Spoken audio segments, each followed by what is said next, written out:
Hey, shit's being weird on my end. Is the stream connected? You guys hear me? Fucking spam emotes if you hear me.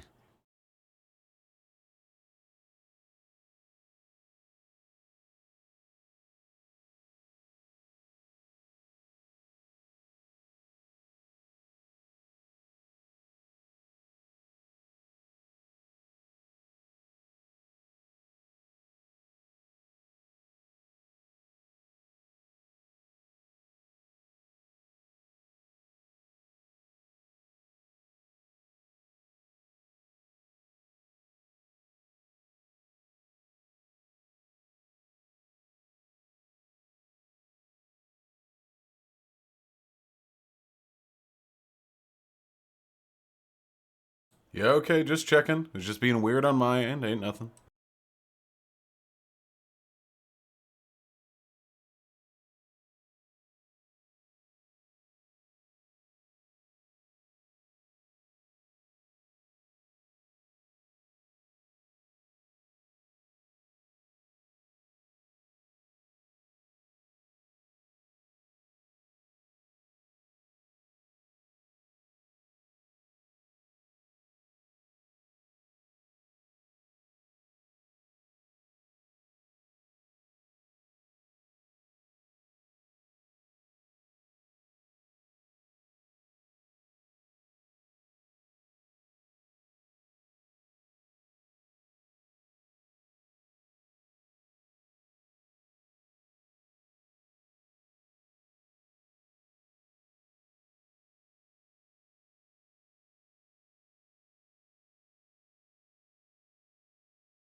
Alright, my fellow cringers.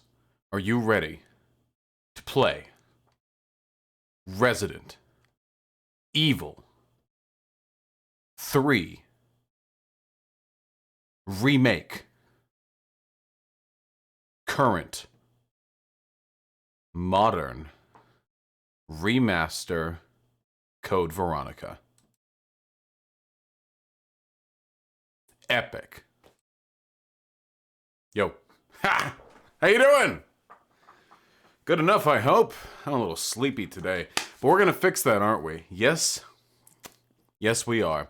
We are going to do everything in our power to ameliorate this unfortunate situation we find ourselves in. That situation being, of course, the fact that I am a little bit sleepy. Mondo Fruit Punch is posting cringe in chat. How unfortunate. I think I saw a little bit of that.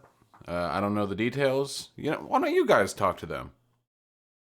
I'm down, but I don't think Vosh is interested. I want to play my video game right now. Why don't we can talk through chat? It wasn't Code Veronica bad? I don't know. I was just saying stuff. Resident Evil, baby! Well, actually, this is Resident Evil Resistance. Get this chat out of my face. He likes Nazis? Damn. I need to install video codec. Alright, what is this? What is this? What is this? What are you doing? What is this?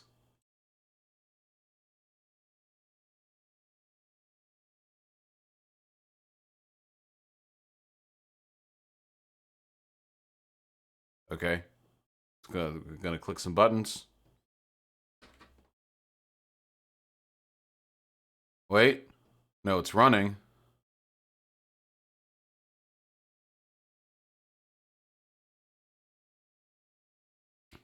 Have I played Rain World? Yes, I've played Rain World. I beat it. Okay, wait. Are we good?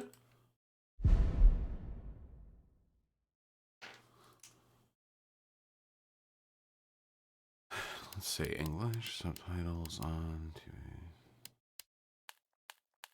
Let me get some headphones. Until the pattern is barely visible.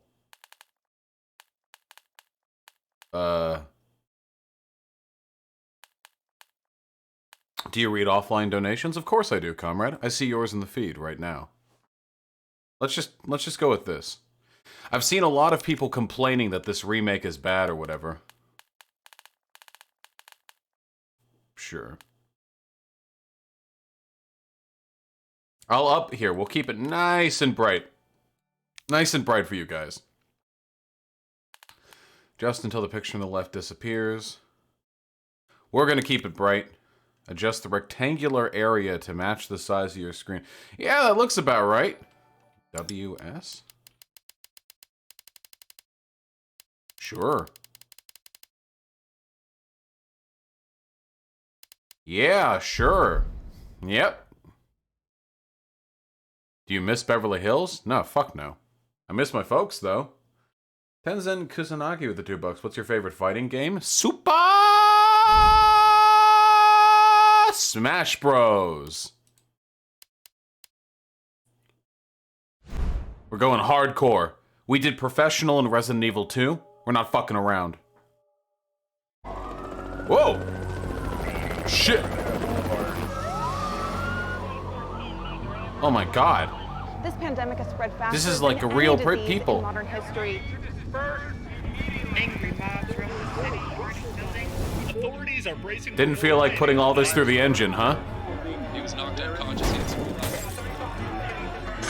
Citywide emergency has been declared. CDC has quarantined the lower Midwestern region of the U.S. This feels kind of pertinent. Commitment, honesty, integrity, these are the core values that create the foundation This motherfucker. for Umbrella.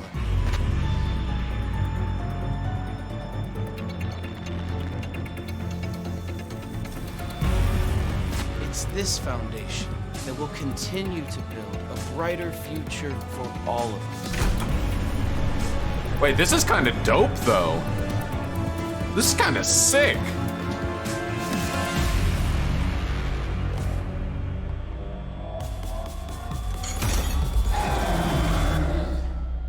Damn. Damn, I'm in it now.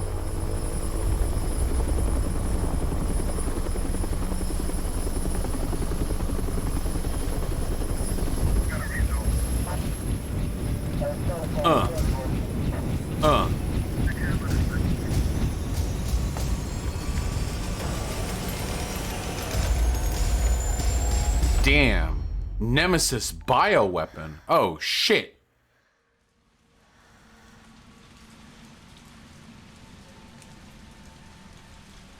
I also have a problem with Vosh's takes on puberty blockers. I feel like my takes on puberty blockers are pretty inarguable, but whatever, King.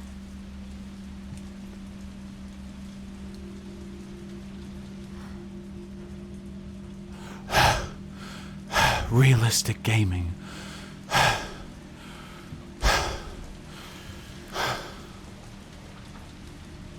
Oh, I got control now.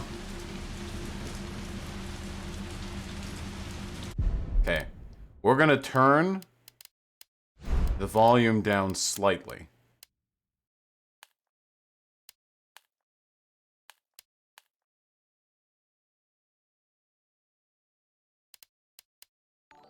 You're not wearing the skirt? Unfortunately, you only get that costume if you pre-ordered the game. Is this a mouse and keyboard game or a gamepad game? This feels like a mouse and keyboard game. Let me make sure that I have this. Is this the right Windows setting? If I do this, it blacks out for you guys, but then I click again, blacks back in like 2 seconds. Okay, perfect. With that being said, I'm going to do donos real quick. Let's start off positive, huh? Samuel16 with the tier 1 sub. Offline chat gang. True. Dylan Distorted with the $5. I want to do political live streams like you. Do you suggest making prepared content first to gain an audience, or just jump in and hope people stop by? It honestly depends on which medium you feel you can exploit for views better. If you think you can like do a live stream and get some like larger people on to get you some notoriety or attention, go that way. If you think you can't bid on that, but you think you can get like a really good effort post on BreadTube or like on Reddit or something, go that way. It's really up to you and your personal strengths. Derek with the $5. Vosh, this is my first time donating, even though I've been watching you for months, and I just have one question. Who is your favorite Homestuck character? You know who my favorite Homestuck character is. It's Dave, obviously. And Carcat secondarily, which is why I was so happy with the ending. Yonkers, the tier 1 sub. Hi. True, thank you. And Fancy Shrimp, the tier 1 sub. Game Minecraft Weed. I agree with at least 2 of those 3 things. Ren Jaskawike, the $2. Hey, you pretty cool. Keep being my fave big brain. I'm going to try my best, comrade. Stephen Peterson with the $5. Still have some criticism regarding your general arguments involving the socialism versus capitalism debates. You can type them out in chat, comrade. By which I mean my good website chat and not YouTube chat where the degenerates hang out. Always happy to field any comments or questions. And Caspian with the $5. If trans rights are so good, then why haven't they released a sequel? Checkmate, liberal, dab. Actually, gender abolitionism is trans rights V2, okay? Just be ready for it, okay? Get ready for it. And last, Red Eye Sam with the $5. What kind of book should I recommend to liberals who insist on using Harry Potter as a metaphor for real politics? What you need to do is you need to go home and you need to quickly scrawl together a new Harry Potter chapter, and you need to convince them that it's authentic, okay? And it's going to be Harry Potter takes a human Muggle political science class for the first time in his life, and it'll have all your favorite characters. It'll have Harry Potter. It'll have Dumbledore. It'll have the Dogman. It'll have Snake.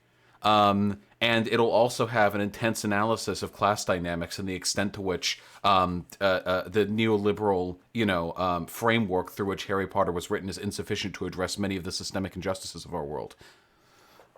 That's what you got to do. All right. Okay, the controls here are very strange. Cut the volume. Okay, just cut the volume a little bit on my end, just a little bit. We're just trying to maximize comfort. Okay, here we go. All right, here we go. Hey, book girl. What is this? Ha! What is this? Five Nights at Freddy's? They've got the fan and everything. All right. Okay. Yep. Yep. Patrick Miller, $2. Do you like Camus or Sartre better? I think I prefer Camus, if for no other reason than because Camus was calling out that tanky bullshit from day one. Boobies. Times have changed, folks. You know, back in the 1970s, this was considered a ripe handful. Not anymore. These days, like, you need some fucking triple Fs to come even close. Pretty game.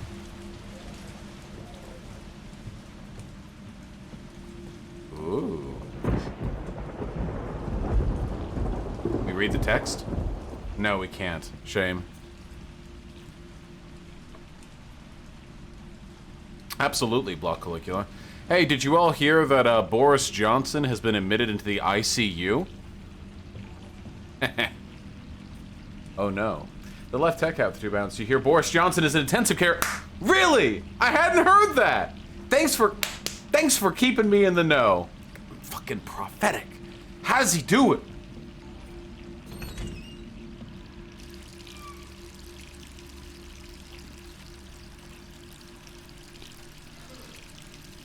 Oh.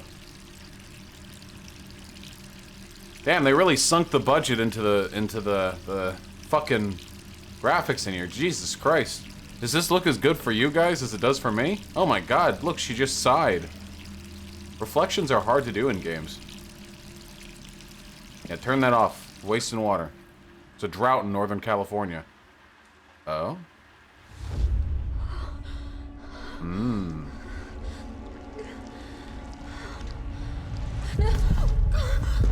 Dojin tags. Solo femme, corruption, body horror guru. Hit me up. Give me them 23-page comics. Whoop. You're doing good. Hey, you're still standing. Doing good. Nope. Nope. Oh. Oh. Gonna take a decisive action. Yeah.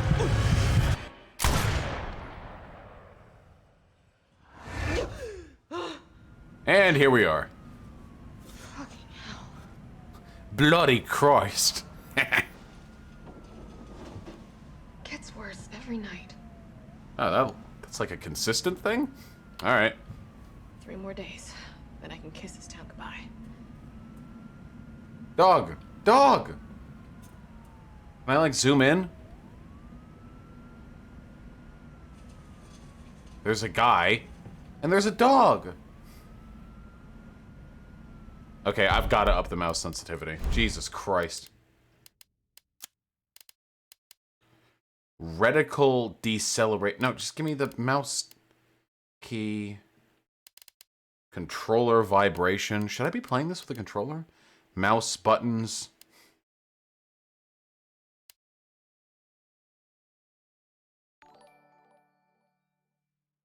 It's in camera? Ah, so it is. Control sensitivity. Normal gameplay. It's already this high? Okay. Oh, mouse. Oh, wait, that's controller sensitivity. What's, yeah, mouse sensitivity. Woo, let's get that up there, please. My God. I can't donate to you for some reason. You're too poor to donate. Up the field of view? Yeah, sure. I can't. It won't let me. Look, it's locked out. Sorry.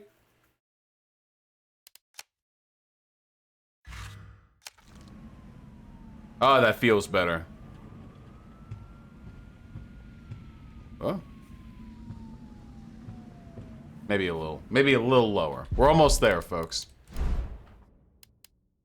Okay, we're gonna take it down maybe to here. Yeah, there we go. Do you think I could have a debate with Lucid Fox and Bernie Bust without burning that bridge? All right, guys, I've got a hot secret for you, okay?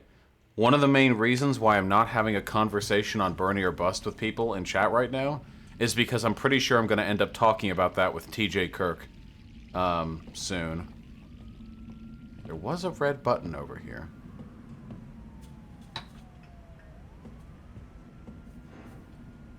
Okay. Jill's report.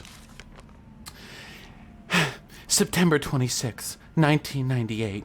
It's already been 2 months since that mess with Umbrella. Thanks to the suspension, investigations haven't progressed exactly as I'd hoped. Perhaps this written record of what I've found will prove to be my final duty as a STARS officer. I can only hope that it helps lead to the truth. The T-virus. Those infected by this virus seem to become literal zombies. It appears to be communicable via several different avenues, outlined below. Bite from an infected individual, allowing the mixing of bodily contact with crows, which have eaten infected carrion. Due to the strength of the virus, airborne infection cannot be discounted. It should be noted that those who survived the incident have not yet developed symptoms. It's unclear whether this is because the virus has a long incubation period or because we just happen to be resistant to the infection. We ought to remain vigilant, even after this investigation period ends. As for me, aside from my minor difficulty sleeping, I seem to be in fine shape. Still, I shouldn't get too hopeful. After all, this could just be an extended incubation. There we go.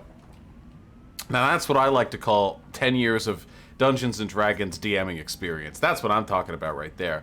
Also, who the fuck makes who hooks their fucking bedroom up like this? They have the cork, we've got the conspiracy corkboard, true, okay. And then we have these lamps, and they're hooked up to this switch with a fucking, like, warehouse security door, green light, red light. Become a hentai voice actress? I'm just talking, listen, that's just how women talk. What do you want? Okay. Okay, I'm just trying to make it realistic. We're not doing it twice. Yep, okay, yep, backstory. Yep, yep, yep. That's it, that's all we're reading here? Okay. Ooh, what's this? Unsealed envelope. Be moving out at night. Cool, alright, I want to get out of here, that's cool. What are your thoughts on education policy? I don't know, that's really broad. I think education is like a human right, and we need to prioritize it more heavily. This bitch gonna die! Was that raccoon milk, beer, pastries, bakery bread? Kijimasu, soup, and those two soda bottles look like they have ketchup and mustard in them, respectively. Also, yeah, bread in the fridge. Hello? Flag?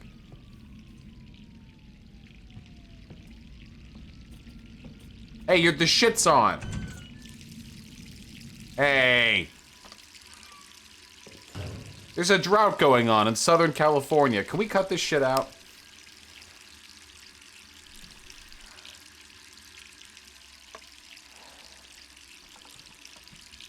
God damn, graphics look good these days.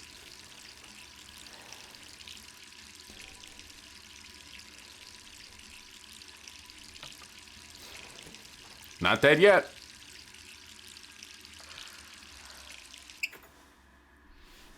Oh,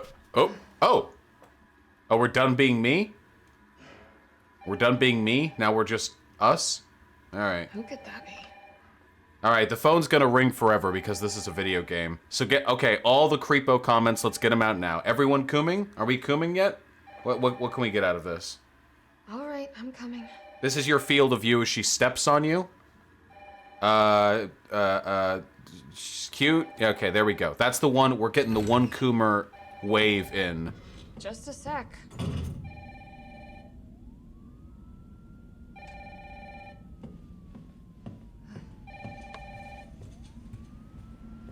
Well, now the mouse sensitivity feels too fucking high because I'm in a different fucking perspective. God damn it, game.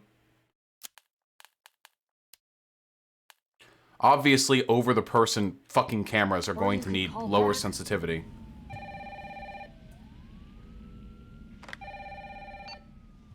Hello? Mushy mushy. Are you okay? Brad, is that you? Brad? Listen, you gotta get out of there. What are you talking Chad? about? I don't have time to explain. Fucking Chad. Get out of there. Oh, he's with the fucking Chad. Mike. Okay. Wow. We're really just kicking this off. Wow. Man, wow, we really did, oh, wow. No, that's Chad. No, this is your booty call. That's Chad. This is Chad. You have to communicate with your words. Did you agree to this beforehand over text? What the hell is that Wait, thing? is that door made of metal? He punched through a wall. How did that door not explode?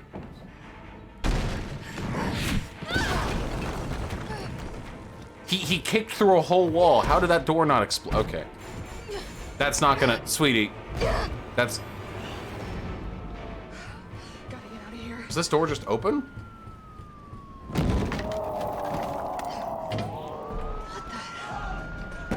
Alright. No way. In we go. Let's go. Oh. Alright. Whoa! Okay! Man, we are really just... Yeah! Oh. Well, now I see why she called him. No. Oh. No! Oh, there we go. Maybe we need another Coomer moment.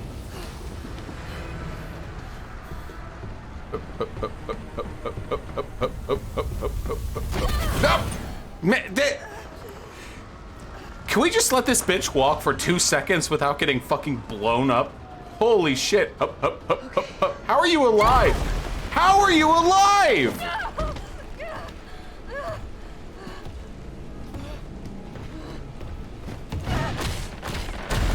Oh my god, this is some anime shit. How the fuck is she alive? No, just tank the hit. It clearly doesn't do anything to you.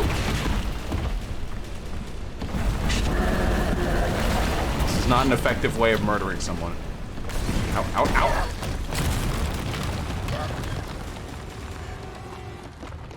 I'm pretty sure he can just kick that through. He just kicked a wall down. I don't think that I could get through those rocks if you just gave me like 2 minutes. I feel like he could do it faster. All right. Jill, over here. Oh. Brad. Hey there, Brad. It's not Chad, but Damned if I know. But right now it's got a hard on for the only 2 stars left in town. You and me. okay. I'm not sticking around. Just look around you. The longer we wait, the more screwed we are.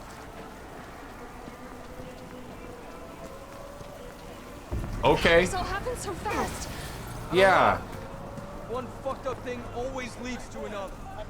It's like Arklay on steroids. Yeah. Cool. Haha. That humor is why I keep coming back to you while the. Wait! Down here! Oh, yep. Okay. All right. Running we are. Yep. How could this many people be infected? Did this seriously just happen in like 2 seconds? Here they come! Oh, I thought he was about to turn around as a zombie. Like, why the fuck not? The whole city just turned. Yeah, he won't even help you walk, dude. What the fuck? Well, thanks, Brad.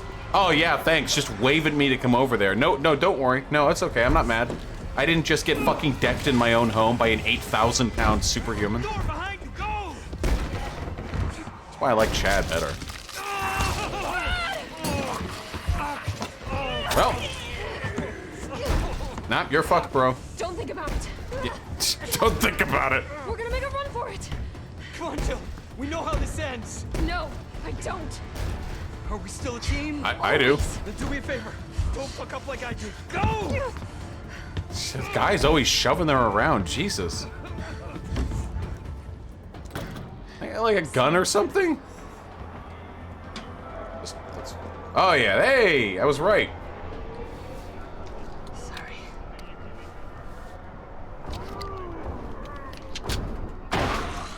Oh, shooting tutorial? How did you get through that way? Okay, how do I shoot? Draw fire? Not like that. Yep, nope, that's not it. That wasn't it, guys. That wasn't what we were looking for. Just do me in. It'll just respawn me at the beginning. Just do me in. Just get ah yeah. Oh no, we need 3? Third one. You too? No, come on. Yeah, give it to me. Ah yeah. Oh no, I'm invulnerable at this point, aren't I? Wait, am I actually invulnerable at this point? Never mind. I answered my own question. All right, this time for real. Up.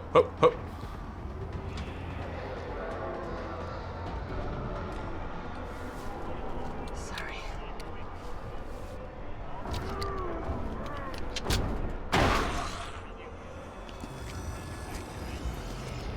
How come you can get bit multiple times, but Brad gives up after 1? Did you see me get knocked around by that big boy? I am clearly playing as some kind of superhero.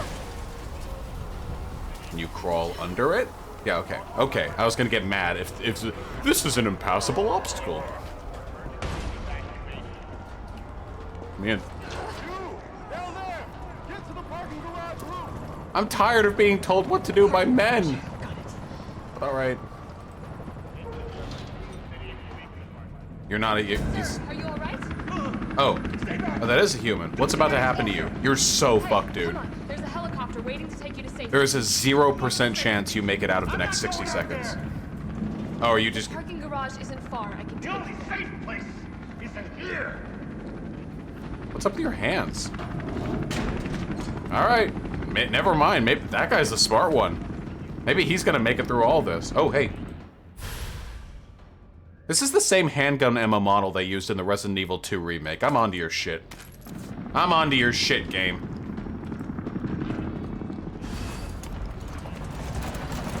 hey, whoa, whoa, whoa, that's a dog. In. In,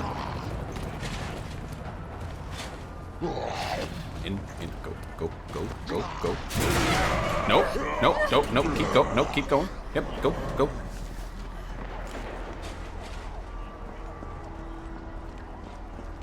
Heh, toll free. Heh, get it? Nope. Good thing that one sucked. Shit. Do I have to? It didn't take.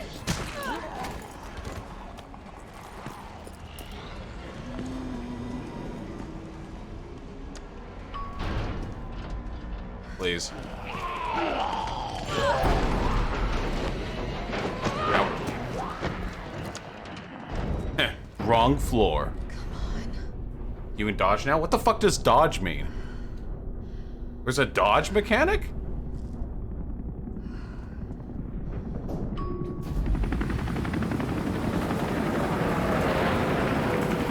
Hey, I made it.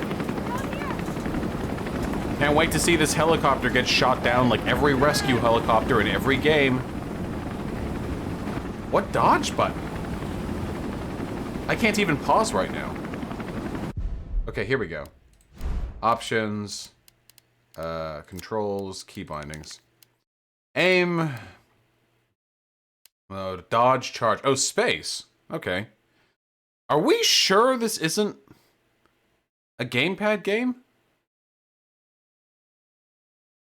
Well, yeah, Liberaven, I consider that to be a product of, like, capitalism, right? Of the profit motive. One of the reasons why we pour so much fucking money and effort into remakes, remasters, sequels, and prequels is because, studios aren't willing to take a risk, on something that they don't know will get a good return. Okay. Yep.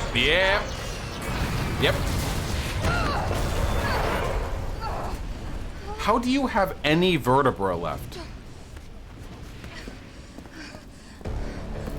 Oh, did he just, like, punch the helicopter? Sorry. He just punched the helicopter. Sure, yeah, space. You don't need my permission. Yeah, you don't need my permission. Yeah, 3 times. I don't think this is going to... Yeah, I could have... Babe, he kicked down a wall. I don't think... Oh. How are you alive? How... I'm surprised the Quartering isn't doing a video on how the fact that she's literally unkillable makes her a Mary Sue or something. Like she'd be like Ray, you know? Women are strong, Vosh. You're right, Vizar Dog. My bad. For my misogyny. Women are strong. How are you alive? Hey! Fuckface!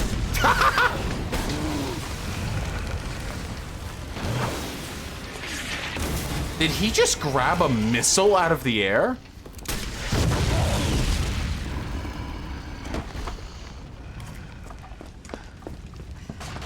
Hey, easy, lady. I got you. Who are you? What are you My doing? name's Carlos, and I'm saving you. Carlos. Come on. My man. Get you someplace safe. The real Chad. That monster is definitely still alive. They're not trying to sell me on the idea he's dead, right? Hope so. We've been bringing survivors here. Here, where? My guys have converted some... Alright, one more shelter coom into wave shelter. for this guy's fucking arms and jawline. Jesus Safe. Christ. I'm fine.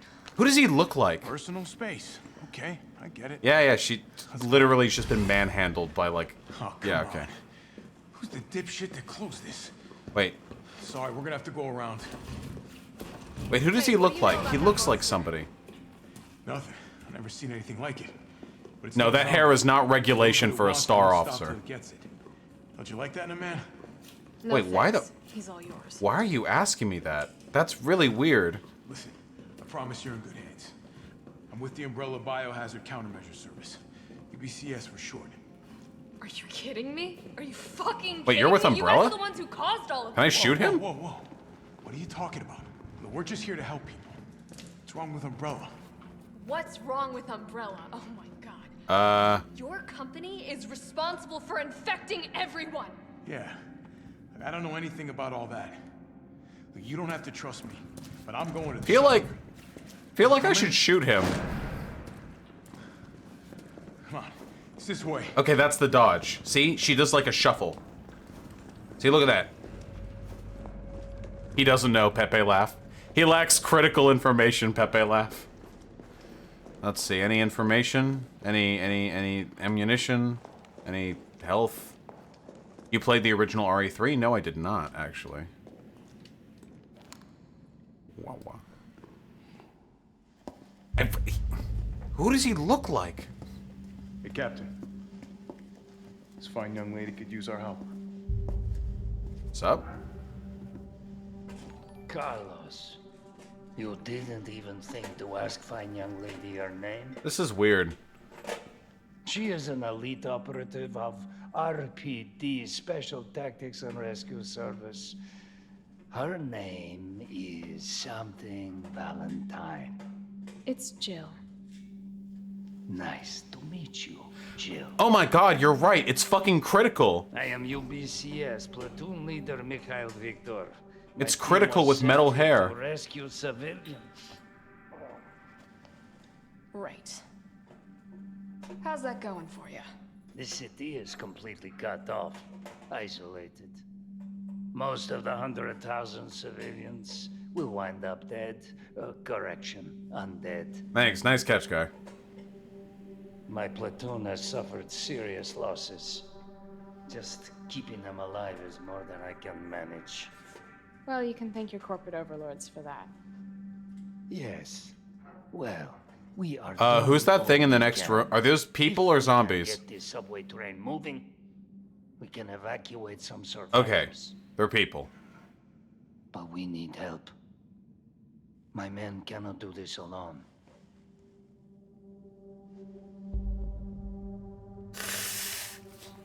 All right. I'm in, Pepe always wins. but I am on Block your Caligula. side, not yours. Oh, hey. It's cool. We all Dude, want the it's same fucking critical! Thank you, Jill. thing. All right, super cop. Here you go. Where did you get a missile Use this to launcher? Stay in contact. I know what a radio is. Yeah, it's like a mix of Keanu and Critical. This is literally a perfect physical blend between Keanu and Critical. There. All right.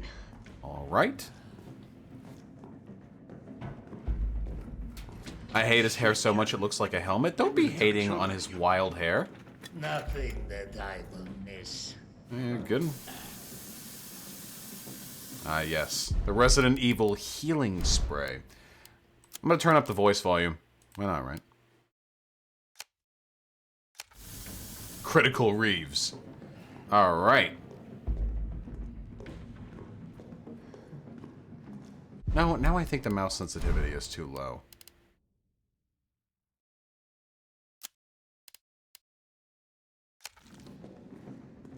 This is probably good.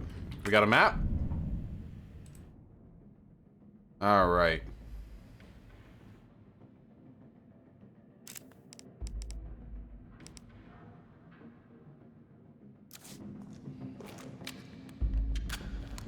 Okay. Alright. Ooh, I gotta practice my dodge. Ooh. Ooh. Ooh. Whoa. This is how all the cool kids are moving, you know?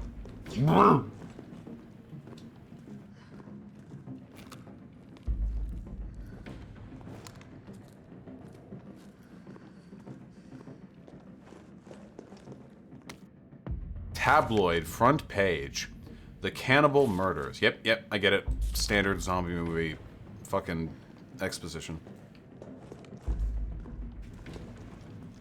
What are these, like, 1950s. These fucking reused assets from RE2. RE2 took place in a police station. These are fucking police station desks. You would never find these desks outside of some sort of office environment or in a subway. I'm onto your shit. I'm onto your shit, game.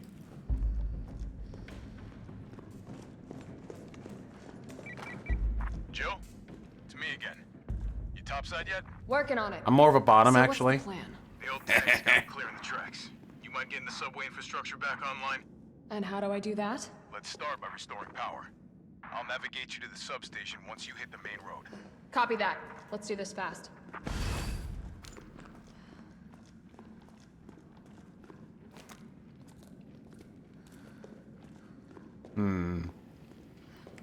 Alright, boys. On the hardest difficulty, is there any point in killing zombies to clear paths, or should I just try and run past them and shoot their legs, like with the last one? They're just giving me all this shit right away. Hello.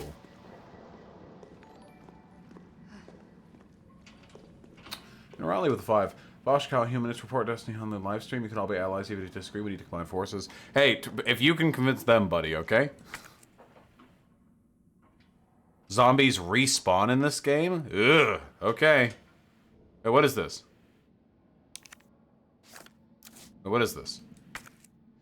What? Oh, I see. There's a lock. I don't have a key. Okay. Sure. Okay.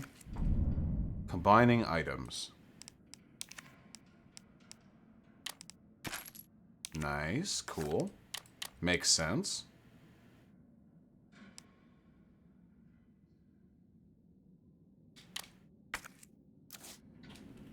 Zombies respawn, but you get so much ammo. Okay, I'll try to use it a little bit more judiciously. It was pretty sparse back in RE2.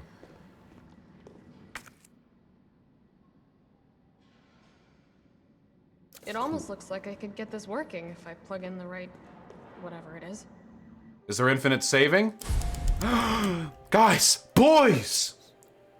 It's a new age! We have infinite saves.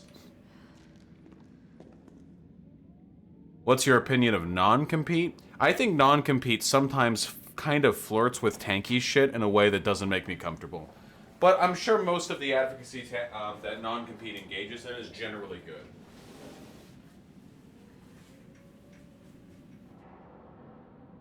Just open up the window, keeping it nice and fresh in here. Here. Since we just saved, let me go over donos. Why not, right?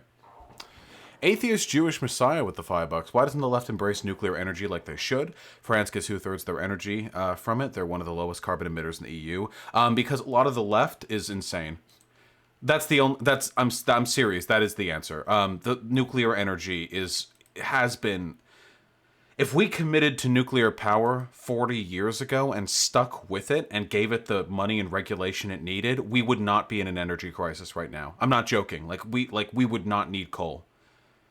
We fucked up on that so fucking badly because it was bad PR because of fucking Chernobyl and 3 Mile Island. And there are a bunch of fucking lefties who are like these weird hippie derivatives. Who just hate it because it's like not natural or because it's scary. Nuclear energy is safer than any other form of energy. I'm pretty fucking sure that nuclear energy, the only like nuclear energy gets deaths comparable to that of the fucking wind energy. You know, people still die when they're building those giant turbines, you know, and hydroelectric energy and all that stuff. Coal and natural gas just grind through human life. Like, so many more people die from coal than from nuclear. And nuclear energy it has a much great, like, threshold, like, potential-wise. Nuclear waste is an issue, but, guys, we can build leak-proof nuclear waste bunkers. We are capable of doing this. This is something we've known how to do for ages. It's just fucking NIMBYs, dude, not in my backyard. All we would need to do, the only thing we would need to do is just go somewhere in fucking Russia or Mongolia, okay? Everyone gets together, have a UN designated safe zone, like a fucking 100 square miles or something, and then work for a few years to build the most bunkery bunker fucking imaginable and dump that shit in there, okay? And if something bad happens there, then fuck it, whatever, we're all dead anyway, okay? But just somewhere in Russia, somewhere in fucking Siberia, just something like that. Nuclear energy is good. It's good. Yeah, somewhere in Australia. you'd have people manning that site, by the way. It's not, like, nuclear energy isn't magic. Like, it doesn't, like, magically infect everything. Nuclear energy, nuclear waste, the only time it leaks is when radioactive material escapes the bunker. But you can prevent that from happening, especially with proper regulation and supervision. And in a few decades, it might be possible for us to jettison all of this into space. In a few decades, all we need, like, fucking Kurzgesagt has a video on this. In a few decades, it might be possible to build, like, a rail gun or, like, an electromagnetic track that can shunt stuff into space. Now, that stuff is going to be, we don't want to get humans up there like that, but you could fling nuclear waste into the fucking sun or something.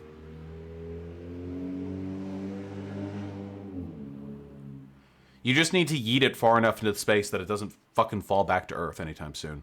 Anyway, sorry. Patrick Miller with the $2. Brad's totally dead. Yeah, I kind of got that feeling myself. And with the additional $2, he's kind of hot. Do you mean Keanu Critical over here? Or do you mean fucking Brad? They're all hot, okay? The Saunders child with the £2. Who else misses the Silent Hill series? I've never played a Silent Hill game, but I've heard wonderful rumors of its quality. Did that one. Atomic Fox with the $5. I'd recommend Peter Kropotkin and the Half-Breed Prince. That's very good. Also, what's the Resident Evil about? Every Resident Evil game is about comically stupid people realizing that the obviously evil biopharmaceutical tech corporation is actually doing weird zombie shit, and then they go down into the super secret lab and kill a bunch of meta zombies, and then everyone forgets about it 2 years later, and then you have to do it again. That's the story.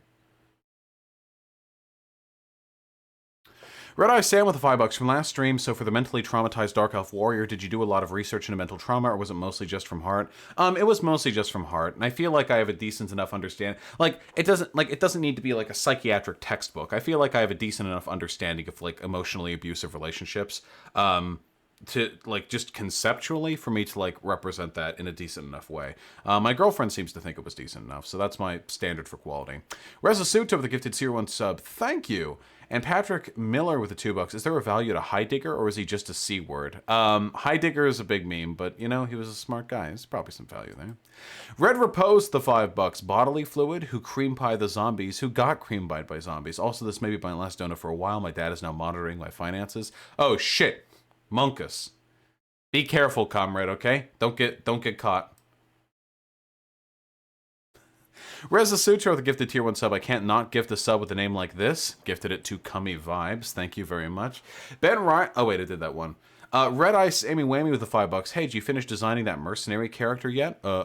Hastily scribbles hair, stubbles, and a beret on some middle-aged guy. Here. You know, what are you calling them, a normie? You piece of shit. Some people just look like that. So judgmental.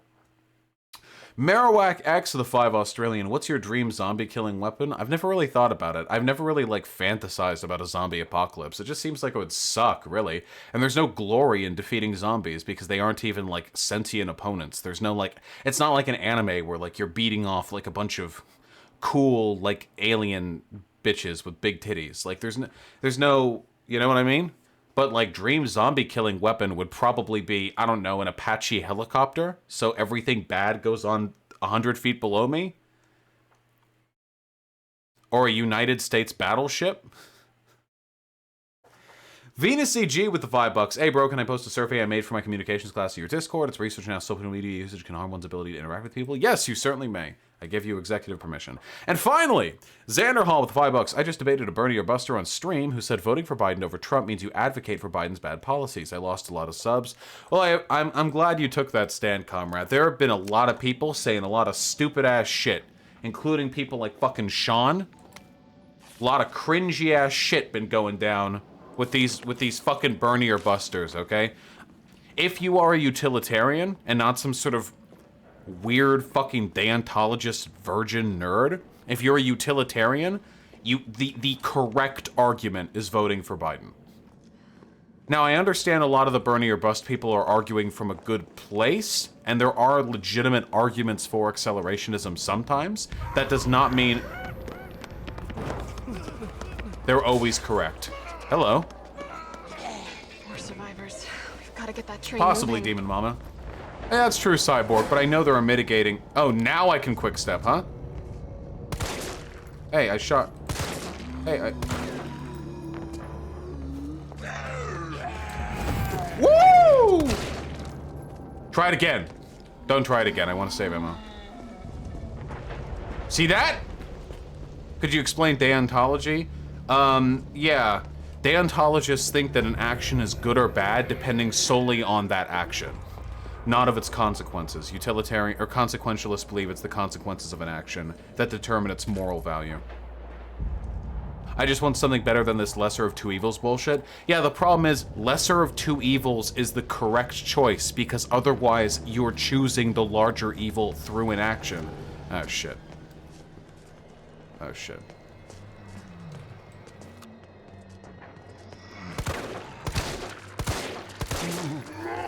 Woo! Woo!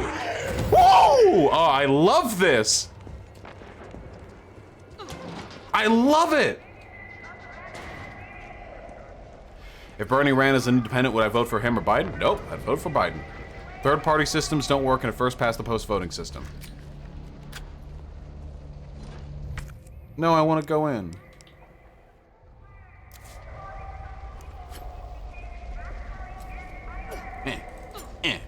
Sorry, just testing it out. Okay.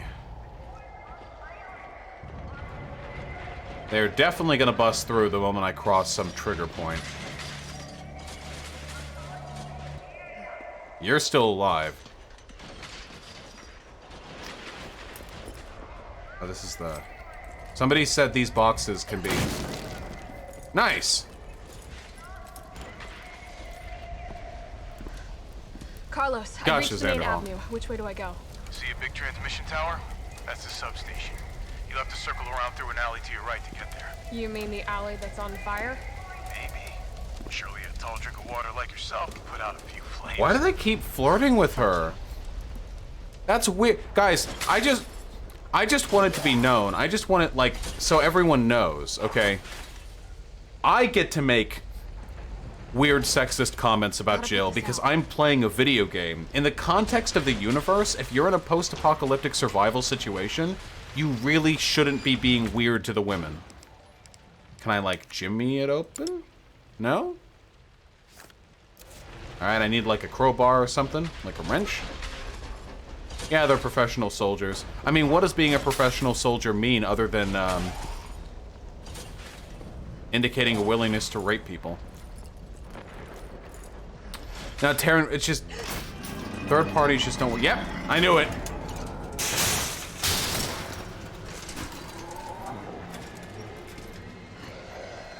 Like, we need to do this for men, too. Like, Carlos is like, Jill, I'm at an impasse. I cannot make it through this alleyway. And she's like, oh, surely a big, fat, cocked man like yourself could barrel through a few obstacles, couldn't he? He's like, I'm gonna die. Could you please offer some assistance? He's like, oh, just like I'm dying for that fat nut you have pent. Like, nobody does this shit the other way around. I'm just saying. I feel like there's a green button right there. And no! I'm so fucking good! Honestly, do it! Wait, I can't. I couldn't press the button. It was just decoration. Not coming up? Cool. That's not flirting, Vosh, that's just sexual harassment? Well, yeah, but they're doing that to her. Now that this game is Dark Souls, I'm in my element. Have I missed items? The red means that, yeah, there's still stuff in that area.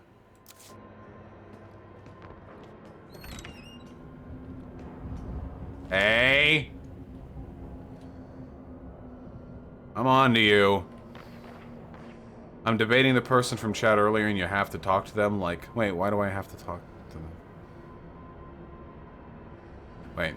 Maybe you can dismantle my argument without the need for the debate. I don't believe it's possible to have a revolution if Biden gets elected. If Trump is, we can make an argument for revolt, but with Biden, people would just go back to sleep.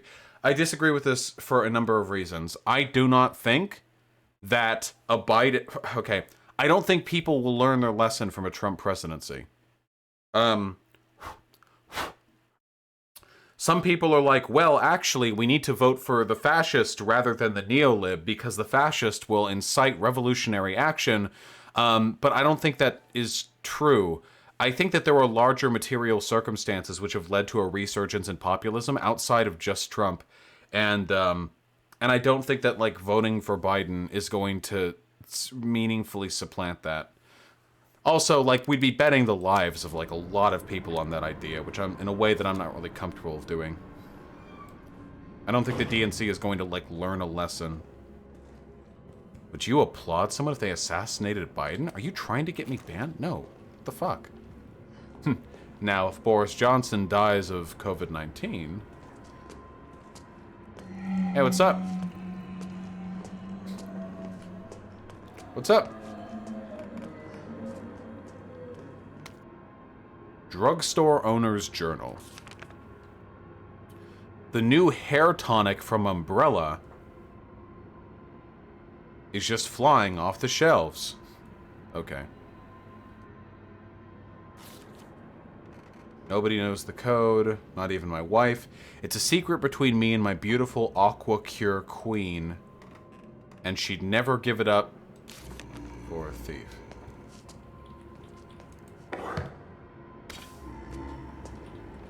Don't post cringe. Aqua Cure. I know, Dwarbuck. Try knife fighting a zombie? Yeah, let's give it a shot. We're in a pretty closed environment right now. Where'd he go? Okay, choose which fucking alley you're coming down. Thank you. Let's go, bucko. First we dodge. Oh, shit! Ah, fuck that one up.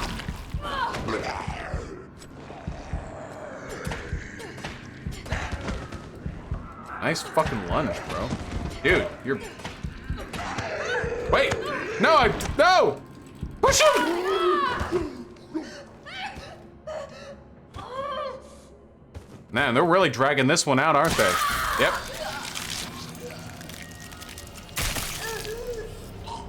Alright, so we learned a valuable lesson here. And that lesson was that actually knife fighting zombies is a bad idea. And now we know. All the way back here.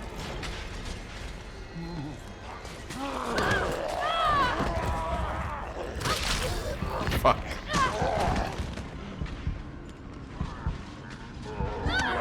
What?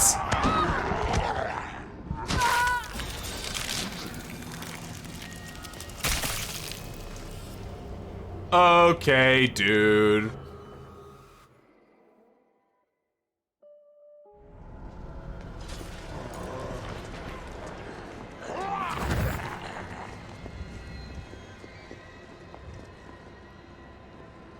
Libraven, I was not particularly fond of Destiny's take. That's how it works. I was not particularly fond of Destiny's take on the D&D sexual assault drama, no.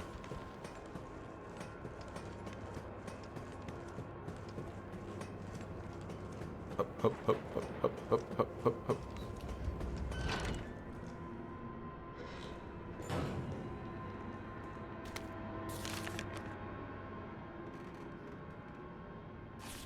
What was Destiny's take? He seemed very fixated on reminding everyone that it's your fault if you're in an uncomfortable social situation and you don't speak up about it. It's really strange to me is that Destiny has in the past complained about other people being like really shitty towards him, like Denims, for example. I don't know if you guys know the drama. Like people like take advantage of him or be really disrespectful or callous. And he said he has trouble sometimes like expressing vocally his disapproval of that behavior. And when chat called him out on it, he's like, well, fuck it, you know? Like, they shouldn't be doing that shit to begin with. Like, why do I have to, like, fuck it? Like, they should know not to do that stuff. Why do I have to speak up about it? But then But then we have the D&D thing, and he just starts ranting about how you're a useless piece of shit if you can't tell people you're uncomfortable. If their DMing is make you uncomfortable. Libraven, I mean, he was saying, like, you're a useless piece of shit who's never going to accomplish anything if you're uncomfortable to tell someone, if you don't want to tell someone, like, you're in an uncomfortable social situation. But in the past, he's, like, specifically said that he himself has trouble speaking up when someone's being uncomfortably rude to him. It's, like, really weird. I don't know. Seems like he's gotten a lot more reactionary over the past year.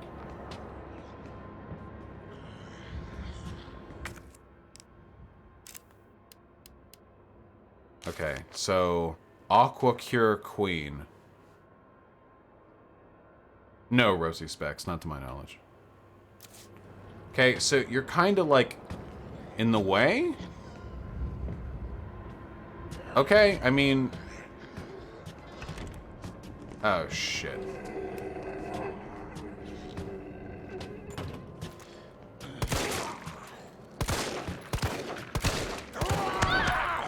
That wasn't a dodge.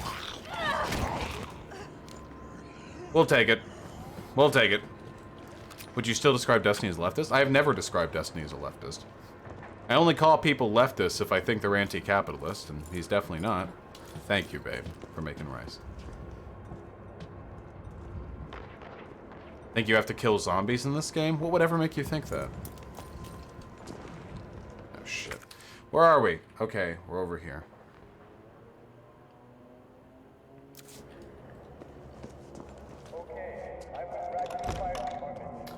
Seems like a death trap. Oh, rice for dinner? Rice is a good food. What the fuck are you talking about? Oh, here's the drugstore. So we're looking at like...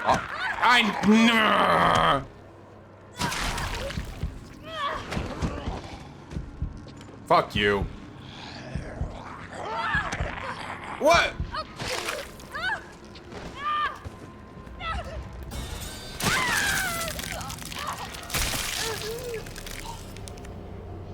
They're really keen on attacking your ankles right after going through your throat. Off we go.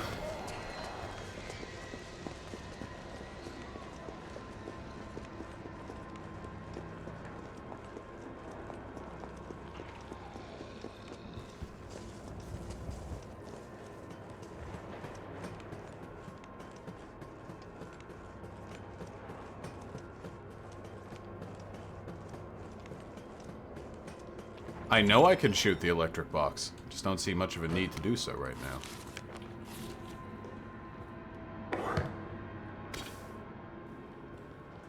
Do you think Nemesis is the best RE boss? I mean, I don't know. I haven't played this game before. It's my first time. Yeah, Buggirl 93.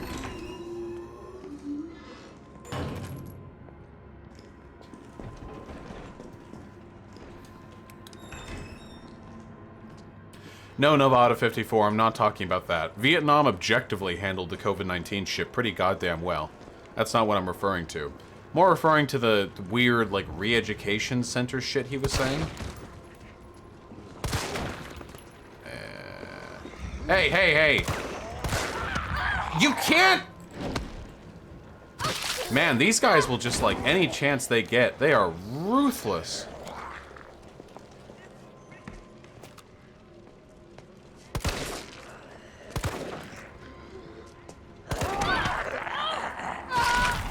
Is there even any point to shoot? Okay, let's just see how many...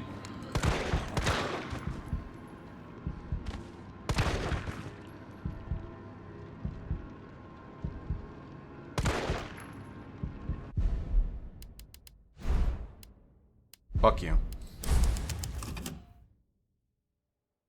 You know, Creature Maria agreed with non-compete on the re-education camps. Yeah, Creature Maria is, I think, a little bit tanky-ish. Creature Maria DM'd me, and I remember, like, one time they were tweeting about how, like, market socialism is cringe or something. I'm not trying to be uncharitable to her. I think she's a, you know, decent, intelligent person. But definitely a different perspective on this than me. In fact, the fact that Creature Maria was agreeing with Non-Compete, the allegedly anarchistic person, is more of an indictment of his views than my disagreement with him is. No problem, Reigns. I've not seen that Netflix series, no. All right, this time we got this. Who's Creature Maria? Creature Maria was that leftist lady on Twitter who did the OK Liberal skit in response to the OK Boomer skit. And then people, like, shit on her because she was, like, apparently pro-necrophilia or something, which I don't think she was, but...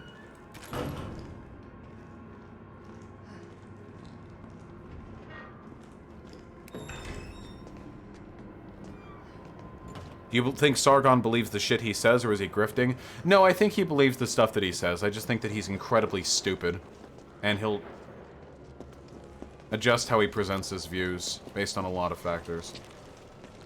Okay. So the name of the thing is Aqua Cure. Am I pro-necrophilia? Yeah, why not? Oh, come on! From that far away! Fuck that guy.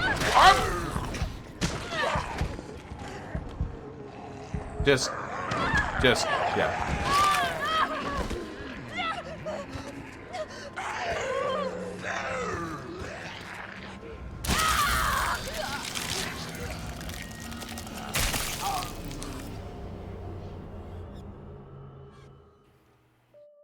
Back at it again.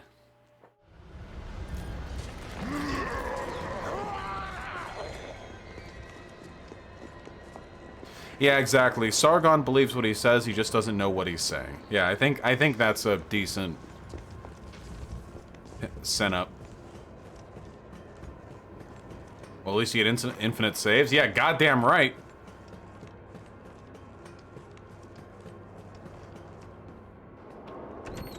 Neo Israfil, I don't know about Non-Compete. Look, Non-Compete was rather uncharitable to me after the Thought Slime drama, so I'm not inclined to be particularly charitable towards them. I've never said they're a bad person or that people shouldn't watch their shit. I'm just, you know, wary. Paul Resendez, the $5.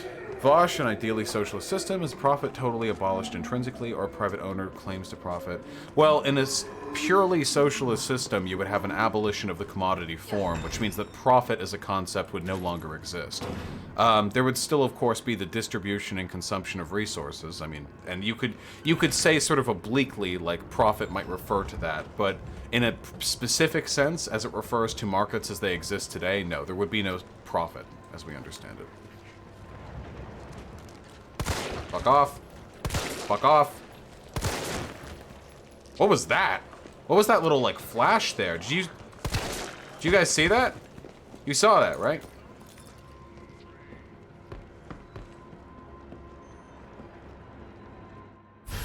Yeah, high-grade gunpowder. Oh, shit. I'm running out of inventory space. Yeah! Is it okay to say Karen in private? Yeah, but not with the hard N. You want to say Kara. Aqua. Aqua Cure. Oh, I get it. He's like a creepo. Oh, wow. It's quite the set piece.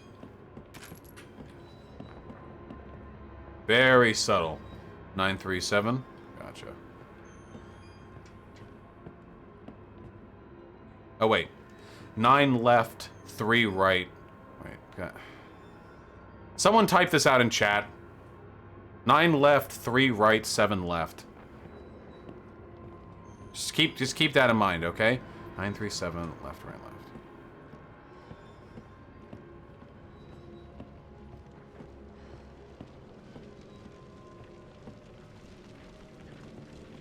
Gangweed.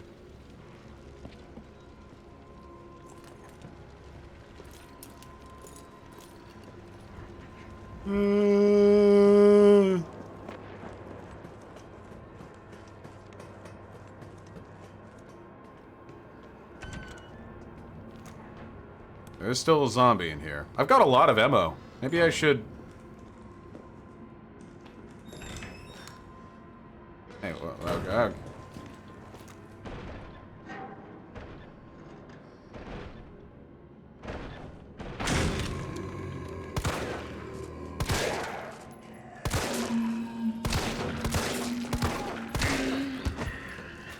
You're not fucking dead.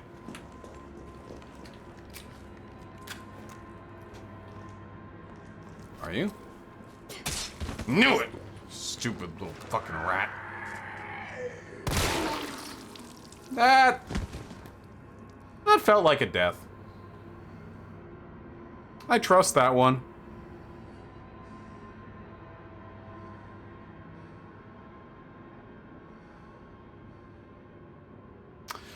Block Caligula, the reason I don't focus on policy is just because it's not something I feel I can discuss as well, and it's not something I'm as interested in.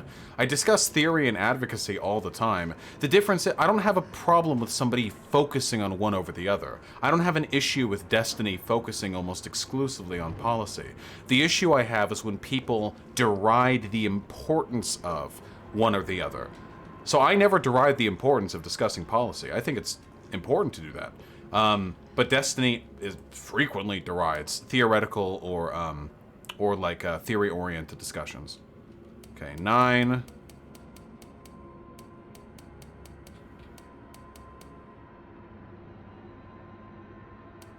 Okay. 9. Okay.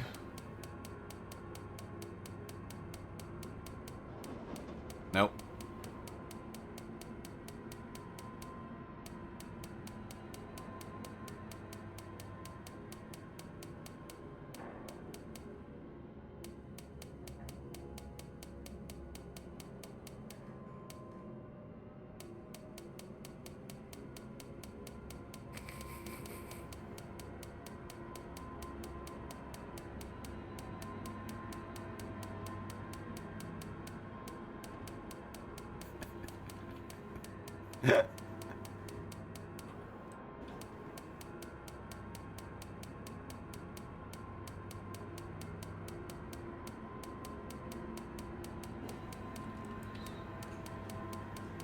I'm confused.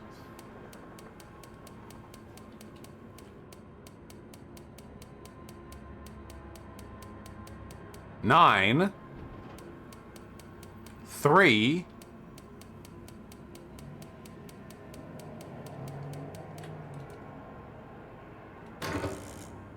Oh wait, I haven't even been trying to click them in properly. Wait. 9. Nope. 9. 3. Hey! 9. Let me go all the way around the world for the 3. 3.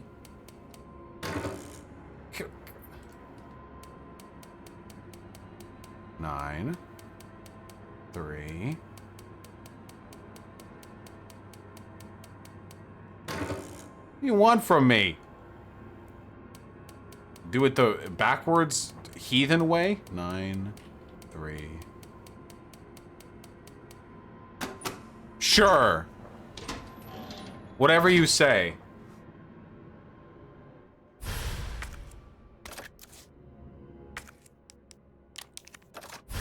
Fastest completion of that puzzle so far, by the way. World record, by the way.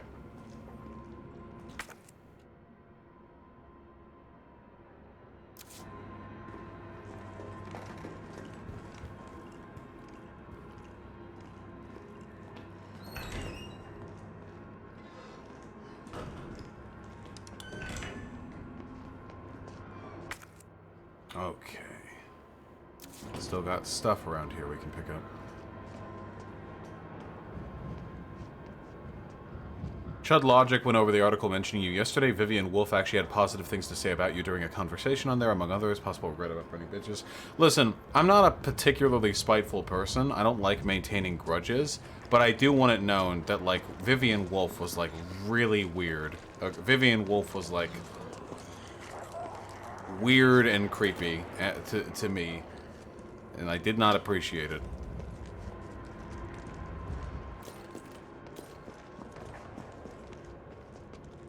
If Vivian wants to, like, retract that behavior, that's fine, and they can do that, but, like, don't expect a round of applause on stream.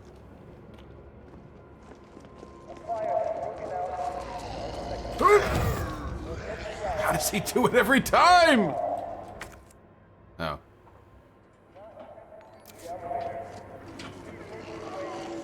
gonna have to check that dodo out in a bit. It'd be great if you could do an Econ 101 stream. If I have to. No, Zan. No details. Did you see her recent convo with Beneblo where she made some true scummy arguments? There's no way Vivian Wolf is a true scum.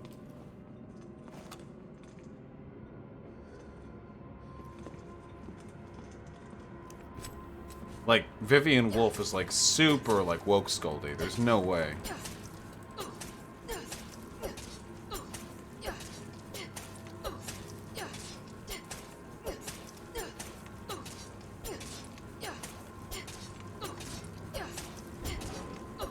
Alright, I'm satisfied.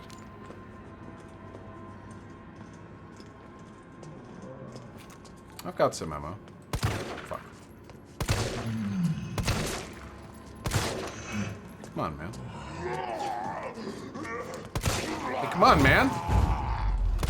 Woo! You see that shit? God damn! Whew! Am I content that I'm now receiving 200 plus subs a day? Actually, for the past week, I've been getting 400 subs a day. It's pretty based. You see that shit? Fucking Vosh bad at video games. Get him out of here. What an ahistorical take. The fuck are you? Oh yeah, I just picked that up, huh? Interesting, Block Caligula. Just right there? Yeah, right here. Yes, we've got a little powder pill bottle, some weed, little case of ammunition. Oh yeah, here's a fire hose, you know? Fucking game. Resident Evil 4 had the best inventory system. Ooh. Yeah, I was playing Doom really poorly. I'm not going to be playing it on stream anymore. I just think there's something about that game. I just think I'd enjoy it more off stream. Maybe it just takes too much of my attention. Violence getting worse and worse these past few days. Got a shotgun for when it hits a breaking point. Locking up the gun rack. I should keep it safe from any would-be looters while I go out and get more shells. If things go south, cut the chain and bust out that sucker. Okay. How much money to have you keep your hair? Wait, how much money would you have to give me for me to not get a haircut? What does that mean?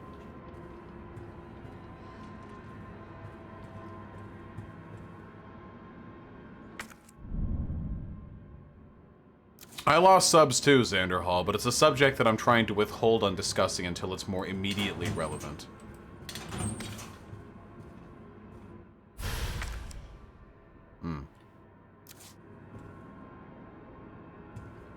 Something about shaving it in order to properly fit a mask? Ah, fuck that. Ari username, I love arguing with people who, think black people are inferior. That shit smell like bread and butter.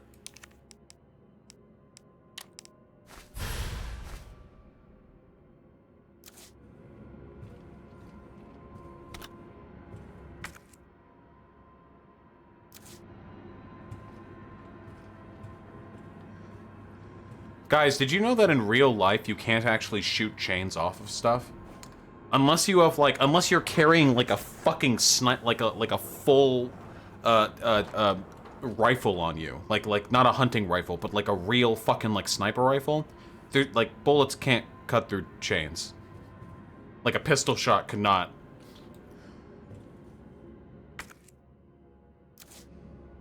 Yeah, chains are like. Yeah, this game does look like real life. That's bullshit. I hate chains. Me too. I need a fucking railgun. Isn't it interesting that a bullet can't break a chain, but a normal human being with a sufficiently large the subway company's offices. Set of pliers can do it, as long as the human is reasonably strong? Oh yeah, Behemoth, I think that'd be fun.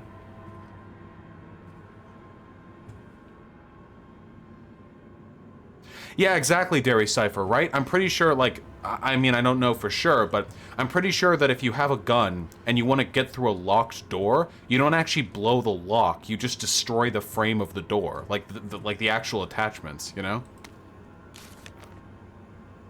Or you can blow through the wood and then, like, reach your hand through and unlock the door.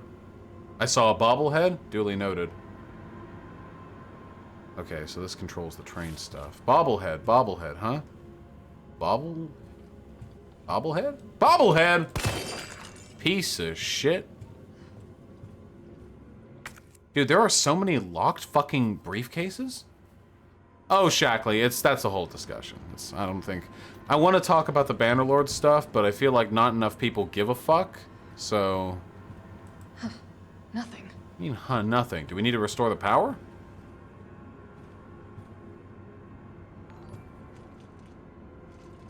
Paul Resende is the $5. Would you ever be a 10-hour stream Andy like Hassan or Destiny? I don't think I'd enjoy that very much. I already work quite a bit. There's a lot of behind-the-scenes stuff that I do.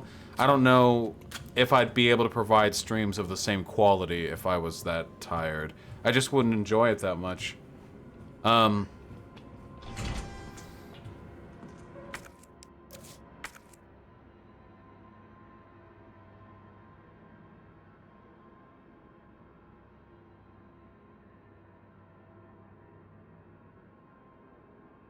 Yeah, maybe name user.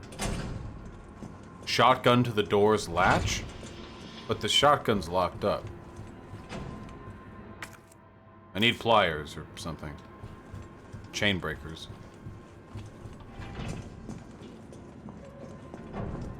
Yeah, Pope Jupiter. So I'm not, this isn't me like shit talking or anything. Wow. That kid's head sure is over here. This isn't me like, oh boy. This isn't me trying to shit talk or anything, but keep in mind, like, y'all have watched Destiny's streams, right? He usually has other people on. And he'll often just not talk for a while. He'll play games and he'll chill.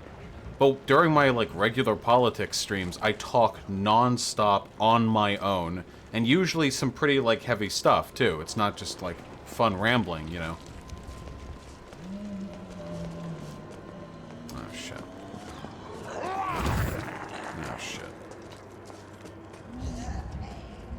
72% of chat is down for Bannerlord. Here, let me do donos, then we'll think about it, okay? How about we start with donos? My goodness. Patrick Miller with the $2. I meant the monster guy. Fair and valid. Ruse321 with the $5. Re-nuclear energy. The best argument I've heard against it is that investing in other energy would generate more jobs and boost income. Thoughts? This is, okay, so this is not a very good argument. What if we chose the less efficient, less effective system because it would take more people to operate? That's not a good one, you know? I'm not saying that's you being dumb or anything, but that's not a very good argument. RM Brown with the $2. Why don't you do podcasts to get around YouTube? What do you mean? I like YouTube. I mean, I hate YouTube, but I like making money off YouTube. I can do podcast stuff at some point. Red Repost the $5. Thank you. Worried about Bernie 2020 since his campaign advisor told him to back out, so donating to support a good lefty. Hope he still has a chance, and good luck, King. I'm not going to lie to you. Bernie Sanders has no chance of winning the presidency. I love the man, but it's done. It's over, unless some crazy shit happens. Johnny B. Good with the $5. I doubt Bernie and Buster's always talk about a third party, which is political suicide, and party takeovers have been historically more successful. Yeah, I completely agree. I mean, think of the Southern strategy. Think of the switch up. Remember back when the Democrat Party was conservative and the Republican Party was liberal, and then that all gets switcherooed when the Republicans started courting like disaffected Southern Democrats, like Dixiecrats. That wasn't them creating a third party. That was them introducing a paradigm shift within their own party. Third parties just don't work as it is. Physics Man, the gifted tier 1 sub. Hey Vosh, my birthday today. I'm happy to spend time with all you. And where is Skort? We're going to find Skort one of these days, comrade. Stick with us. Maybe we'll discover it together. Gorgo of Sparta with the $5. Hey Vosh, there's a guy in TJ's podcast who is a futurist post-capitalist who advocates for a one-world government called Paul Sago you should talk to. I wouldn't be opposed to going on TJ's podcast after talking to TJ, but I don't think they take guests. I do like talking to folks, though. Derek IT Pro with tier 1 sub. Thank you, and wonderful with the $2. Why do you like Hamas? Isn't Palestine broken up? Hamas is like a horrible terrorist cell, but they exist as a natural reaction to the oppression the Palestinian people have been subjugated to. Also, Hamas have literally tried to negotiate with Israel to build a two-state solution, and Israel turned them down. Listen, in a conflict where the literal terrorist group Hamas is more dedicated to peace and reason than the state of Israel is, that's a funky situation right there. Is Hamas good, like, in a broad empirical sense? No, of course not. But do I support them to the alternative, which is just the Palestinians getting obliterated completely, politically, ethnically? Yeah. Red Eye Sam with the $2. Wait, I'm stronger than a bullet. Give me a second. Give it a shot, comrade. And Thingy with the tier 1 sub. I declare I am no longer white. Based! Jordan Network with the $5. Hey, Voshua, thanks for being alive in the same timeline as me. Hopefully it's not the darkest timeline. There is always a darker timeline, comrade. We could have all died to nuclear exposure back in the Cold War. There's always a worse timeline, all right? Thorned Rose with the incredibly generous tier 2 subscription. Pray for Boris. Unironically, though, he'd just get replaced by someone worse, so hoping he pulls through and changes his morals. He's not going to change his morals. It's not going to happen. But I will tell the idea of the guy who worked to privatize the NHS dying because he just shook hands with coronavirus patients after being told not to by his doctor because these people are fucking insane and fascists have no idea how to rationally assess their own mortality. That's very funny. John Hammond with the $5. The chain thing has to do with the strength versus moduli of the chain material and how susceptible it is to impact, stretching, crushing, etc. Yeah, of course, all molecular structures are susceptible to different types of breakage and manipulation to different extents. Like, for example, pulling paper apart is virtually impossible. Tearing it is incredibly easy. Whereas likewise with metal too. Like, you can't pull metal up. Like even take a paper clip, you know, get a really good grip in it and try and pull it apart like this. You can't do it. You can bend it like super easy though. Likewise, the pinching motion of shearing the chain is much easier than just trying to, because of bullets, you're just like trying to push it from one side. Samuel Shoney with the $2. Opinions on Has-Been Hotel. Would you cuck Ethan Ralph? No. Anyone who would have sex with Ethan Ralph is somebody thoroughly unworthy of my attention. But Has-Been Hotel was pretty goddamn fun. I think it got a lot of undue criticism. Michelle Belland with the $5. Thank you. And Red Eye Sam with the $5. Can I ask for advice on how to portray trauma in a tasteful manner? Like with Dark Elf Deuterino? Like some examples of scenario or general behavior? Yeah, just don't revel in it. That's the main thing. Don't revel in it and don't minimize it. That's the main issue. Okay, let's go. Okay, so we can't... Okay. Let's try going back here and see if we can see something. Yeah. We have the fire hose, so we can...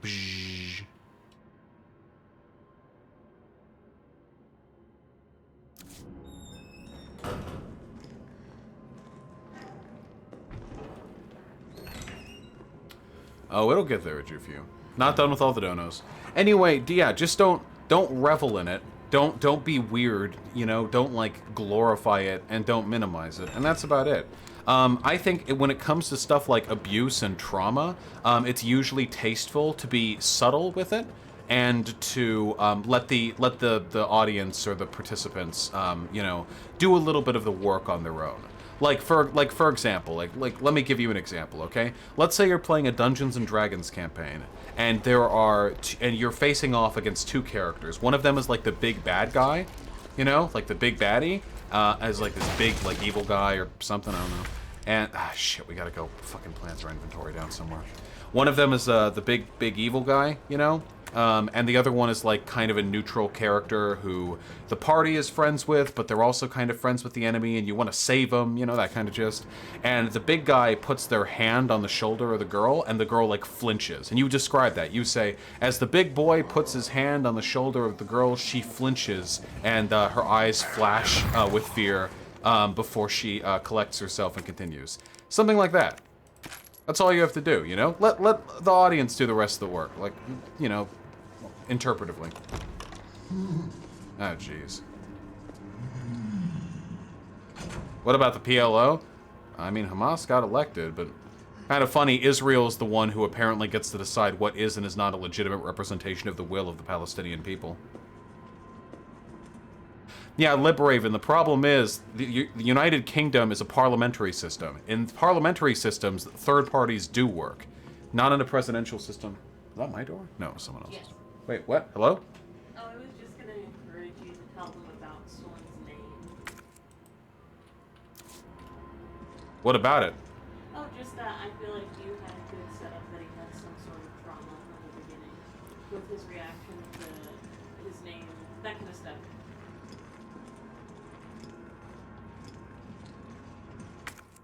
What? I'm just thinking. What do you mean? Well, I'm thinking about it.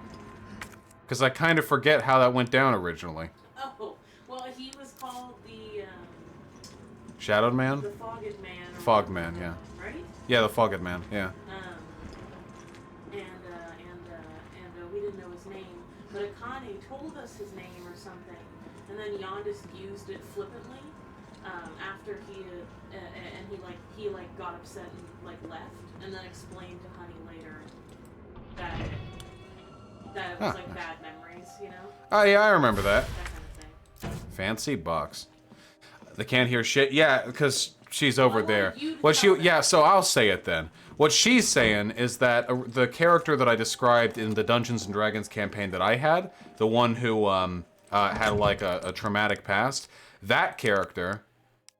Store.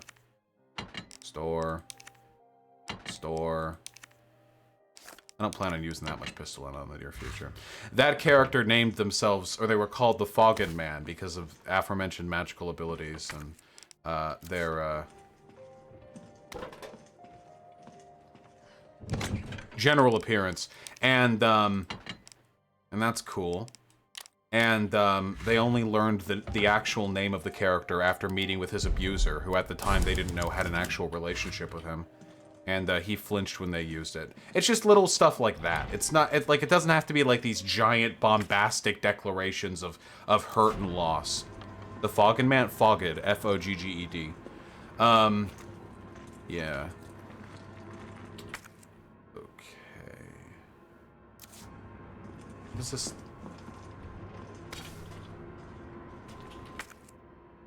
Okay, I see.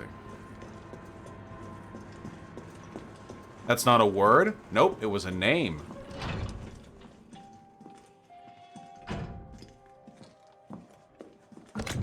Yeah, you chillin' here for a smidge.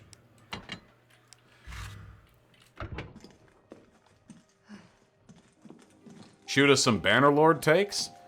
Okay, look. Okay, listen. I'm not like a fucking expert. I haven't like prepared a fucking thesis on this or anything, okay? But I was disappointed when I first played Bannerlord. I thought there was a lot missing.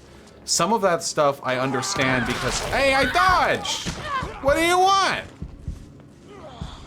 Some of this stuff I'm fine and dandy with.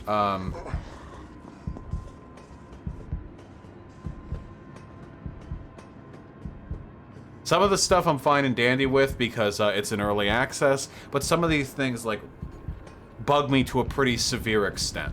Like, for example, the fact that, okay, you guys want to hear some real dumbass shit? There's a chompy boy down there. In the Mountain Blade games, you can occasionally find bandit camps that you can raid. You can't raid them with your whole army, because you accumulate a big old army in the game. You can only raid them...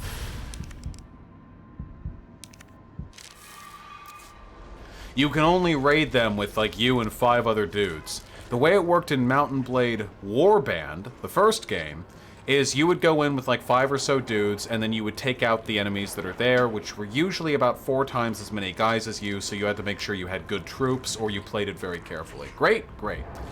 In Mountain Blade Bannerlord, this is the newer game that's been in development for 8 years. You park your giant army outside of the bandits' cave while you go in with like 5 other dudes. And then, if you are defeated or captured, Oh!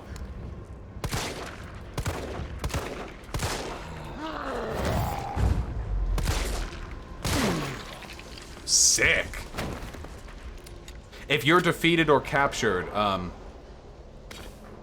what happened in the original game was that you would just, like, be kept in their camp for a little bit, and, like, you'd lose some money, and you'd, like, release, and then you'd go back to your army, and everyone would be like, haha, you fucking suck, dude, you stupid piece of shit, lol. What happens in Bannerlord, and I want to look down there before going down there, is you lose your whole fucking army. It was patched, like, day 2. Yeah, I'm aware of that, but I played it day 1. Okay, nice. We have a shortcut now. Oh, that's sick! We have a shortcut. We don't have to go through here anymore, where there are like 6 zombies.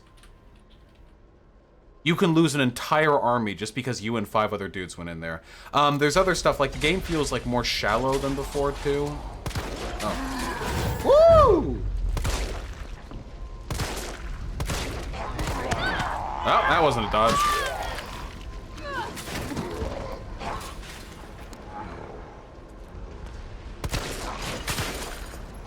Come at me. Wait, no, don't actually.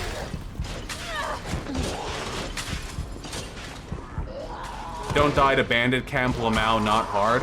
Have you ever thought that your attitude towards games might actually just be a lazy way of preventing yourself from having to critically analyze the flaws in the stuff you enjoy? Just don't die, lol. Oh god, really? Well.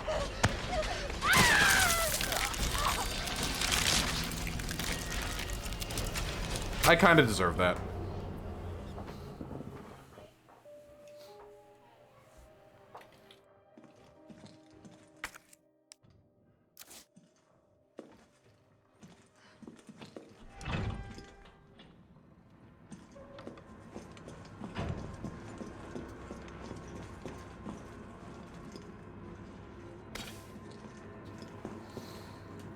I want Bannerlord to be good too. They're popcorn games, though. I do, like, those games are very destructive to me, so maybe I shouldn't want it to be good. Did I play Sekiro? Yeah. It's been doing good, B-Quimby. You might competitive any multiplayer games? Ha! The only game I've ever gotten anywhere near close to the top of a leaderboard on was, I shit you not, I joke you not, fucking, Bejeweled 2. The phone game? The Mineshaft game variant. I'd play it back. Okay.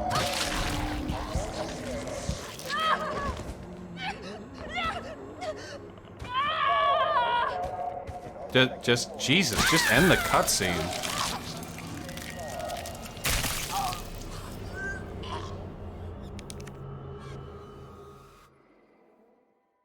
For Bejeweled 2, the Mineshaft game mode, I think I was in like the top 1,000 out of like 2 million ranked players or something like that. So that's something. I don't know, Zan. Destiny is a pretty big coomer.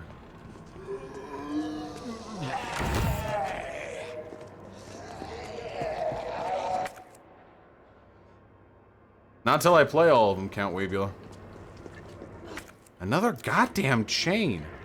Watch citations needed? No, I do not.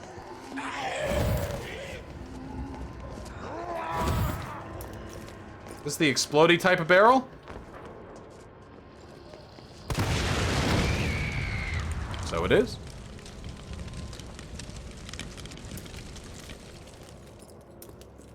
Now, how many of you did that actually kill?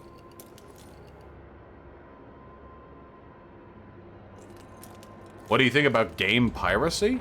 I think it's important to support creators who you believe are deserving of support. I would consider it actively immoral, for example, to pirate like from good like indie developers, you know? If you want to get like a season pass EA game because fuck EA, like okay, whatever, I don't care. Not gonna hit someone too hard for that one. You gotta be dead, right? Well...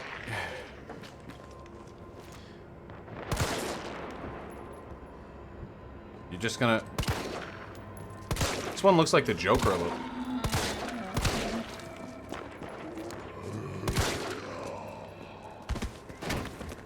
Eat shit, dude.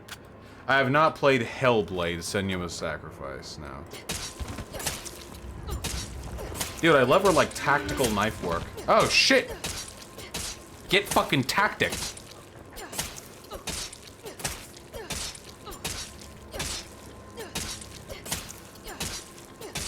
Yeah. Do you want to see how I got this bite?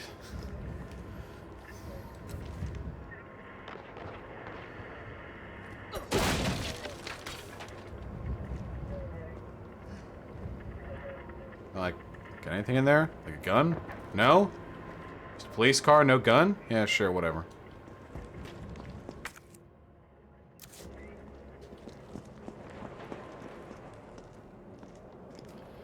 I was infected, and I was feeling a little hungrier than usual. I ran towards Mommy. I took a bite out of her leg. She didn't like that. Not one bit. Daddy came at me with a knife, but it was too late.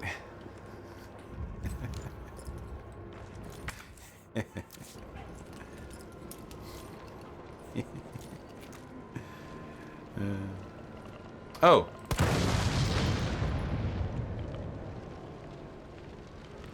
You're suspiciously good at that? Yeah, look at me, the reincarnation of Heath Ledger himself.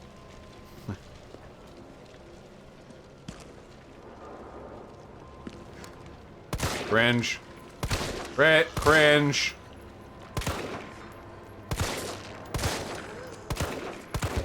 No, that miss on my part was cringe. Get in, get.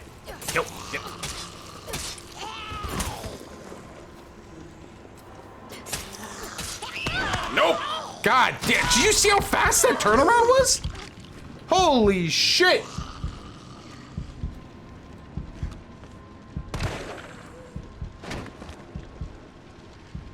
Do you see? She fucking snapped!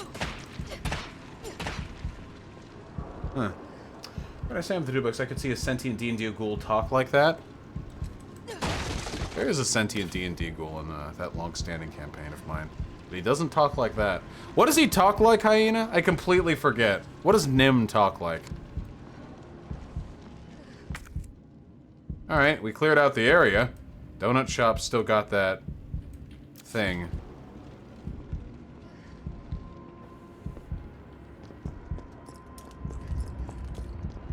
Nim, Hyena.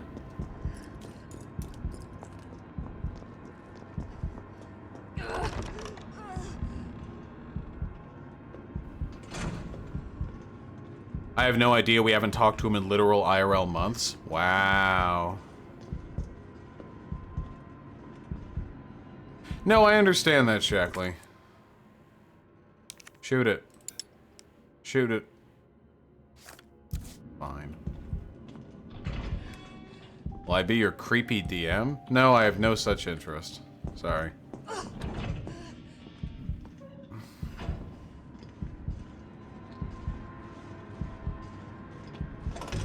B. Quimby, I think it's usually pretty easy to tell when people are having, like, a sincere change in their political perspective. Like, believe it or not, folks don't actually change their mind on that much stuff once they're adults. Particularly not people who have a financial and political incentive to maintain consistency when it comes to their values. Think of all the boomer moms and dads out there. These people tend not to change their mind that much. They tend to stay pretty close to whatever opinions they had back around college days, you know? But this is usually a pretty bad thing because, generally speaking, that leads to them maintaining reactionary beliefs. But if we're talking about politicians here, these are people whose political opinions are a matter of financial interest to others. The odds of them just having these like epiphanous paradigm shifts in their system of belief, it's just not very likely. It just doesn't happen that often. It can happen. Oh, there's a barrel right there. I gotta use these more often. Whoa! Oh! Wow! That freaked me out a little. Okay. Yeah, over 25 then, panic stasis. Not necessarily like 18 or older. So can politicians change their mind on stuff? Yeah, of course. And I'm sure it happens all the time. But when you see stuff like Hillary Clinton, like being pro-Defense of Marriage Act, being anti-gay marriage, being like, you know, the sanctity of marriage is between a man and a woman for like her entire life, and then suddenly, right as support for gay marriage tips over 50%, she all of a sudden is in favor of it. That, I think it should be pretty clear, is not a sincere change in her political opinions. Yeah, private positions and public positions.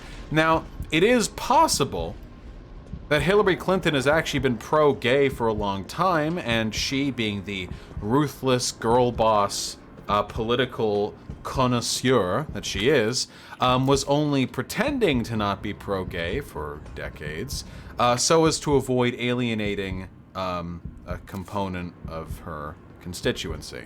And to that I ask you, is the best advocate for the gays someone who isn't willing to put up a fight in their favor until after she's 100% sure supporting them isn't going to get her kicked out of office? Hey, Kropotkin. Why is LGBT acceptance declining recently? It's not. Well, it is a little, but it's being overstated largely. There's a bit of a reactionary surge midst the Zoomer group. And if you want to know why that's the case, it's largely because of Gamergate. I'm not joking. It's largely because of Gamergate and the political sort of zeitgeist that formed afterwards online. People like Sargon of Akkad, Paul Joseph Watson, the Quartering, blah blah blah. All of these people transitioned from pro-gamer boys into being advocates for fascist political outrage. That was 6 years ago? Yeah, only 6 years ago. 1.5 presidential terms. But it's a phase, and it'll pass. Colossal TM, don't you worry. We'll be talking about the Karen question soon enough.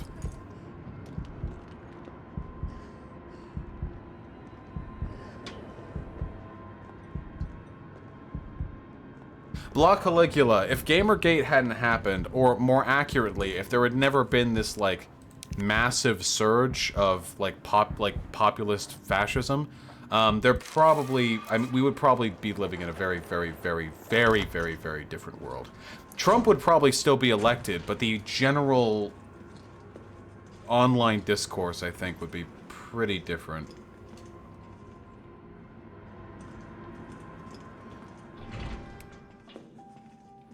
Possibly Retrolutionist.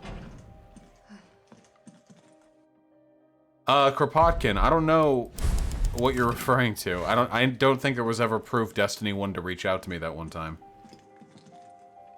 Have a good time, Lone Cat. Don't die.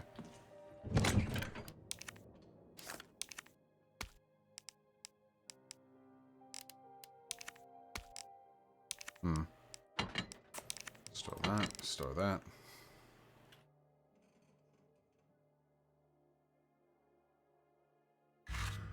A Libraven, if you mean liberal in the sense that I believe in human equality, egalitarianism, free speech, free rights, blah blah, then yeah, I would say I'm pretty liberal. Not a capitalist, obviously, but you know, what are you gonna do?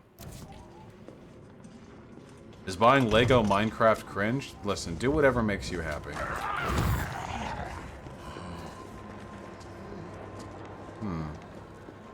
A lot of zombies. Does this actually kill him, or does it just stun him?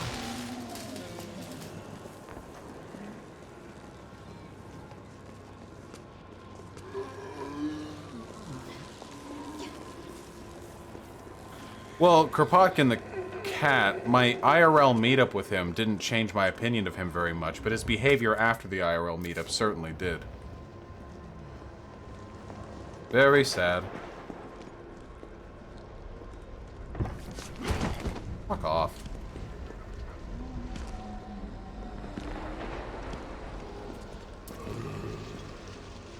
Wait, what's this way? Okay, this is the way I originally came through. Alright.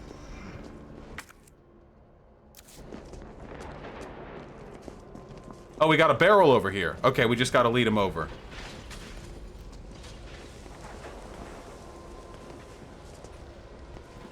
Did I meet with TJ IRL? No, no. I met with Jeff Holiday, though. Patrick Miller with the $2. Thanks for debating Stefan. Yeah, it was fun. He's really, really stupid. I didn't have to put much effort into it. No, I meant to go through. Wait, fuck off.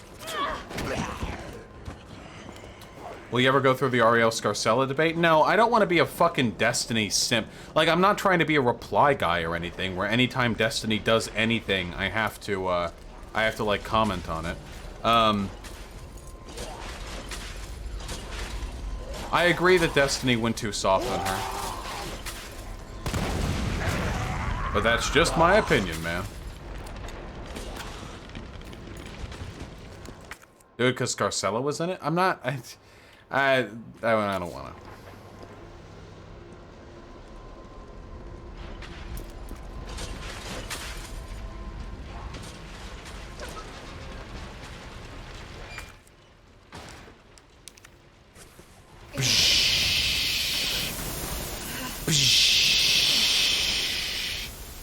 No, you can't just overcome an obstacle preventing you from progressing in the game. Haha. Fire hose go psh. There, I did the meme. Do you like it? Do you like that? Oh, I think Stefan has narcissistic personality disorder. I don't normally like just flippantly diagnosing people like that, but Stefan Molyneux literally thinks he's the greatest philosopher since fucking Socrates or whatever. Dude is legit crazy. God damn it! When I get fucking Clipper prior things, I'm gonna have a field day with this game.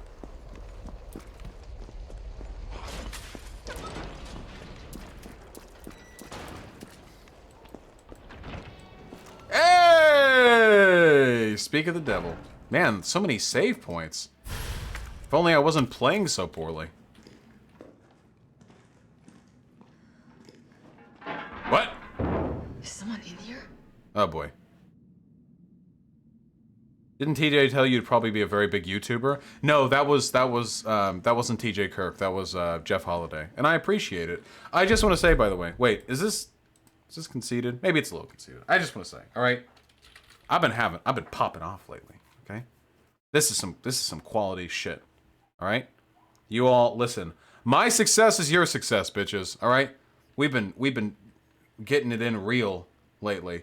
We're getting like 300 or 400 subs every day. We just got to keep that going, okay? We just got to keep it going, all right? So everyone who's listen, it's going to be like a pyramid scheme, okay? Everyone who's watching right now, tomorrow you have to get someone to sub, and then they have to get someone to sub.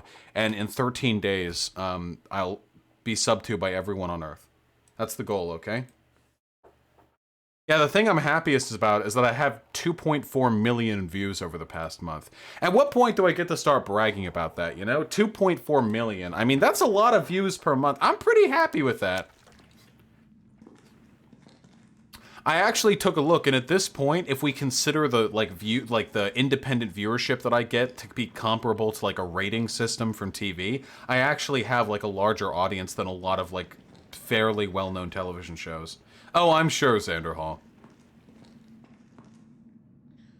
Would it be possible to come on for 15 minutes to talk about reconciling anarchism with Marxism? No, because I already think these things can be reconciled.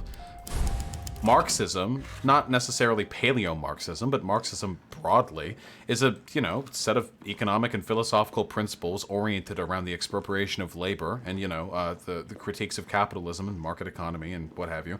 And anarchism is a political philosophy about reducing hierarchy. I don't think these are mutually exclusive at all. Is it too late to debate Vosh? Well, you were the person who was spouting off some really dumb shit, Mondo, so maybe you get a chance at some point.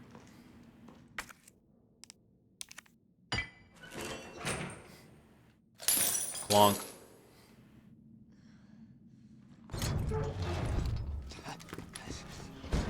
Here, you UBCS? Yeah, careful, careful. Come on, don't look at me like that, all right? I'm not an infected. No, wait, please! Chad, move.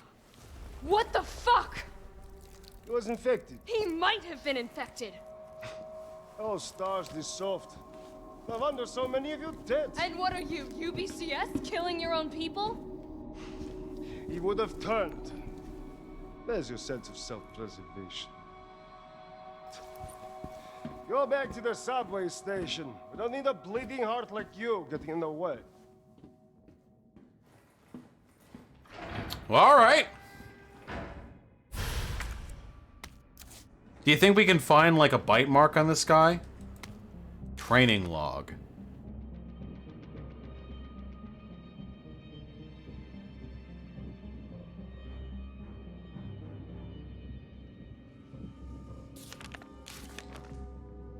Wait, fuck. I missed it. No.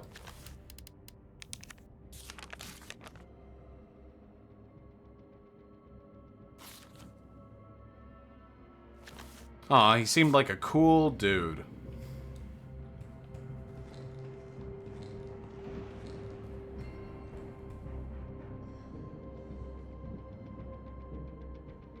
Yeah, Kropotkin the cat, but it's not a dichotomy that I find especially interesting, to be perfectly honest with you. I honestly think, like, it's a massive waste of time. All the anarchists and commies, like, at each other's throats.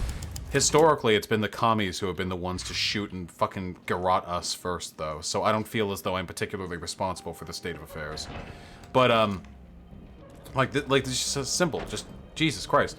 Work together. Overthrow capitalism. Maybe after we overthrow capitalism, you know, we have ourselves a discussion about what to do next.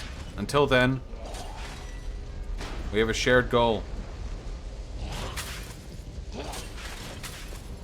Just weird. A lot of people, like, I don't get much utility out of discussing the nuances of a society I know I'm not going to be alive to see. I just would rather focus on the problems we've got right now.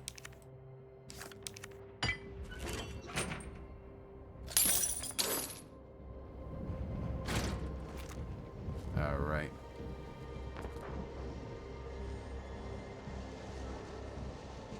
Mondo Fruit Punch says you defended ISIS and apologized for the bad state of Muslims. He kind of applied that institutional forces don't affect racism that much because Asians do well. Ooh, I see. Whew. Yeah, Mondo, if you want to debate, you can get in the Discord.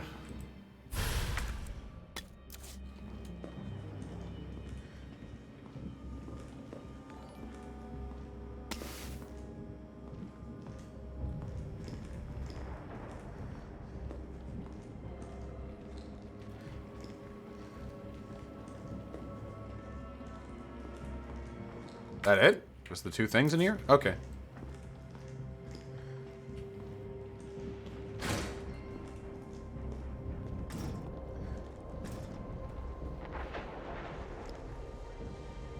Oh, looks like they can't.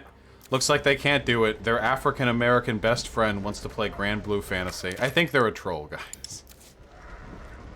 African-American best friend.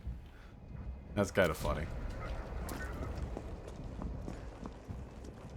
Lamau, I'm genuinely confused why Vosh sees someone saying something dumb as attractive in terms of wanting to debate them. Because I don't want to waste my time debating shit with people who I already agree with. That's why I don't bring leftists on to debate with. It's so fucking boring.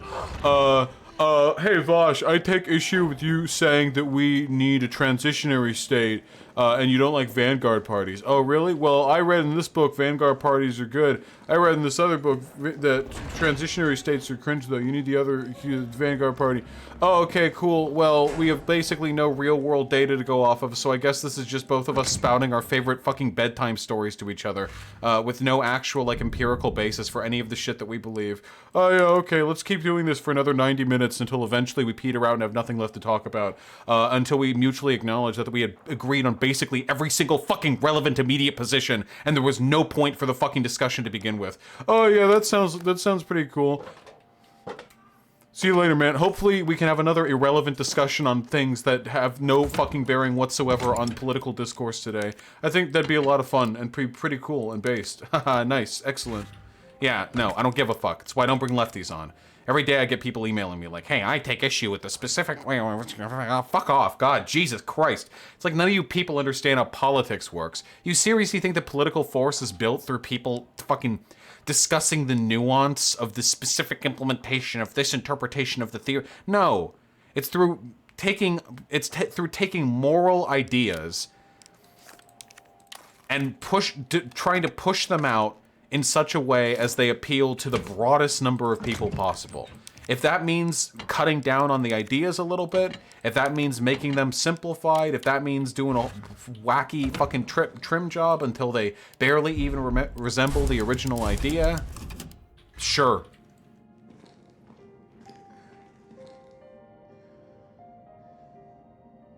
Yeah, B. Quimby, probably, but it's funnier when there are multiple people there to participate in that process.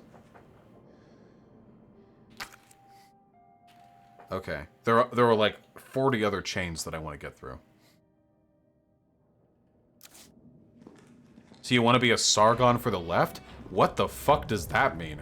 Sargon is a fucking idiot. He lies or is incorrect about everything that he says. If you mean I want to be a Sargon of the left in the sense that I want to be an effective political actor, then yeah, sure, Sargon has been a very effective political actor. But like that's like a weird. That's like saying I want to be the Henry Kissinger of the left because I want to be influential. Like I want to be an influential leftist who changed minds. Oh, so you want to be like Henry Kissinger? Like I don't know what that means. I don't know if that's an apropos. Mondo Fruit Punch is Hooli on Discord. Mondo Fruit Punch, if you want to talk, you get in the fucking Stream Collins channel, okay? We can suss it out.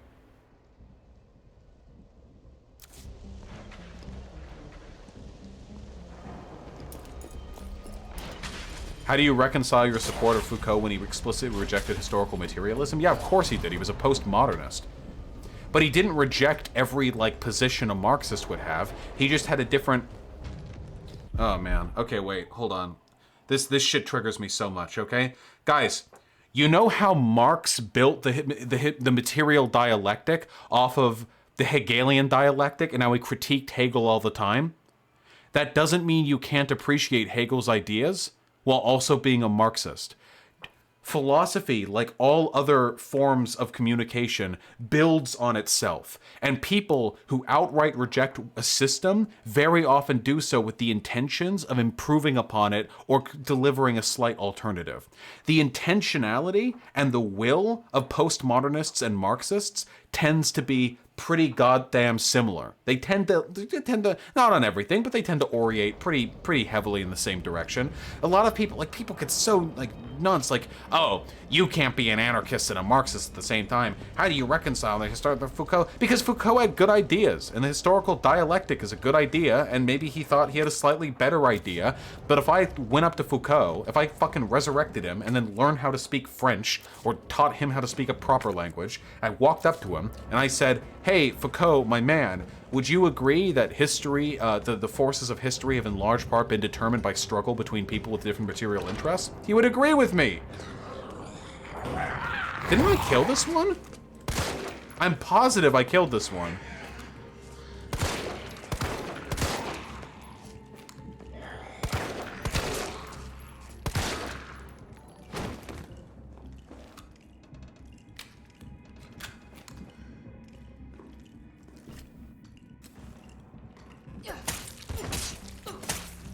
Respawning enemies? Oh, no way, really?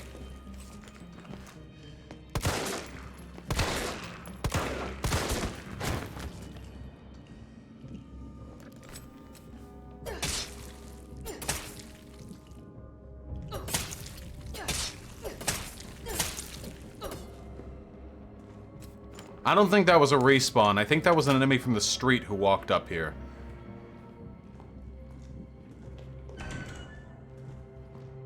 Okay, no, this is the guy that I thought. Okay. Okay. Alright. Hey, let me know if that person goes into the Collins channel, okay? Noam Chomsky doesn't like Foucault at all. Yeah, they debated, didn't they? They had, like, significant disagreements. Also, leftists argue all the time and don't like each other while having similar goals. You realize, like every leftist on YouTube doesn't like every other leftist on YouTube, and yet we all have basically the same goal, right?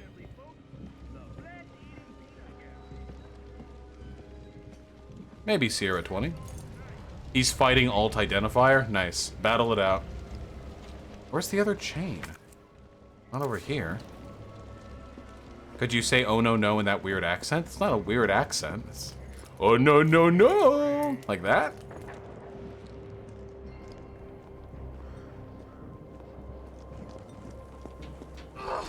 Ugh.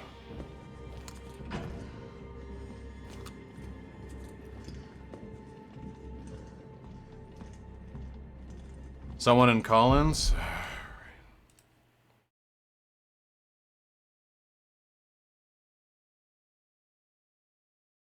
Well, yeah, Colossal TM. I mean, Foucault is a fucking weirdo. Philosophers are weirdos.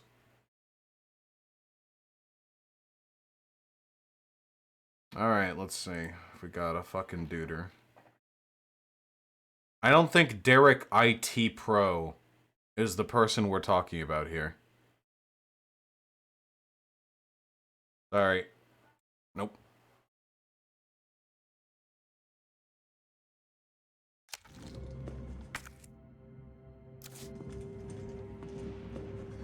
Philosophers aren't weirdos? Yes, they are. Philosophers are fucking weirdo degenerates. Okay? They all are. Every single one of them.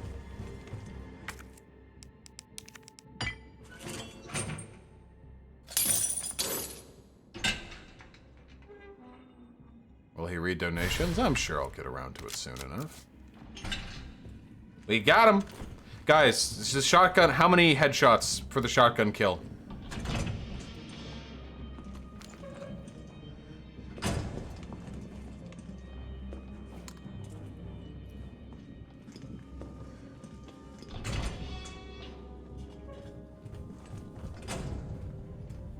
Boobies or booty? I'm more of an ass man, because I'm not a fucking idiot. Because still can't get this. Alright.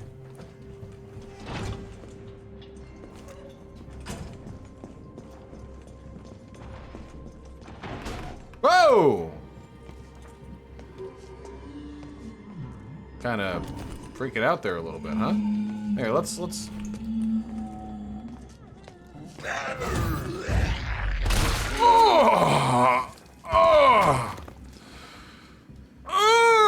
Oh, sorry. Just popped the load off in my shorts. It's all good. Got lots of extra spongy, you know, absorbent down there. We can keep going. We can keep going. How do you determine which chats you read? I read every single donation that I get.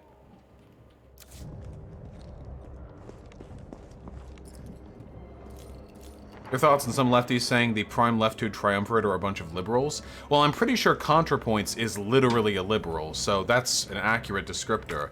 But Sean H. Bomber Guy, 3 Arrows is also a liberal, I think? But Sean H. Bomber Guy and Ollie are all socialists.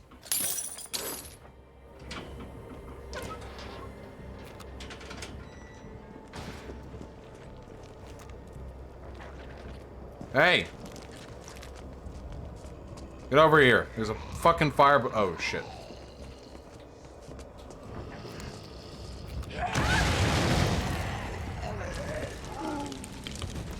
Did that even hurt me?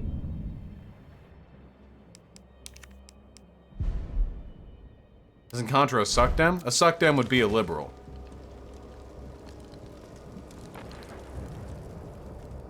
How'd that not set you on fire? As we have already established, we are not immortal. We are, in fact, immortal. Baby. Oh, are they in there? Alright. Yeah, here we go.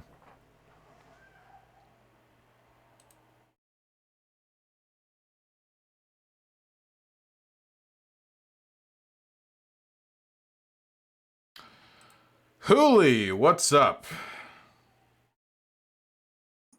Hello? Hello. Testing. Can you hear me all right? Yeah, I can hear you just fine. What's up? Oh, shit, I'm kind of nervous now. I'm actually a big fan. I've been watching you for like the last 4 months, almost all of your videos. Nice. But, Well, you know I what? just- For as long as I've known you, I've been a big fan of you too.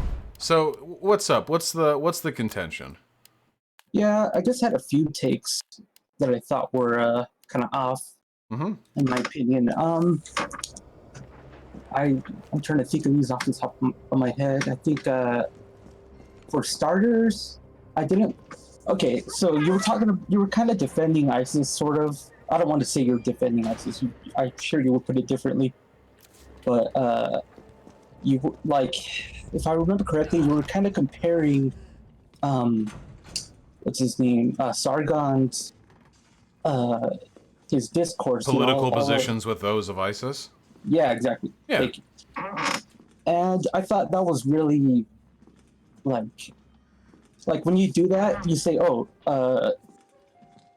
Sargon is conservative, and ISIS is conservative. That seems really reductive. You're like, well, like it. So you're saying almost like a slippery slope argument, where it's like, oh, if Sargon continued to do whatever, like let's say he could have the world as he wished, he would have it like ISIS, I don't think that the world would be like as though it were controlled by ISIS if Sargon had his desired world. The issue I have is that usually the people who are most fanatical about condemning militant Islamicism are the people whose political positions are basically an anglicized version of those. So it's not just that they're both conservative, it's that Sargon is an autocratic fascist who who A, believes in a conspiracy brought about by egghead intellectual progressives to destroy the West, B, he believes that degeneracy and cultural assimilation are bringing down our once great empire, and C, he believes in establishing like an ethno-state to return us to our former glory. He doesn't have the same like religious element as ISIS, but when it comes to like the baseline political positions, the only real difference is that he uses a microphone and they use guns. It's just a little hypocritical to me. Like, I'm the one who should be able to criticize ISIS. ISIS is a conservative institution. I stand against that. Okay, you just said the only difference is that he talks and ISIS uses guns. So it kind of goes back to what I said earlier. You're implying that if he had the guns and the firepower, we'd be living in some kind of, horrific ISIS-like state. Well, I think we'd be living in an autocratic fascist ethno-state, similar to what we had back during the days of, like, Nazi Germany, yeah. I mean, people like Sargon have had guns before. We see what happens. Like, that's what it turns into. Now, of course, the particular historical circumstances are different. Obviously, Islam is not the same as Christianity. There are differences in its aesthetics and the tendencies of its followers, though I don't think those differences are very significant, personally. And Sargon is, at least to my knowledge, not a particularly religious person, so there's not as much of, like, a moral imperative there. But fundamentally, yeah, I think that the arm of his history swings in the same direction. Okay, but to me, it seems like that's the slippery slope argument to the 10th power, I'm not saying it's a slippery slope. I'm saying that it's the same. Their arguments, their position, the alt-right and ISIS fundamentally use the same political tactics and the same political reasoning to achieve virtually identical ends. They're just opposed to one another. Okay, well, this actually kind of ties into my other criticism that I have of the left and, certain things that it seems you kind of condone. The idea, to put it, the punch-a-Nazi idea. I think there's a clear delineation between speech and violence. And what I really dislike about the left is when they go after speech because they claim that it leads to violence, Well, I'm very pro-free speech, but being pro-free speech does sometimes mean that you have to prevent people from engaging in certain forms of speech.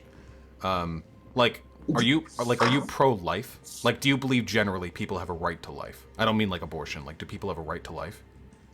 Yeah, sure. What do you do if you're in the middle of like Midland Park and like a gunman like starts open firing on people, like just starts gunning them down, 10, 20, 30 people, and you send the police in. Like, should the police shoot, or should they like try to capture the guy without killing him? They should kill him, in my opinion. I mean, I agree. And much in the same way that you understand that in that instance, it is necessary to kill to protect the sanctity of life, I too recognize that in order to protect the sanctity of freedom and of free speech, there are some types of speech that need to be curtailed. All right, so it sounds like you're saying you're pro-free speech except for people you disagree with. No, there are tons of people I disagree with who I think should have a right to free speech. There are some types of free speech that stifle other forms of free speech. Like, for example, imagine it's the 1960s and you're a civil rights advocate, you know, like MLK type, you know, and you are constantly being beleaguered, harassed, sometimes even threatened by Ku Klux Klanners, white citizen councilmen, police chiefs, the FBI, stuff like that. Now, some of those acts on their part are acts of free speech. They have a legal right to those things. But in a practical sense, all that ends up doing is stifling your right to free speech, because you can't fundamentally enact it if there are powerful entities out there that are trying to stifle you. Does that make sense? The problem is it really up to you to decide, though? Like, who are you? Like, you're not the arbiter of what's acceptable speech and what isn't. In my personal opinion, I think a person should be allowed to go out and say, hey, slavery should be reinstated. And, you know, people can listen to him and disregard him and call him out as an idiot. But, you know, punching him is stupid. I just don't agree with that at all. Well, who decides whether or not it's okay to execute somebody to preserve others' lives? Well, I mean, that would just be, what is it, like the pragmatic or just a pure numbers game, like you would see but that. who decides that? Like, who decides when it's okay to kill a person to protect the lives of others? The police. What? I Okay, guess, so situation. clearly somebody can decide it. So we have somebody who gets to decide, or some institution that gets to decide, what types of free speech are unacceptable and harmful. Like, we have an institution that can decide when it's okay to take a life. I'm sure we can have an institution that can decide when it's okay to prevent certain types of speech. I just fundamentally disagree with the idea that any kind of speech should be stifled, and I think saying that, oh, it should be stifled because it radicalizes people, and then these people that are radicalized are gonna do crazy things. That's like, you know, slippery slope. You're going Let me step by ask you step. a philosophical argument, okay? What if there was a prominent online movement, we don't have to name any names here, but what if there was a prominent online movement that was disseminating certain types of rhetoric? That rhetoric has started to show up in the manifestos of terrorists that have been acting all over the world. People are starting to take action on account of the very legal invocation of free speech that you see from this online movement. And you know somehow, let's say prophetically, that if things continue as they are without any type of ulterior intervention, there will be a fascist takeover of the country that you live in, and all free speech will be silenced. Would Here's the you thing is that people who stop read them? Yeah, no, I would not stop them from writing whatever the hell they want. Even if you knew that them doing so would eventually lead to the destruction of all free speech. Well, in that hypothetical, you're already assuming that's what's going to happen. But in my opinion, someone can write a manifesto, you know, like taking it in real world terms. Someone can write whatever the hell they want. People aren't going to suddenly start committing violent acts. They do though. Do you think wait, out of curiosity, do you think incitement to violence should be illegal? For a person, only if it's directly like a straightforward cause and effect. Like, okay, you're telling somebody kill them, but not when you do like, you know, all these steps removed. Oh, they're saying bad things. These bad things get people thinking the wrong way, and then maybe one of those people is gonna go crazy and shoot up a school. So or but whatever, that's, you know. so that's completely circumnavigatable then. What you're essentially saying is the only time it's illegal to incite violence is when the person doing so is stupid enough to implicate themselves by directly calling for a specific person to incite violence. However, if you have a YouTube channel and you start saying stuff like, it's time for us to rise, it's time for us, it's time for the day of the rope, for the white race to reclaim its homeland, and for the race traders and the brown and the what have you folk to hang from lampposts, but you don't specify any particular date, time, person, that you think should be legal? Just in generally, like if I wanted to say, oh, lynch all black people, yeah, that should be legal to say. Okay, I mean, I strongly disagree. The reason why there are laws against incitement to violence right now is because we've kind of recognized that, like, usually the incitation of violence isn't as simple as just like one person. It's not like Charles Manson. Like, you don't just tell one person to go commit a crime. It's usually about disseminating rhetoric that leads to stochastic terrorism or to the implementation of certain political policies that end up hurting people. I care a lot about freedom of speech, so I care about stopping things that are going to hurt freedom of speech. I care about life, so I want to stop things that will hurt life. That doesn't just begin and end when a person picks up a gun. There are other things that happen beforehand, perhaps times at which stopping it would be more effective than had they picked up a gun, or I think we can intervene and make, you know, a positive change. Well, like I said before, the issue is that you're suddenly looking 5 steps ahead and deciding, oh, well, you know, this is going to lead to that, it's going to lead to that, it's going to lead to that. Like, to me, it's just, there's no one who could really just know for a fact or decide, you know, that's, oh, this is going to lead to violence or whatever when it's five steps removed. No, political theorists have known for a long time what leads to what. Nobody should have been surprised by the Charlottesville incident. Nobody should have been surprised by what happened at Christchurch. These are all very natural reactions to Lauren Southern, for example, with the Great Replacement, like rhetoric that she used. That was came up specifically in the manifesto of the Christchurch shooter. That one's pretty specific, easily to trace. I mean, like, we know what leads people to making certain political decisions. Hold on, let me close my window. Car alarm went off.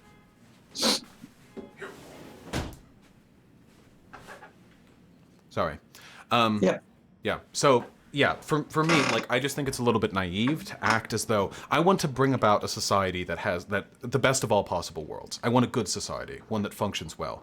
I don't think a society functions well if it doesn't have a natural defense mechanism against things like fascism. Fascism is a plague that eats away at societies. It makes them worse. I don't really think it's that unreasonable to say, like, hey, if you've built a political apparatus oriented entirely around the dissemination of hate and misinformation, it's probably reasonable that, like, something be done about that.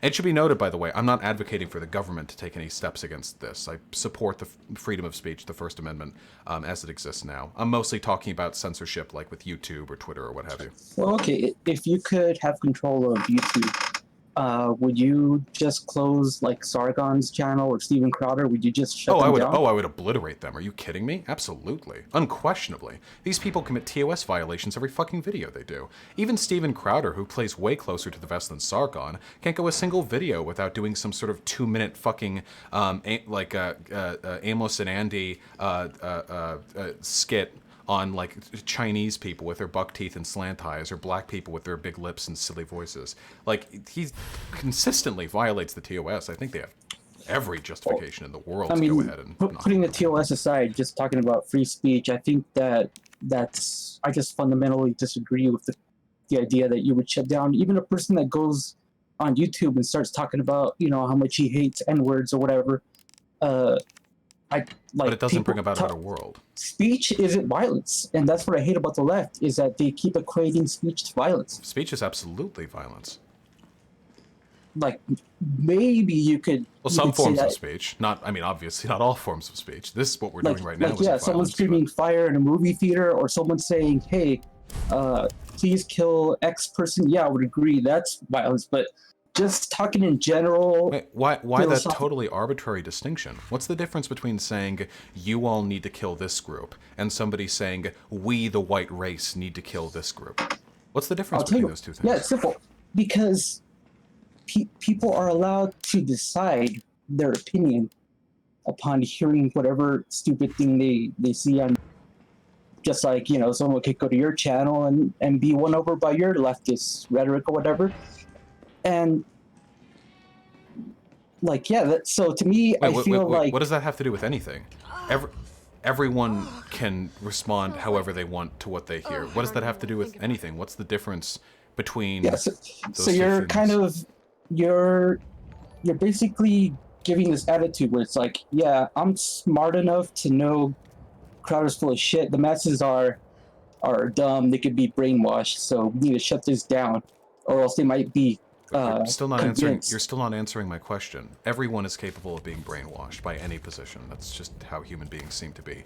What is the difference to you between saying you guys need to kill black people and saying we the white race need to kill black people?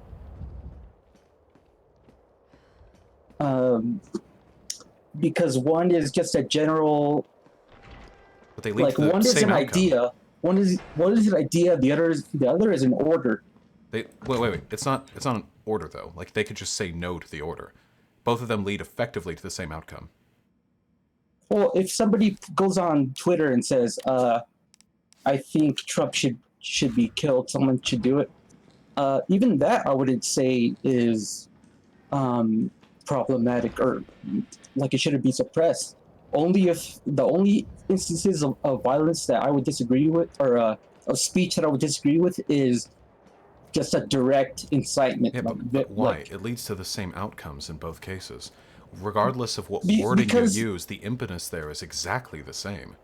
No, because when somebody says we should lynch all black people, that's a thing that people can decide to do. Wait, but they can't if they're ordered to as well. That has nothing to do with it. It's not as though when somebody says something in a commanding tone that you're obligated to do it. In both cases, whether they're saying it directly or indirectly, you still make the choice. So the difference is that I only find free speech or inciting violence with speech problematic if there's a credible, direct cause and effect. All of those have already been established. We're literally seeing language invented by certain YouTubers popping up in the manifestos of terrorists. That has already been established. I feel someone like Sargon would look at people doing violent things and he would look at it with disgust. That's irrelevant to me. I don't care what they think about it. Much in the same way the law doesn't particularly care, like whether or not like you accidentally or deliberately hit that pedestrian. Well, it does, but it's bad either way. No, I don't really care. The language he disseminates, the rhetoric he uses, has certain outcomes, and those outcomes lead to violence. They lead to harassment. They lead to the silencing of other people's free speech. No, it is a fact. This isn't like hard political theory. Like, it seems to me like you're only interested in putting the pieces together if it's as simple as this person's holding a gun, they pull the trigger, the bullet goes into another person, we can see the chain, bullet from person to gun to person holding the gun. But in reality, if we're talking about like really big, important philosophical issues like freedom of speech, we can't just limit it to like that base of discourse. We have to be willing to consider the possibility that there are indirect ways that people can affect massive amounts of harm, and we have to consider with some legitimacy whether or not it's valuable to curtail that. So, do you think YouTube should have a TOS?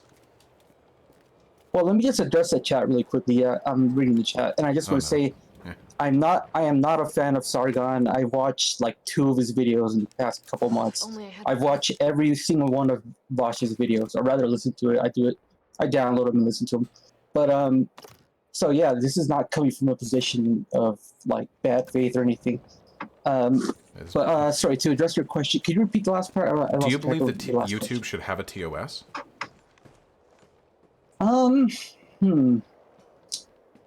No. Okay. So you think that you should be able to do anything you want on YouTube as long as it's not illegal? There should be barriers to prevent, adult-rated content from reaching children. But aside from that, I don't think there should be any barriers as long as what you're doing is illegal. Sure.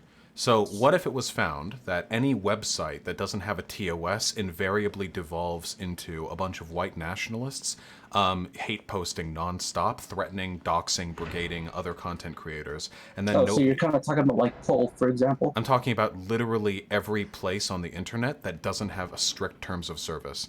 all of them end up turning out the exact same way.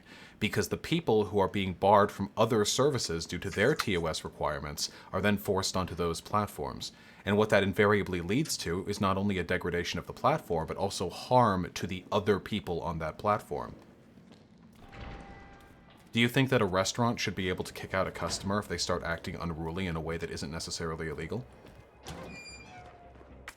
Only if somebody feels physically in danger. Wait, if you own a restaurant and there's somebody in that restaurant who comes in smeared in shit and hollering about the end times, you don't think you should be able to remove them?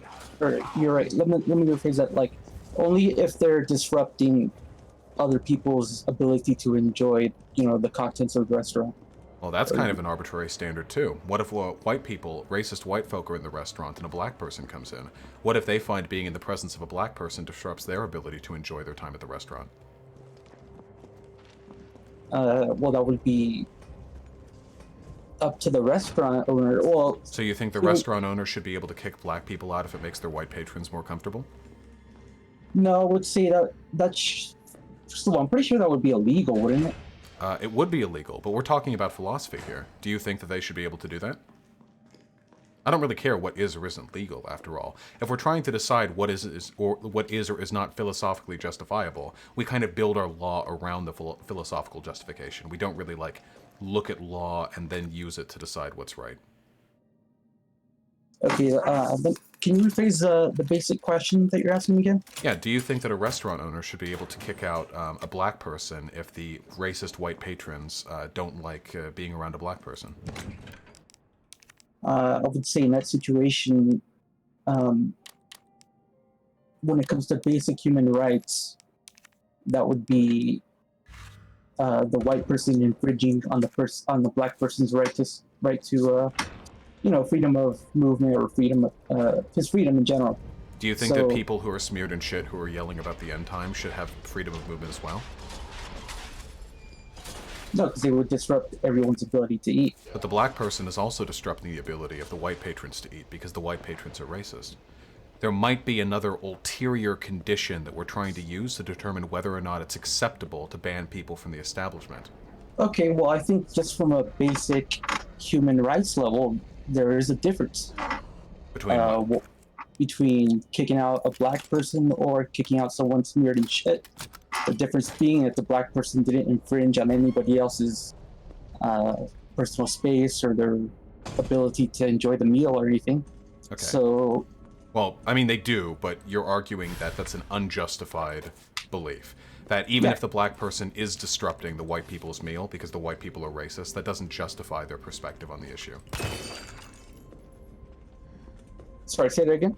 So what you're arguing is that even though both the black person and the shit-covered person are disruptive to the patrons, you argue it's okay to kick out the person smeared in shit, but not the black person, because it's acceptable for a person to be black. They have a right to participate in sort of the public forum, but a person smeared in shit has violated the social contract in some way, and they do not have the same right or expectation to decent service if they go outside. Yeah, that sounds good. Phrased it way better than I could. Okay, yeah, cool. But you acknowledge that being smeared in shit and yelling about the end times, both of these things are not illegal, nor necessarily are they incitements to violence. They're unpleasant, but they're ultimately legal and actually rather harmless, as all things go. I'm pretty sure you could be arrested for disrupting the peace, couldn't you? It really depends on the extent to which you're doing it. But that's an interesting question. I'm not really talking about law. Do you think it should be... You just mentioned law. You talked about law right now. Well, I'm saying that philosophical determinations don't really consider law because you base law around philosophy, not the other way around. But if we're speaking strictly about what is right or what's moral, do you think it's okay for people who are disrupting the public good to be arrested? Like if a person's out in the street just screaming at people, not insults or threats or anything, just yelling at people. I think there's a clear line between speaking and either yelling, because that could be a physical kind of disruption, and what was the other one? Being like smelling, that's more of a physical thing. So yeah, I think if somebody is calmly speaking, they could say whatever the hell they want. Okay, but wait, opinion. but I'm interested earlier. You do believe that a restaurant owner should be able to kick out a person smeared in shit, yelling incoherently? Yeah. Okay. Why? Because the smell to me is a form of minor assault. Like, okay, you're assaulting their senses, basically. Okay. Yeah, okay, I agree with that. So you believe that even though it's not literal physical assault, like the shit-smeared person isn't tackling anyone or anything, there is a type of violence associated with them being smeared in shit because they are negatively, they are in a empirical way, they are hurting the people around them. It's kind of in a silly way, but it's true though. Nobody wants to go around smelling other people who smell like shit. Would you agree with that? Oh, yeah. Okay, so you agree then that private businesses should have a right to not host the services or content of people who they believe are odorious or are making less pleasant the experiences of other people. Okay, yeah. Okay, so we're in agreement then that it's perfectly okay for YouTube and other sites to have a TOS because in doing so, they're fulfilling the exact same principle. A person who comes into YouTube as a white nationalist, disseminating rhetoric about white nationalism and how Jews and black people are bad, may not be, in the strictest sense, violating a law, but they are making things hell for everyone else, and there is sort of an injurious element to existing on a platform alongside somebody who believes you need to be lynched for your skin color. It's just like Tyler, the creator, with his infamous tweet. Just close your eyes, turn off the screen. That does not compare at all. Interesting. Wait, so how? You realize that Tyler, the creator, got made fun of for that tweet because it was stupid, right? No, I thought it was perfectly apt. He said, "How's cyberbullying real? Just turn that shit up." Yeah, people made fun of. Yeah, that was made fun of. Sure, it's true that it has it still has an effect, because it's happening. And I think he redacted it later too, because he knew it was also stupid. Okay, well, I still stand by the fact that something on a computer screen, an idea that's just on your screen, that's not physical, that's not assault, that's not something that you have a right to shut down. You can just leave the restaurant. If you don't like the shit-smelling man who's yelling a lot, you can just leave the restaurant, can't you? Yeah, but it would be in the restaurant owner's interest to. And it would be in YouTube's interest to keep their patrons as well. I have a bigger issue with YouTube because they're essentially a monopoly. Oh wait, so no, we're moving to a different argument now. You agree then, fundamentally, that there is some legitimacy to the argument that YouTube has a right to expel patrons of its service that end up hurting the experience of others, do you not? Does YouTube have a right? I think they shouldn't have a right because of the fact that they're so, because they're essentially a monopoly. So I am in favor of the government controlling YouTube. Well, we've moved to a completely different argument here. So you realize that even if a person is walking around free on their own on the streets, not using any private services, as you so wisely pointed out, they can still be arrested for disrupting the public good. So even if YouTube was nationalized and turned into a public service, that wouldn't necessarily mean the government couldn't have their own TOS. Hell, government-owned websites sometimes have comment sections that have their own TOS. Even if a website has is owned, the BBC, for example, is not, well, it's not technically a government wing, but it's a publicly owned institution, or at least the funding comes from the public.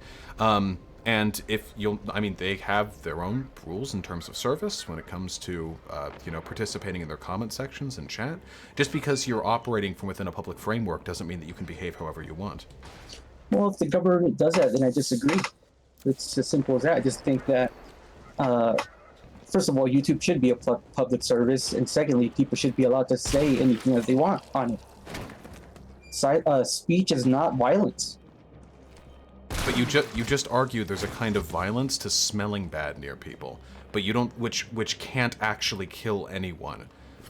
But speaking about the need to engage in a race war can. it can lead to violence. Smelling like shit can't. On its own, it is utterly harmless, if unpleasant.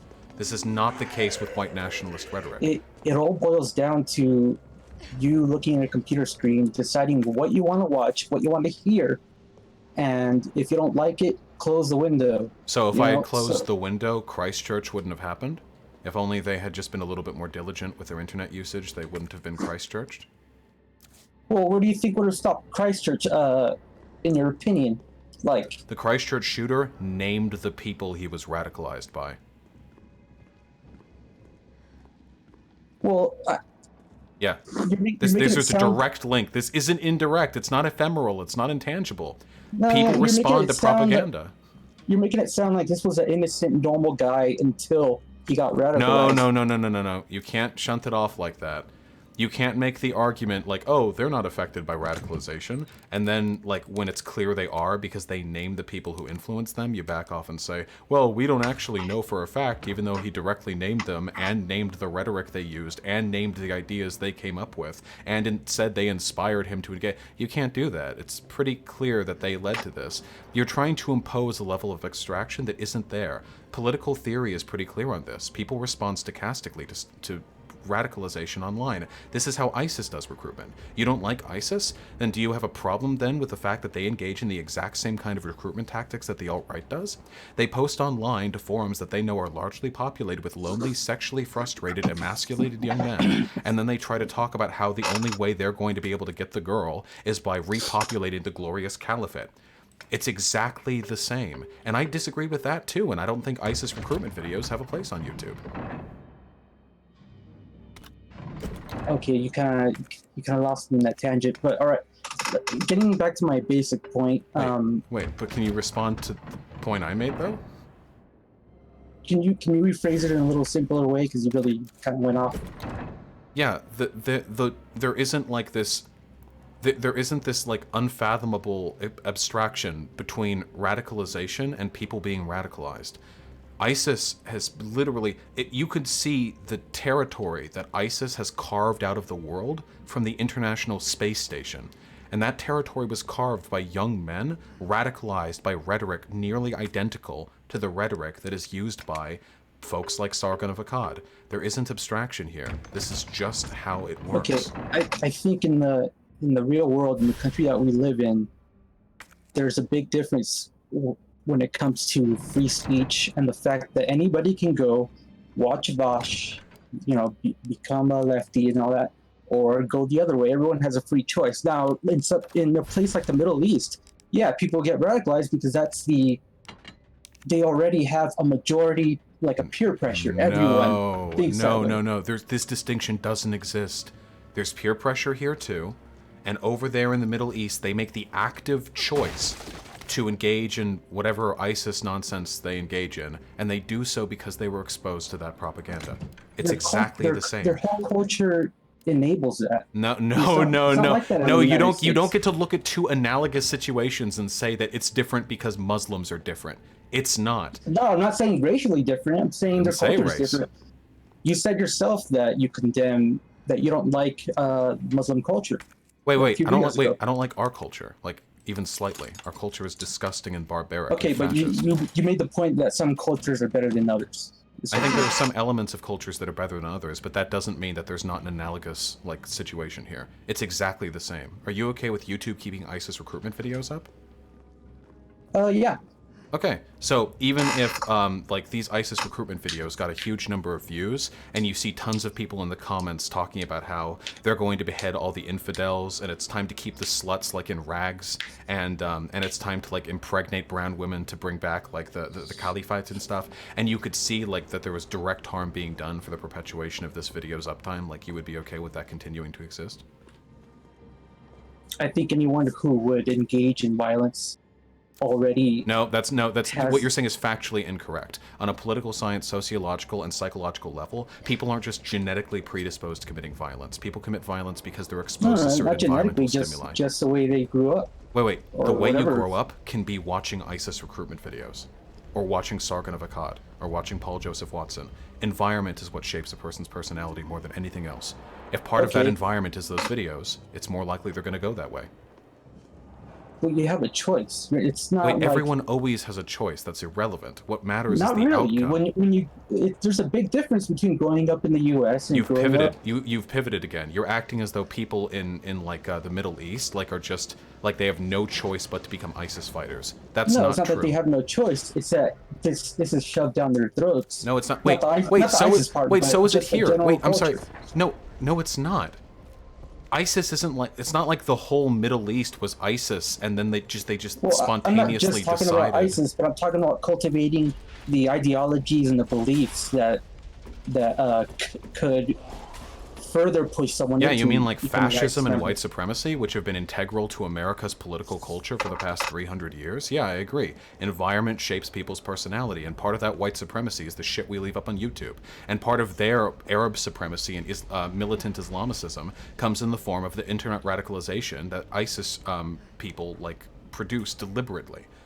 What you're arguing for is to make the world worse for no reason. The world isn't made better for the existence of these videos. It leads to things like ISIS. ISIS would not exist if they had only had YouTube and its TOS as an option to recruit people. I just have a problem with you. Kind of, it belies like a general feeling that everyone else is inferior when you say, "Oh, I'm too smart." Wait, what is that? When did I ever say I'm like too smart? What no, is not that? literally. I'm just saying that's kind of the impression I get. How? Because you make everyone else out to be so easily swayed. Everyone is easily swayed. Everyone is a product of their environment. You're the one who just said that Arab men didn't have a choice to get into ISIS because their culture influenced them. That's when it's your entire world. In the U.S., it's not like this that. is a distinction that does can't not make a exist. The comparison. entire world of the United States is based on white supremacy and xenophobia. That's been the case for as long as this country has You're been just around. inciting panic, and that's Wait, calm down. I'm not inciting panic. You're the one who's not capable of processing just basic sociological truths. You're trying to enforce some sort of distinction here, something that makes us better than them, something that makes the Arab world weak and easily susceptible to that propaganda, but something that makes us specific and distinct and strong. It's not true. The Nazis were popular here in the United States of America before they weren't. For a decade, Adolf Hitler was one of the most popular foreign political leaders because he was strong and because he was white and because he liked being strong and white and because America responded to it. This country isn't special. People here are radicalized. No, your issue is that you can't point at history and then be like, well, that means this is hard. That's not how our country is now. It doesn't matter what was before. Yeah, things were bad before. It's still this way. That's where I take issue with your perspective. Is you're making it sound like we're gonna. Do you have any idea how many times you've pivoted to a different talking point over the course of this conversation? Do you I feel like I would need like a topographic expert to go back over this and find all the times where rather than dealing with a point I presented to you, you move to the goalpost like further down the road so you could talk about. I don't think I'm moving the goalposts. I mean, my original point was actually going to be more about the whole punch a Nazi thing, and then we really went off into specific ISIS territory. Yeah, so it is a fact of the matter that the existence of those radicalizing elements hurts people. There is a direct correlation between the existence of those radicalizing elements and people engaging in actual real-world harm, which can range from terrorism to the implementation of political policies that hurt people, particularly minorities. With that being said, I think, because I care about people, I do not want these policies to exist, so I want to stop them from being implemented. And because I care about free speech, I want to hamstring people who would seek to destroy our society and replace it with one that does not have free speech. I advocate fundamentally and to a better degree for both of the things you claim to care about. But You're still being the arbiter of what's acceptable and what's not. That's wait, no, I'm not. I'm not saying that I want to be Grand Führer of America and personally take down all the videos. I'm saying I want to responsible... That's what you're trying to accomplish in a small way. I'm not. Do you think I'm going to be like president? No, I'm saying that you're advocating for that. It doesn't matter who's in. I'm not advocating for me to be in charge of America. I'm not talking about you. I'm talking about what you're saying. Like just wait, you agree that police can make the decision when it's okay to subvert one's life to protect life in general. What's the difference here? Can we not have an institution that does the same when it comes to the violence inflicted by certain types of speech? there's nobody in the world who can correctly identify. No wait, yes we can. It's really Nobody really can simple. look into the future and just Harassment, say this is going to be violence. This is not going to be nobody violence. can know perfectly. Wait, you can never know perfectly as a police officer whether or not it's okay to take a person's life. But we understand that it's preferable to sometimes make mistakes than to never ever try. Okay, well, taking your example, I would say if a black guy is running away, for example, the police officer shouldn't shoot him. Yeah, But if we can he make poses a general clear general threat- distinction. Wait, are you saying that you're capable, if you were a police officer, to empirically determine with 100% accuracy when and when not it's okay to open fire?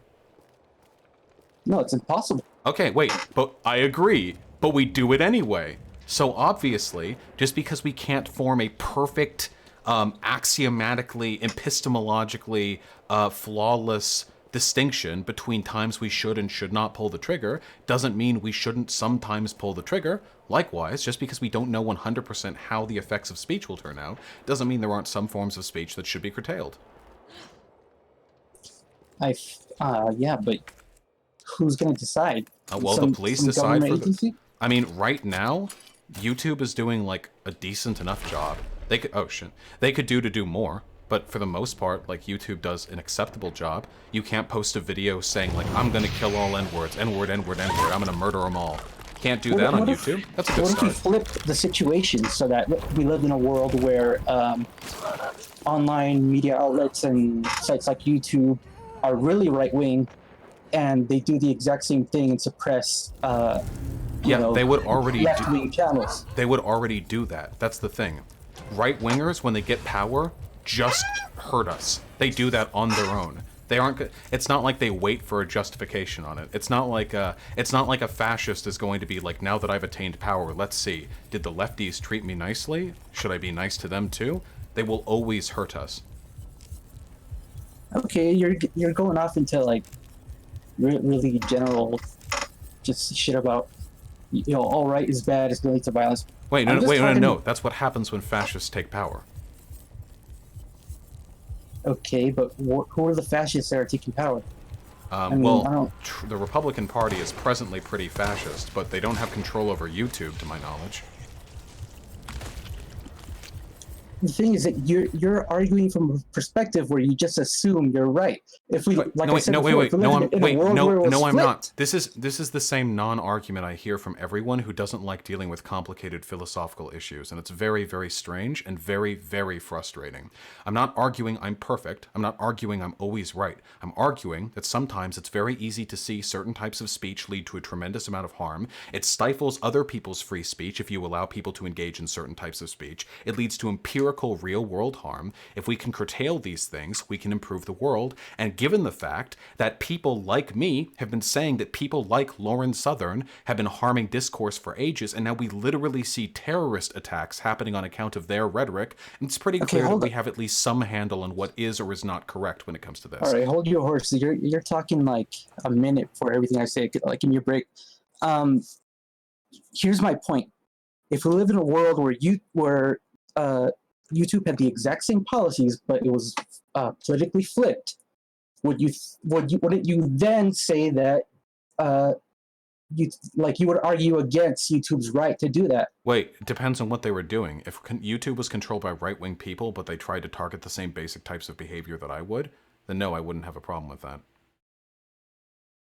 You wouldn't have a problem with them? Or what if they suppress people who just talked about leftist propaganda? I'm not advocating that you suppress everyone who talks about conservative propaganda. Are you saying are you asking me whether or not I would approve if conservative people would do something different? You just said you would shut down Steven Crowder and obliterate. Yeah, because they constantly harass and promote racism and xenophobia, not because they're conservatives. Don't you think it's weird? Name one channel that you wouldn't obliterate that is still right wing. Hey, remember when Twitter said that they couldn't roll out an anti-Nazi ban bot because it would end up targeting too many Republican officials? That's how I feel right now, okay? Right now, most Republicans are fascists. What conservatives? I don't know. Is Crowder conservative? Hold on. Yeah, Hunter Avallone. There we go. Okay, I don't know who that is. But even still, like, it just goes to show that... Wait, no, it doesn't. the principles that I'm outlining here are consistent. If you advocate for bigotry or harassment, I think that should be something that's against TOS. It's not my fault. I'm looking at chat. Shoe on head is not right wing. It's not. People are absurd. It's not my fault. Well, compared to me, you know, it's not my fault that conservatives relentlessly engage in targeted discriminatory behavior. That's kind of their shtick, you know. Okay, so you can name one channel, but let's be real here. You're basically wait. You realize you're not mounting. Obliterate 90%. You're not. Yeah. Of no the shit. right-wing channels on yeah, YouTube. they're horrible. Like, you're not. This isn't a counter argument. Yeah. My entire channel is based on the idea that conservative arguments are fucking terrible. It's not just that they're wrong, it's that they're fascists. They want to hurt people. Conservatism is fundamentally about destroying people, about preserving and promoting hierarchy.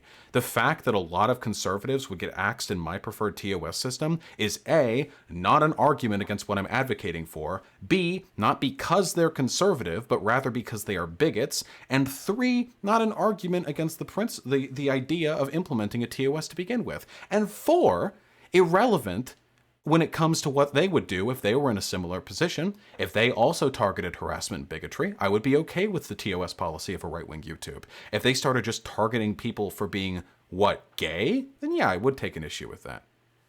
Okay. So, but you're still agreeing with, or you're saying that you, in a flip society, you wouldn't agree with YouTube's TOS. Wait, no, I just, wait, cases. Are you listening to anything that I'm saying? No, wait. Let me be clear. You said if someone is gay and they took down the channel, you would be against that. Okay? Yes, I think it's bad to target people for being gay. Okay, so we're just talking generally about the power that YouTube has. So wait, no, just because I say it's okay for the police to shoot like a serial killer doesn't mean I think it's okay for you to shoot a baby in a crib.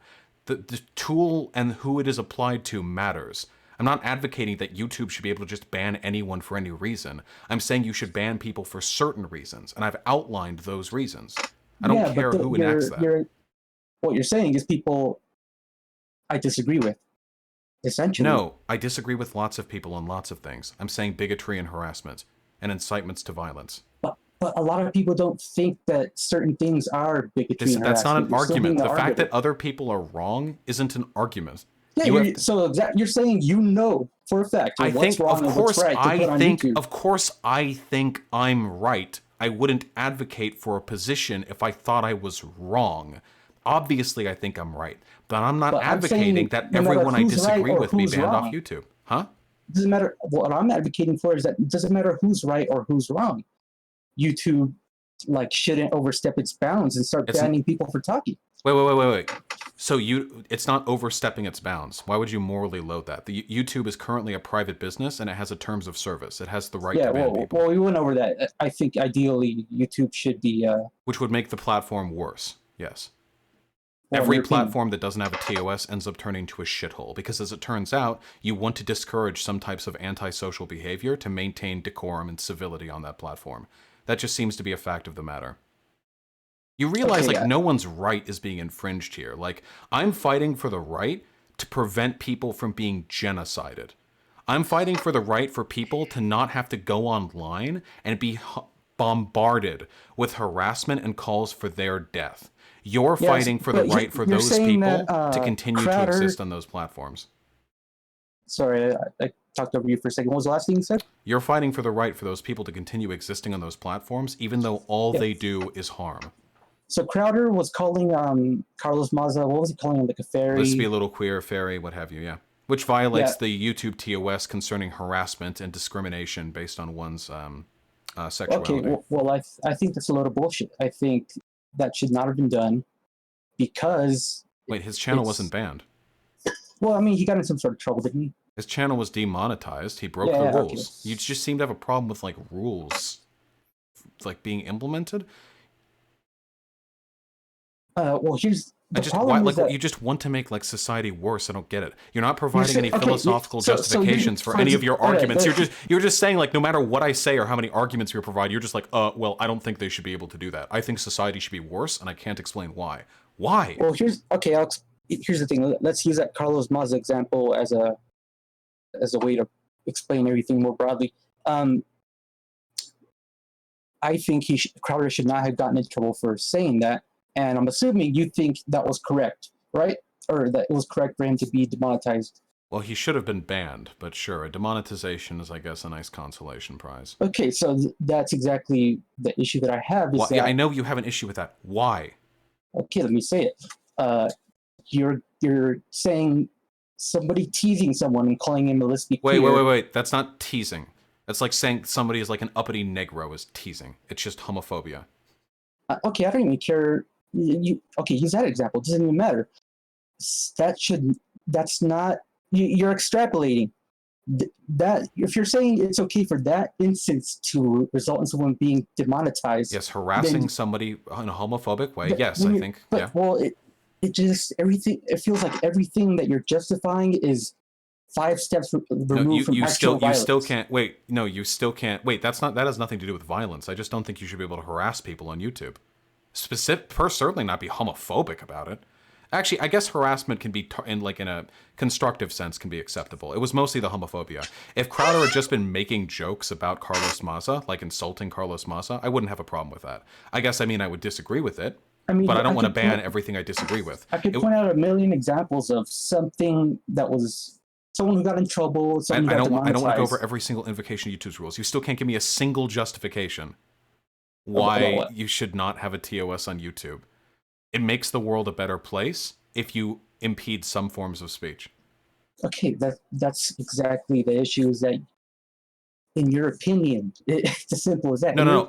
I've spent the past hour explaining to you the myriad ways, sociologically, psychologically, and political science, how it leads to worse things. It's not just an in my opinion thing. This is a fact of the matter. You could go into any university in America and find the political science department and try and say, well, there's no actual association between the consuming radicalizing propaganda and being radicalized. It's just their choice. But and you would get laughed out of every single one of those. It's not a matter of my opinion, and it has nothing to do with me thinking I'm always right. It is just a fact. But calling Carlos Maza falls under that umbrella in your opinion. Carlos Maza what? Gay. He didn't call him gay. He called him lesbian queer. He made fun of him for being gay. Yeah, I don't care about that, but... You keep minimizing it, which makes me think that you have an ulterior motive here. No, I don't care if he called him the F-bomb or whatever. Even that, would, in my opinion, would be acceptable, but my problem is that you're saying, oh, here you can look at the political history, all this stuff that led to violence. Why should they allow homophobic harassment? Why should it be allowed on YouTube? Why should that be allowed? Because it's harmless.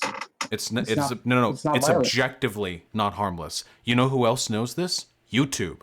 Do you think YouTube doesn't know what happens on their own platform? YouTube knows if they didn't implement a TOS, then less gay people would come to the site because it would be filled with vitriolic homophobia. Wait. We have to move on from this because you are factually incorrect in your assertion that there is no harm that is brought about through bigoted language.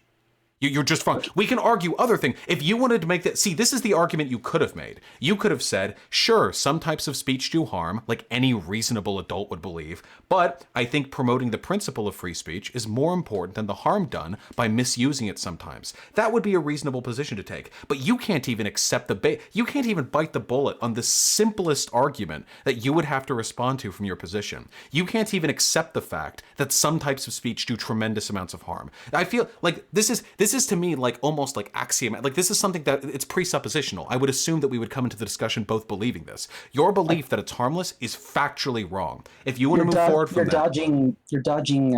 I'm dodging the issue. Yeah. Here's the thing. My problem, like I said before, is the slippery slope fallacy, where you say you take one little thing, this should be banned because it leads to X, which leads to X, which leads to X. And yeah, you could say whatever you said about political scientists that can determine how fascist regimes. Well, slippery slope is a fallacy, right? I know. I'm accusing you of that. No, you're invoking it. You're invoking the slippery slope fallacy by saying that if we penalize any type of speech, we have to penalize all of it, or it's going to lead to that eventually. It's a fallacy. You're invoking a fallacy. That's not really what I was trying to say. I mean, I was just saying you can't...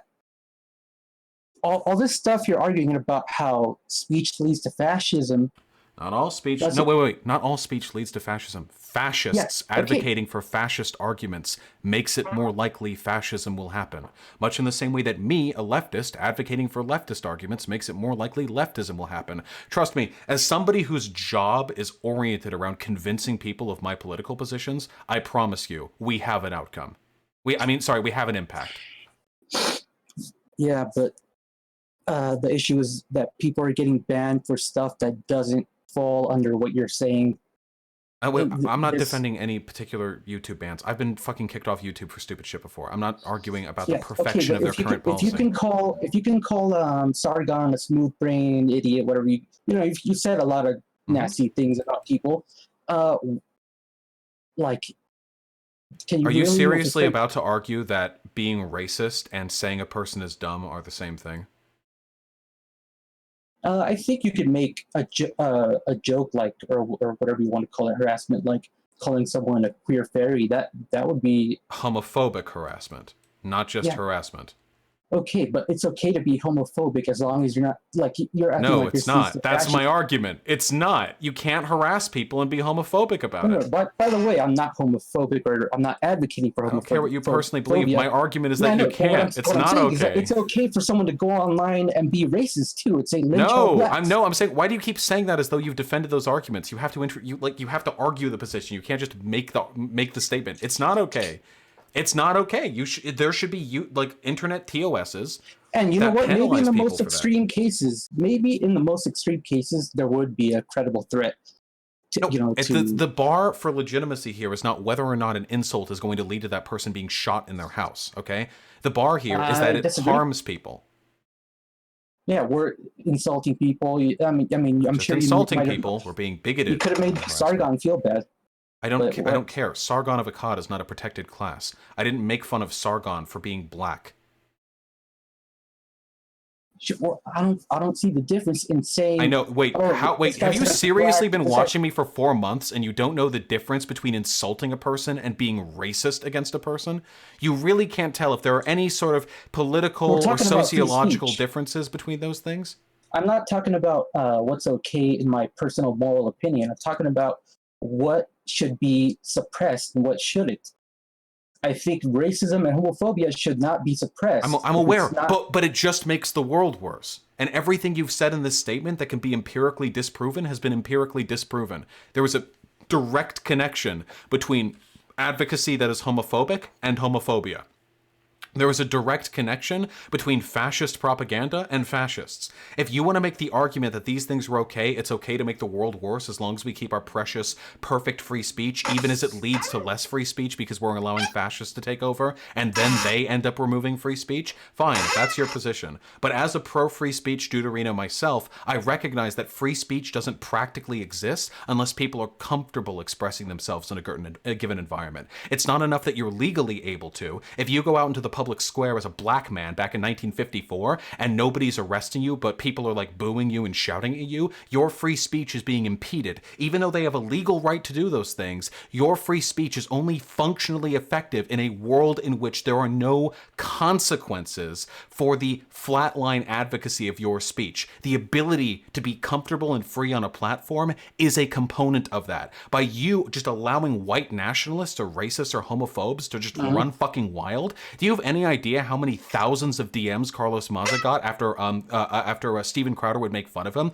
Do you have any idea how difficult it is to advocate for your point when every time you open your mouth, you're getting metaphorical tomatoes fucking thrown at you by an audience of people who have no social obligation to do anything other than be their worst selves online? The world is just made worse, and free speech is made worse when we do not implement simple limits on people's behavior online. Simple. I'm not asking for every conservative to be banned. I'm saying people who spent fucking 40 minutes of video talking about how the white race is on the cusp of extinction and the duplicitous Jew needs to be lynched in order to prevent it from going under the water permanently, I feel like that could probably get a person banned. And maybe there's some ambiguity there, and I don't know the answers on all of these things. But I also don't know when it's okay to execute a person or not on the street, but I do know sometimes cops have to draw their guns. So it's a complicated issue that we have to be willing to contend with the realities of, and not just sit down and like petulant children and say like, it's wrong anytime you ever take away someone's speech. All right, that's my soliloquy. Okay, we can. I did want to move on to another point. All right, as long as it's quick, because I've got a virus in my. Okay. Resident Evil if I could 3 just get the shotgun last word, I when it comes to that, I just feel it's like you said, it's too ambiguous, and people are starting to like at too small of a level when it comes to what is banned. Like, it's not like somebody saying, "Oh, lynch all blacks." It's somebody making a homophobic joke, and I think that's you can't decide. Like, you're not the one who gets to decide. Do you want to like give me specific instances, and I can like rule like a Roman like emperor, like I give the thumbs up or thumbs down on whether or not it's acceptable? I don't know. I don't know what you mean. Well, that's the thing, is that you're just basing everything off of your personal opinion. No, I'm not. I'm saying that there is philosophical validity to engaging in some of these protections. You realize these protections that I'm advocating for would also hurt some lefties. I'm also okay with like lefties, though I think the circumstances are fundamentally different here. I do think it's acceptable for YouTube to like TOS like lefties who go on screeds about how like whites are terrible, or screeds about how we need to like go out into the streets and start lynching rich people. I do think that's acceptable as well. So I would even be willing to apply this standard to people who share my political interests.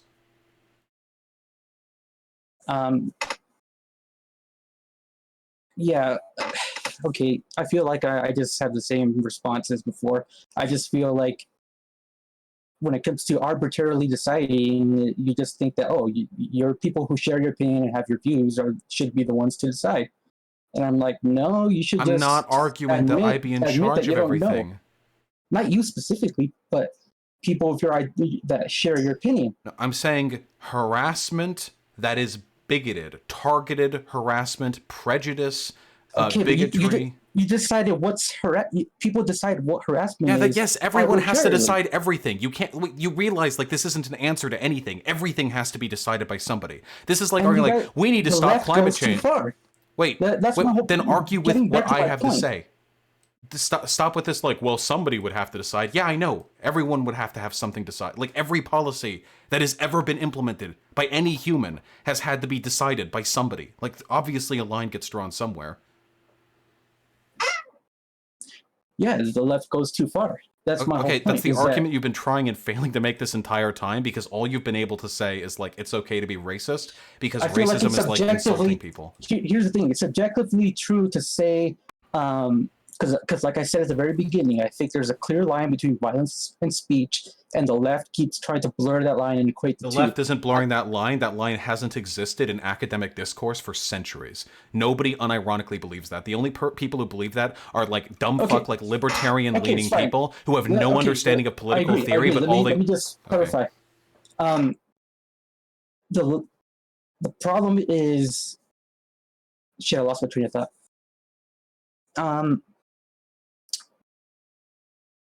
Yeah, basically, when it comes to the left banning or, suppressing speech... Wait. Why are we talking about the left? I'm just talking about a broad philosophical argument. And what are we talking about banning free speech? Do we need the government? I said at the beginning of this that I want to preserve First Amendment rights. Everything you said is correct in terms of, speech can lead to violence. Everyone believes everything they say is correct. Why would anyone make an argument they thought was wrong? I just said everything you said is correct. In terms of, speech does lead to violence, generally speaking. But you take it like, that's only in the most extreme cases. And you take that and then apply it to something that's not appropriate. Like someone calling somebody let's be queer or whatever. Wait, Crowder's shit leads to violence.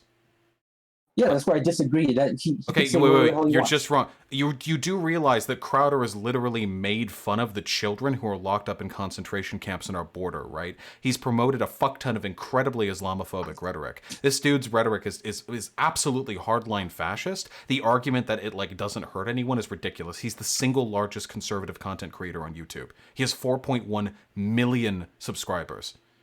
All it took was for him to make a lispy queer joke for thousands of homophobes to dogpile Carlos Maza in his DMs. That's the kind of power he has. He doesn't have to do any call to action. He can just wave his fingers and do a little slant eye bit, and somewhere some Chinese man is going to get 100 DMs from Crowder Just close your eyes, turn off the screen. I mean, seriously, dude.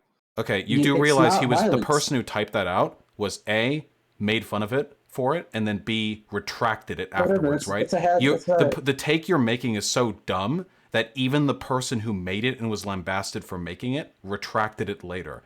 Nobody believes this anymore. Just close your eyes and turn away. Could I have just closed my eyes and turned away and Christchurch didn't happen? Could I have closed my eyes and turned away and Trump didn't get elected? Wait, really quickly. So, because you seem to think that like the internet is just this fairyland where nothing gets carried over from one side to the other. I don't know if you've ever considered this, but if you spend your time disseminating homophobic propaganda on YouTube, the people who watch and listen to you are going to be made more homophobic in real life too.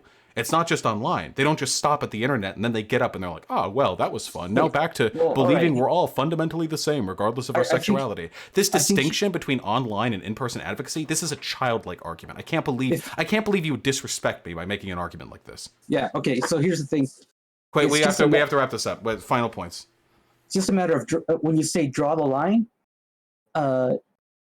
you're not drawing the line in the right place. You're drawing it way too far. You have failed to substantiate any point of yours at any point of this argument. You haven't even made arguments in your favor. All you've said are things that are empirically wrong. I want to talk about puberty blockers. Do you have time?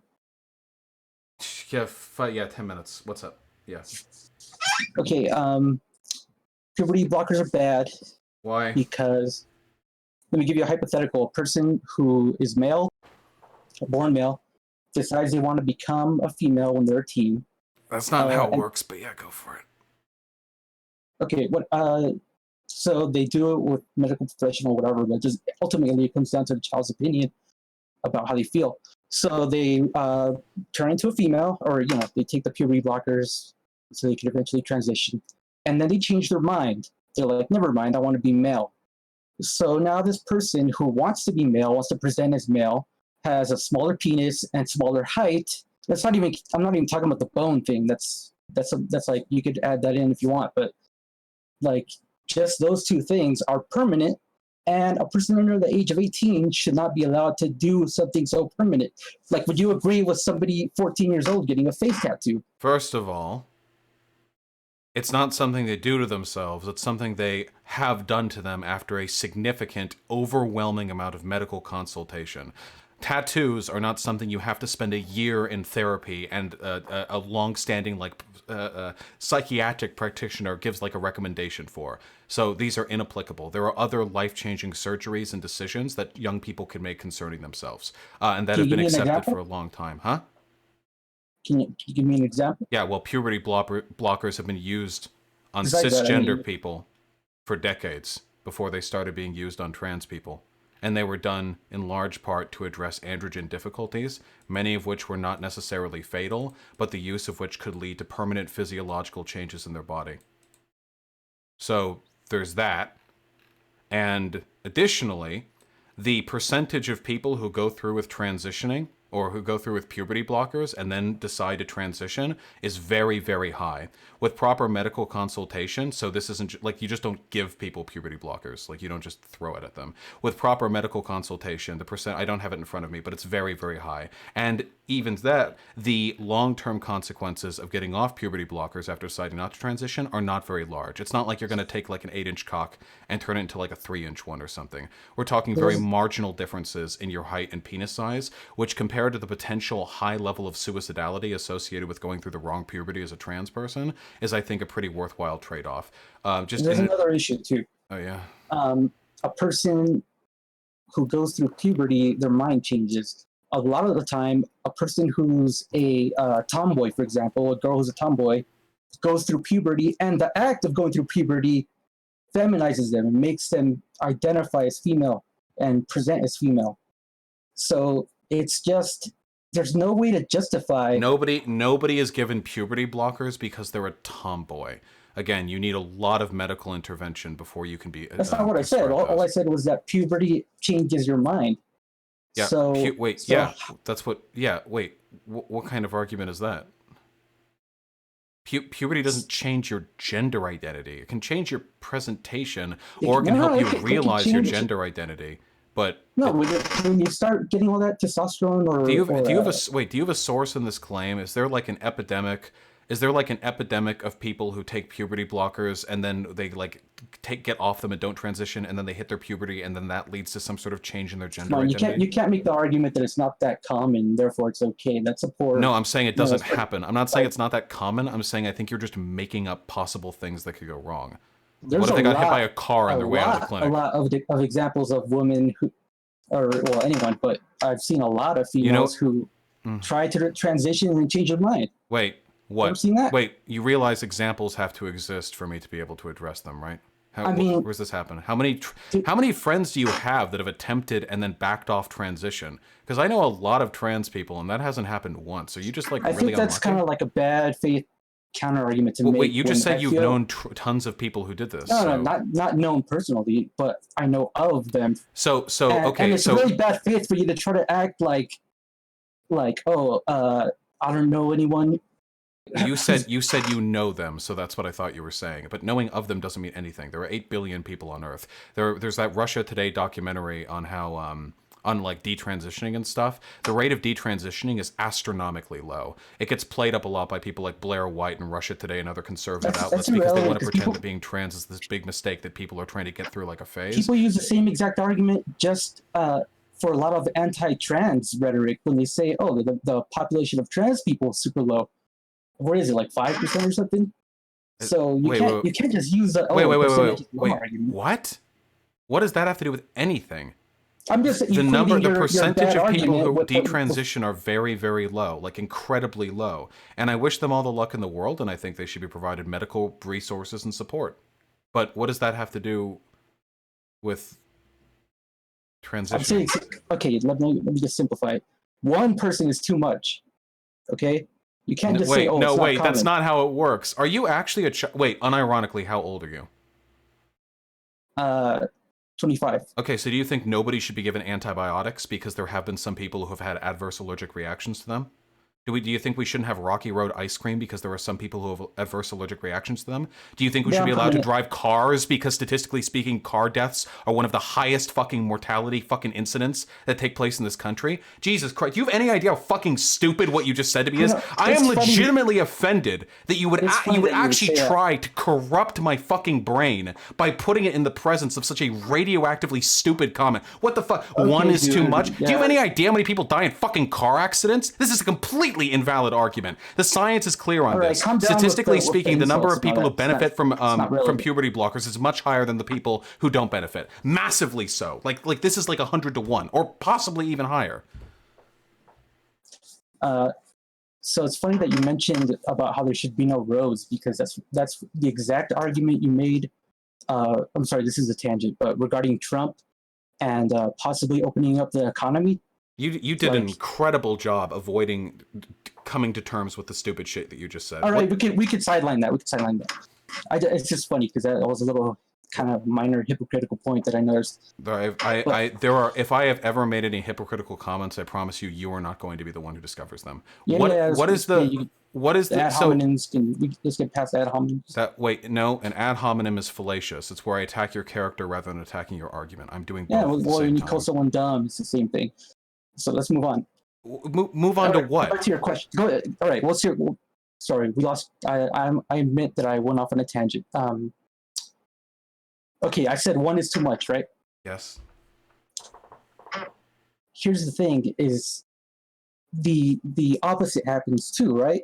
People who transition and take puberty block still commit suicide. Every population has a percentage chance of committing suicide. The chance is much lower if they take puberty blockers. Why are you giving me these arguments? Cis people commit suicide. Yeah, let's get back to what I'm trying to say. What are you trying to say? You can't give a 14-year-old the decision to decide on their height that young. What the fuck? What decide on their height? Wait, what the fuck are you talking about? I'm not very well spoken, obviously not as well spoken as you, so I'm kind of mumbling a bit. I'm nervous. But it comes down to, this is not a hot take.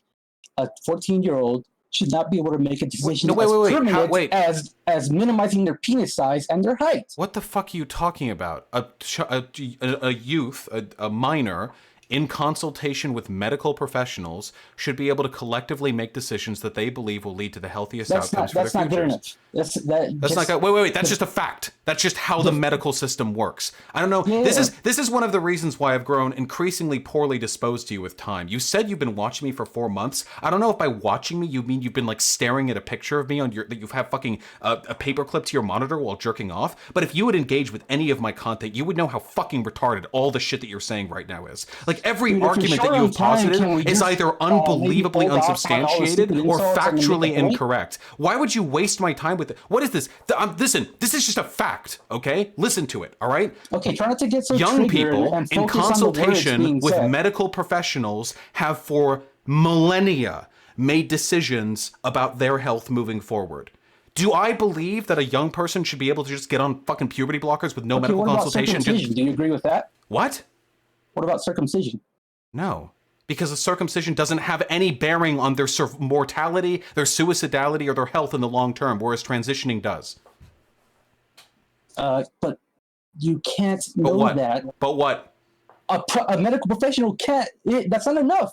Just because then I'm sorry. Then take it up here. with fucking John Hopkins, dude. I'm sorry. You seem to have a problem with the way all of society works, or maybe you're like not old enough to like realize like everything you're advocating for would break society as it currently functions. The doctors have been doing this for as long as doctors have been around. This is just a matter of fact. It's how the world works. The implementation of the fact that you only care about like this when puberty blockers are introduced to it implicates bias on your part. So why is circumcision not okay? Because for a wide variety, for one, it's fine. It's just forced circumcision on a baby isn't fine. Because it has nothing to do with their long-term health or well-being, and B, because it has nothing to do with their will. Whereas, kids who take hormone blockers aren't exactly forced to take them without any consultation, and B, it's done with the specific intent of increasing their survivability and happiness later in life.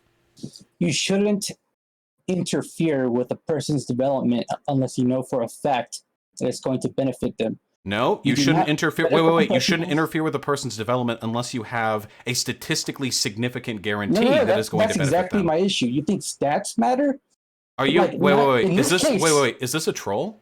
No, wait. I'm not saying stats and facts don't matter. You're trying to. Wait, are you sure you just said that though? Is this a troll? I feel like this is a troll. I can't believe you've been leading me down this alleyway this entire time. There's no way this can be serious. You can't just say statistically it works for most people. That's how all medical procedures work. You do realize no medical procedures have a 100% effectiveness rate, right? No medical procedures. Optional.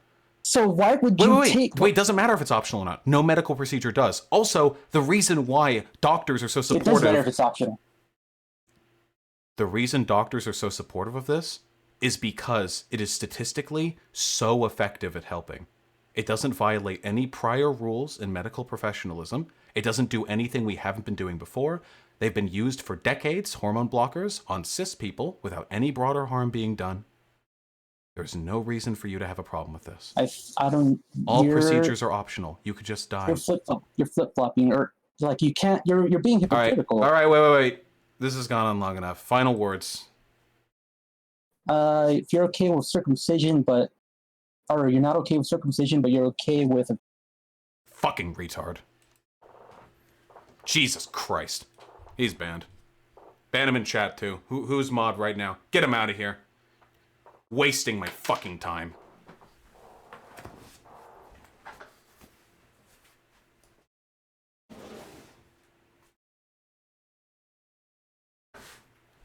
At least most dipshits have the presence of mind to understand when they've been blown the fuck out.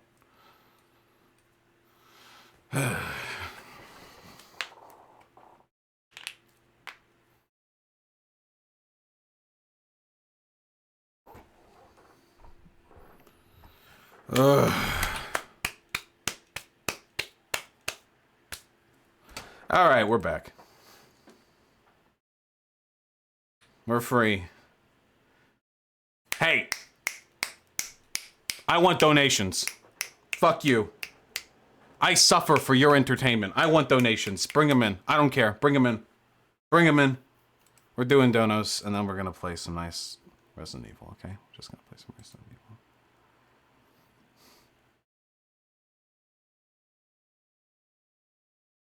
Like a jester, I am paid for the entertainment I so generously provide all of you. God, I'm gonna kill myself, dude. Holy shit, I can't believe people like that exist. I can't believe it. Oh my fucking God.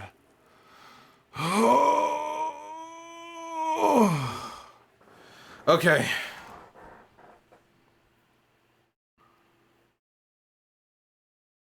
God, that fucking debate is an argument against the idea that speech isn't violence. Oh shit. All right, there we go. I'll get to that in a second. He watched you for 4 months. All right, guys, we're doing it. We're ending the channel. If that's what happens to people who watch my content, if that's what's done to people, I don't want to be a part of this anymore. We're done. Okay. Brexit Dean with the $3. If Trump won, we would have 4 years until we could run a progressive. If Biden wins, we have either 8 with him or 4 with him and another Republican after.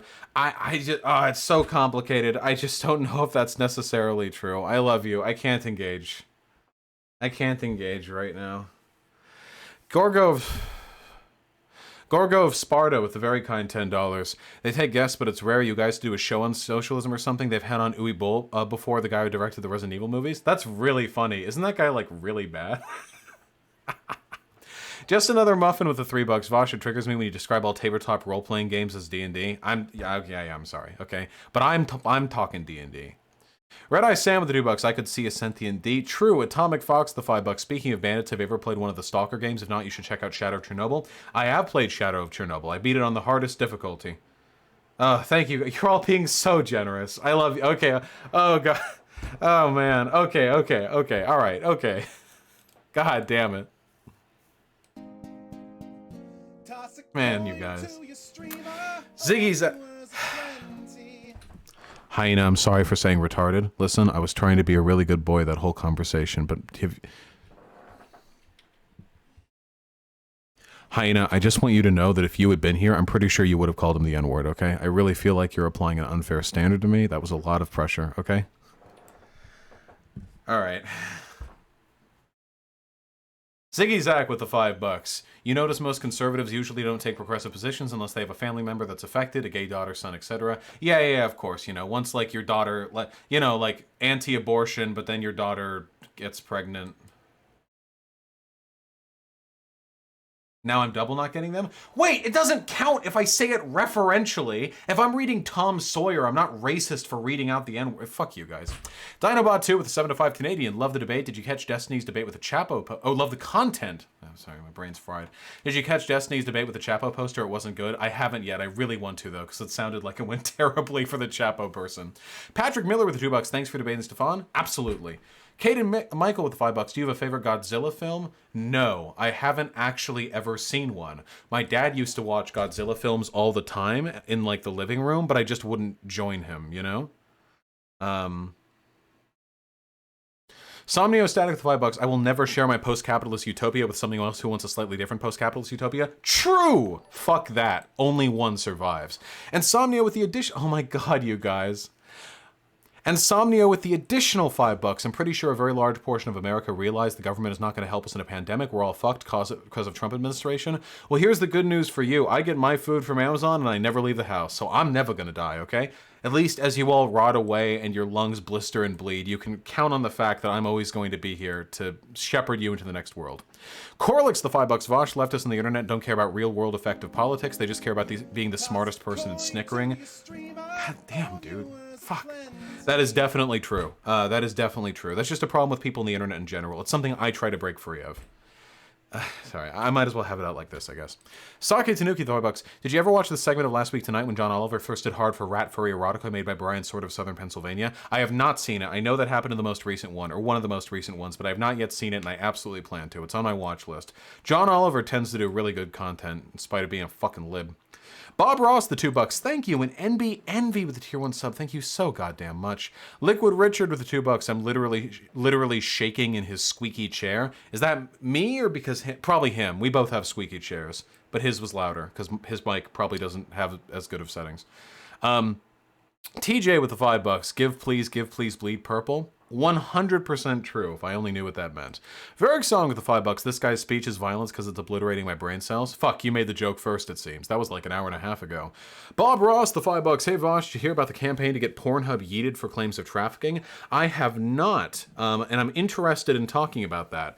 Sex trafficking is a huge issue, but there are a lot of fascists and tradcons who try to use the issue as a Trojan horse for getting rid of degeneracy online, particularly interracial pornography. It's a fine line. Sake with the $5. Sake Tanuki with the $5. Somnio Static with the $5. Posadish John with the $1. And Sake Tanuki with the additional $5. True! That was all one donation, by the way. Thank you very much, God. God, you people! I didn't actually expect all you to donate. Now I feel kind of exploitative. Is that bad? Scoot with the tier 1 sub. Thanks! And Getz with the $5. I hate Sargon because he is black. Okay, yeah, that's something that I wish I could have talked about, but that guy was like legitimately like subhumanly unintelligent, so I didn't have a chance to. Guys, you know how it's not good to be racist even against white people? Right, don't be racist. However, it is more harmful to be racist against a black person than a white person. More harmful to be sexist against a woman than a man. More harmful to be prejudiced against a gay person than a straight person. And for that reason, even though it's altogether harmful and bad and immoral and what have you, I do think there's a legitimate argument for being more lenient on people shitting on white people than you would on shitting on black people, you know? If a person, like, makes a video where they decry white people, and it's like, oh, fucking whitey, dude. Like, even though that would come off, even though, like, if we switch the roles, it's like, ah, fucking black dude, fucking with their watermelon smiles, you know how it is? So then if you say, like, oh, white people with their mayonnaise, these are technically the same thing if you remove all context. But contextually, one of those is much more harmful than the other. So I do think there's a kind of tiered threshold that you can implement when it comes to recognizing, yeah, okay, no, all right, okay, fine, no, just clip me, cool, all right, no, cool, whatever, I'm burnt out, I'm done, I'm dead. Donkey Show with 100 pesos. From a donkey show, and this came from Mexico? Isn't the donkey show when, like, a lady fucks a donkey? Or is that just that one thing I read? Found a great article on race revival at livinganthropologically.com, makes the case with receipts how the New York Times intends to lead the effort to revive scientific racism. Donkey Show, please email that to me. Please email that to me. Please email that to me. Thank you. We're almost done, guys. I lied when I just said that. We're not. ModeServe with the $5 has given me a Twitter link at that. Oh, one of my favorite Twitterers, Rational Disconnect. Rational Disconnect is a great Twitter user, by the way. Well, Hyena, listen, I'm in the zone, okay? Oh, yeah. I remember this. This is really funny to me. Bill Mitchell is like one of those dumb fuck, like fucking neocon types, you know? We lost 6 million people during the Holocaust. Did we shut down our economy then? I love how he uses we. Like, did we? Like, well, hold on. We're talking about shutting the economy down because coronavirus is in this country. So, 6 million people down the Holocaust, you know, did we shut down the economy? I don't, like, who's we? I don't really know. Is he arguing that America should have shut their economy down because a Holocaust was happening in a different country? It's stupid on every level, but like that particular is really good, okay? All right, okay. We got to get through these donos. You guys are so fucking generous. It's crazy. Getz with the $5. I hate Sargon because he's black. Me too, dude. Somnio with the $5. Good talk. Plus a link. Oh, yeah. Oh, please, God. Give me the sweet release. Oh, please. Oh, please, God. Yeah, they didn't have Uber Eats back then, so that's why they didn't. Pessimist with the $5. No credit to that smooth brain, but I do remember seeing an article of a woman suing the NHS because they didn't screen her well enough before transitioning. Yeah, that's something that I've heard. I've heard a lot of people say this. Apparently what happened is there were like 1 or 2 clinics that opened in the UK in the NHS that went really gung-ho when it came to like trans politics, and it seems like they may have been pretty irresponsible. Like they were, like some of them were like encouraging people to transition, which as a doctor you should not do. Like, just to be perfectly clear, as a doctor you should not do that. Like, if a 14-year-old kid or 10 or whatever comes in and they're like, I feel like this fork, and your response is like, oh, wouldn't that be great? You look so cute as a girl, you know, like we should get you set up with this right away. Don't do that. Way, way better to have a few missed people than some false positives, okay? Trust me, from an ethical and a PR perspective, okay? Please don't do that. But overall, that's not an argument against transitioning. That's an argument against the irresponsible application of certain medical procedures. Nick Den with the incredibly generous $50 donation. Thank you so fucking much, comrade. That is really kind of you. Had to give a big dono for you dealing with that guy in the 7 months I've been watching. I don't think I've ever been so angry during a debate of yours. God, he did... I let him get away with it because I knew I was right on every issue, so I didn't have to worry about, like, curtailing the conversation. But that motherfucker fucking weaseled his way out of everything. Like every time I would make a point, the next word out of his mouth would just be something different. He would never, God, fuck me. You went pretty easy on him in the beginning? Yeah, because, guys, this is gonna sound like really shitty of me, but it's just a fact of the matter. Some people are just stupid. There's natural inequality in the world. Some people just aren't particularly bright.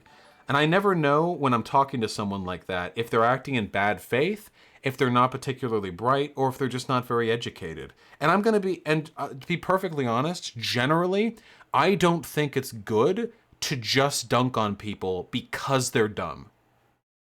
That to me sounds unfair, okay? I'm rhetorically talented. Yeah? What's up, babe? Did you want cookies? How many cookies? I brought 2. You don't have to eat them now, I just made them. Sweetheart, thank you. Even though you were bad. You are cute. My clothes and the dishes and me. Nice. How much of that did you listen to, by the way? I listened to all of it. I did it while I was cooking.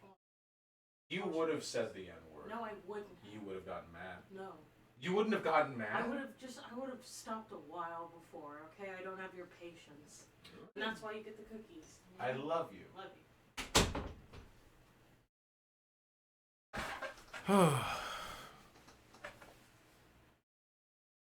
These look dope.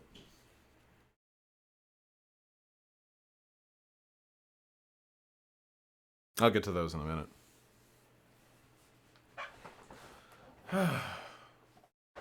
Anyway, like I want to be perfectly honest. No, that guy started acting in bad faith later on, I think. I don't even know if he was acting in bad faith. Ultimately, all I'm saying is, if I ever seem like I'm leaning too hard on charitability with certain people, it's because I haven't made up my mind whether or not it's their fault they are the way they are, and I don't like the idea of being mean to people because they're dumb. I just don't. I've known dumb people. I've had close friends who are just not very bright people. Not just uneducated, not just ignorant, not just interested in different things, just not that bright. And they were really great people. So yeah. David Baraboo with the $5. You're doing the Lord's work. Thank you. And Bionic Meatloaf with the $5. No, fuck you. Hey, you too, buddy. Wait, did I close the $50 donation before even responding to it? Did I even respond to the $50 donation, or did I just get distracted and closed it anyway? Oh no, here... Who was the person who donated me...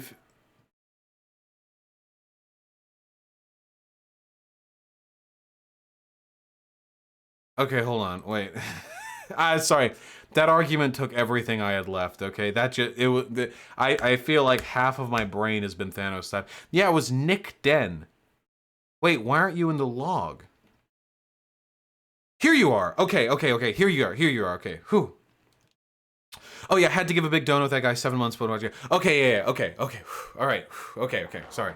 Okay. Yeah, I'm sorry. I've got like serious brain damage now. Nick Den, thank you so fucking much. I really appreciate it, comrade. Okay, the donut, everything's here. Okay, I'm just making sure. I responded to it. Okay, I just want to make sure. Oh. Aeon Windsor with the $2. You can't make decisions based on statistics. Imagine that. All of science just debunked. Sorry I had to do this. Yeah. Johanna Hospice, the 569. Vosh needs diapers for the load he just shot in his pants. God, I didn't even get any satisfaction out of that. Even when, like, I got my dunks off, I felt like I was bullying a kid. Fuck. Gayfesh, the $5. Speaking on behalf of all retards. This is the one time your use of it was okay. Thank you. I'll be sure to bring your continence to Hyena. Stephen Peterson with the $2. Read my email, batch. JK, love you. I'm getting to it. I'm a bit behind on emails. Pessimist with the incredibly generous $20 donation. Thank you so fucking much, comrade.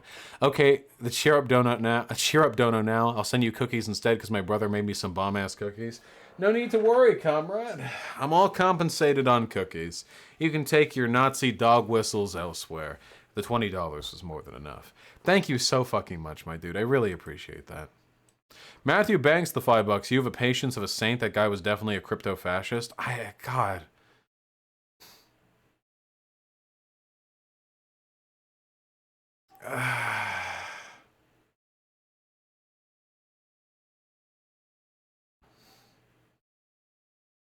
Okay. The Pi 314 man at the $5. Friendly reminder that all humans are from Africa, so everyone gets an N-word pass. I disavow this. Scoot with the $5. You hold two positions that don't contradict each other. Such a Weasley little flip-flopper liar, dude. Always flip-flopping. Also, Warband stream win. Warband stream after RE3, comrade. That's how it's gonna come. How are there kids playing outside this late? It's dark. Prius God at the $10. First dono, dude must have ironed out his brain wrinkles beforehand. Yeah, how courteous of him to get it done beforehand. Thank you, and welcome to the dono squad. Huh? Somnio with the $5. Big fan, been watching you for a few years now. Just had an issue with your take on Nazis. Why are you so bigoted towards Nazis? That's gonna be my next fucking argument. God. True. Capitalism SX the $5. Now let's get back to being SJWs and literally playing Re. Yeah, we're getting to that soon, comrade. I just got to do this, and I got to wash my hands, and then we're in for it, okay? We're good, we're done, we're dilly-do, okay? Boogo with the tier 1 sub. Need to renew my sub anyway, so now I guess it's the time to do it. Joined the tail end of that debate, but I could tell you blew them the fuck out. I don't even know, dude. Did I really win that debate if I'm the one who's suffering at the end? See, maybe deontologically the person with the better arguments wins, but as a consequentialist, I feel as though I am the one who has in fact been blown the fuck out, for my suffering is profound and probably never ending. Paul Resendez, the $5. Are sideburns based? And when I say sideburns, it depends on the type of sideburns. You mean like big bushy, like 19th century like factory owner sideburns, or do you mean like cool 1950s, you know, like cool cat type sideburns? I think the latter can be cool. I think those are hot.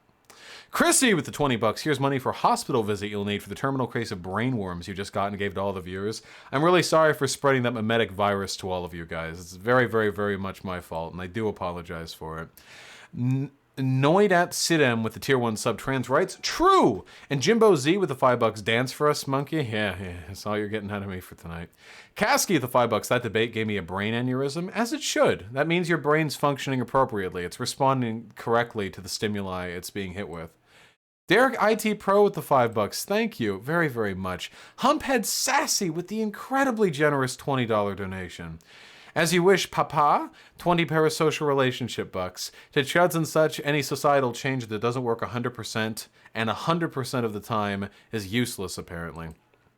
Yeah, maybe that person's just like a kid. Like, they just don't really, like, know shit. I don't know, dude. A dirty banana with the 10 bucks. Thank you. I think you and Destiny disagree on the establishment. Could you define it and tell how much of it is intended or not? PS watches you, but doesn't know who Hunter Avalon is. Yeah, that was a little bit strange.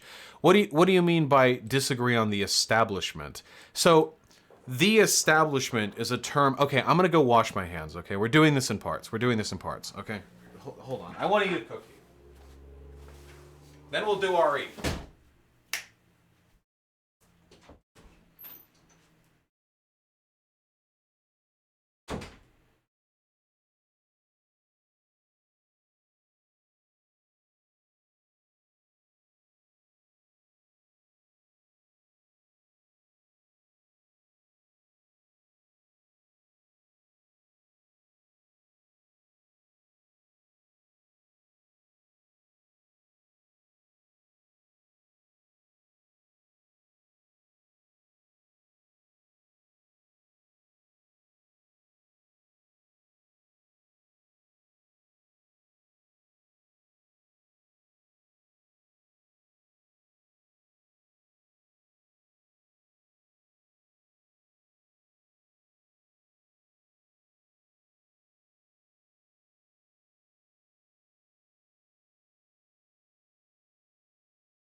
There we go, COVID-free, assuming that there's not any COVID-19 on my doorknobs, which we haven't disinfected once.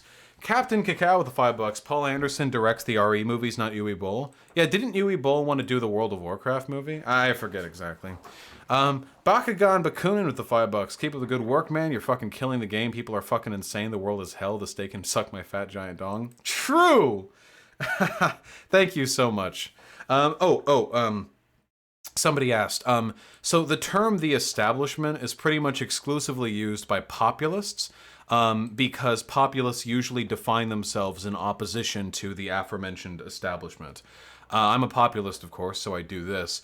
When I say the establishment, what I'm referring to basically is like two fundamental things. One, the idea that institutions exist to preserve themselves, which I agree with. And two, the idea that there are political apparatuses in this country which are for which the desire to serve the interest of the people is less powerful than the desire to preserve other special interests. With the DNC, it could be their corporate like donors. The Republican Party is completely bought into like the oil and gas and shit, that kind of stuff. So when I say the establishment, it is a hegemonic collection of institutions which benefit from stability, which benefit from autocracy, and which benefit from insular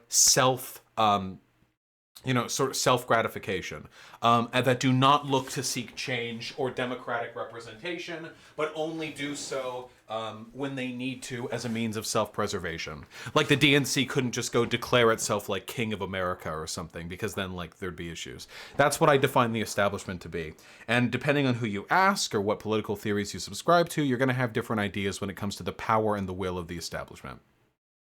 Do you think the DNC does this mostly nefariously or not? I don't think it's nefarious at all, no. I think that the establishment is mostly made up of people who probably entered the game with a good heart and a strong will and a desire to make the system better, but invariably the million little cancerous incentives that infiltrate our institutions that need to raise money, the need to serve certain interests, that sort of thing, wears them down, and eventually they are broken into complacency and they end up defending that system because they don't think there's any real alternative. I don't think that like the DNC is full of like these cackling monsters who are like, yes, by offering Biden and supplanting Bernie, we will be working towards preventing a spread of class consciousness. I don't believe that. I just think ultimately it's just how these systems work.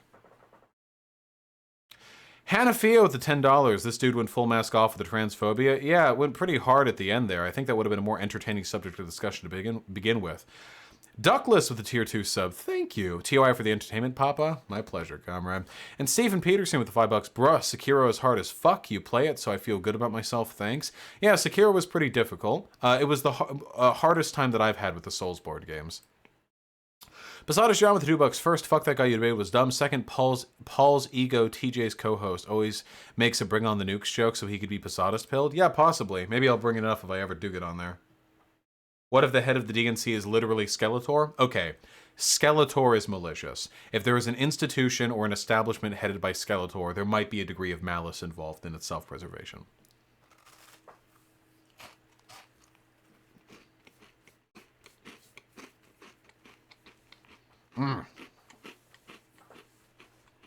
That's good.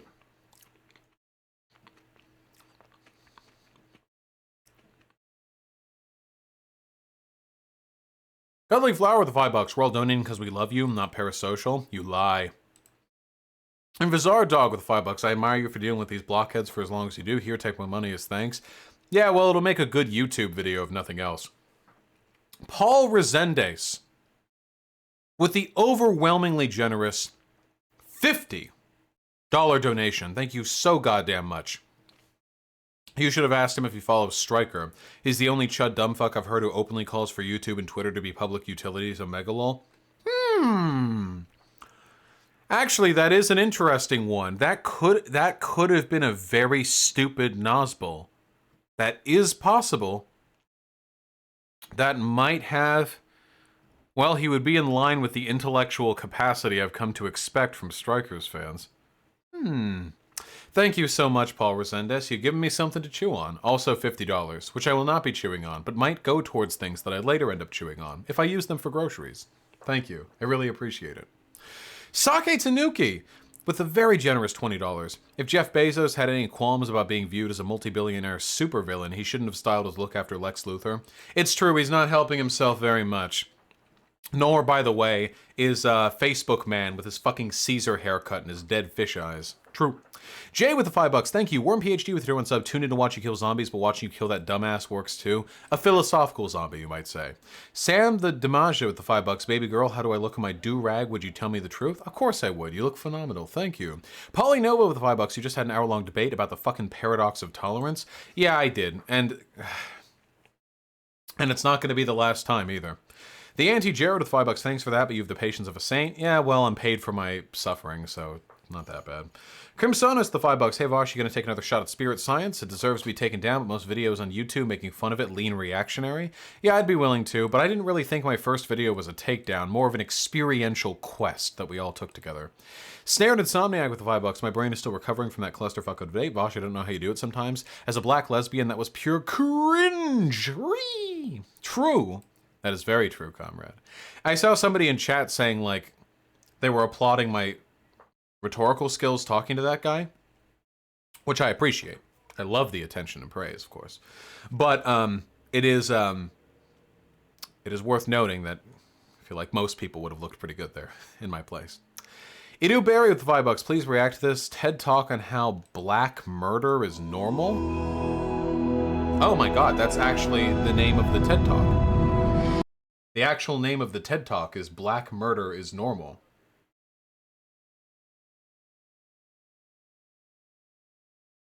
In this talk, Pastor Michael T. Smith argues that the normalcy of black murder is ingrained in our American culture. Indeed, the idea that a black American would be involved in a homicide, either as a perpetrator or victim, is so broadly accepted as to be largely unnoticed.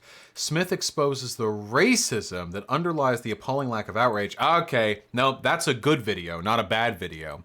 That's not a video saying blacks kill each other all the time because they love to. That's a video saying that we've normalized the death and murder by and of black people to the extent that we no longer are shocked or outraged when we see it happen, which impedes our ability to deal with it institutionally. That's a good... Okay. I can still look at that. I'll add it to my thing, but... M. Portser with the tier 1 sub. Boris Johnson will go on live TV tomorrow and say, oh, blimey, me lungs are right fucking knackered, innit? And then shit his pants and die, subbed again. If Boris Johnson did that, then I would say that his entire life has been like a net wash, you know? All the bad, sure, it's still there, but then that one shining moment of good. You know? Soren Knight with the $5. Would you ever consider talking about what city-level leftist politics would look like? Constantly thinking about national politics is depressing. Hey, yes. And I've got good news, by the way, okay? I'm leaking this. This is leaked. You can't tell anyone, all right? Leaked to a sub 1,000 viewer Vosh stream. Are you ready? We're going to be having another congressional, unless something changes. We're going to be having another congressional candidate on stream soon. Joshua for Congress. You heard of him? That's going to be pretty cool.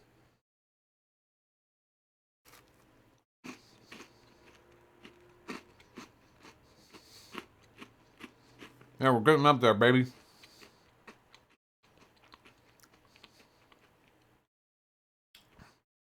He's in my district, you know. I met him when I went to the Bernie rally.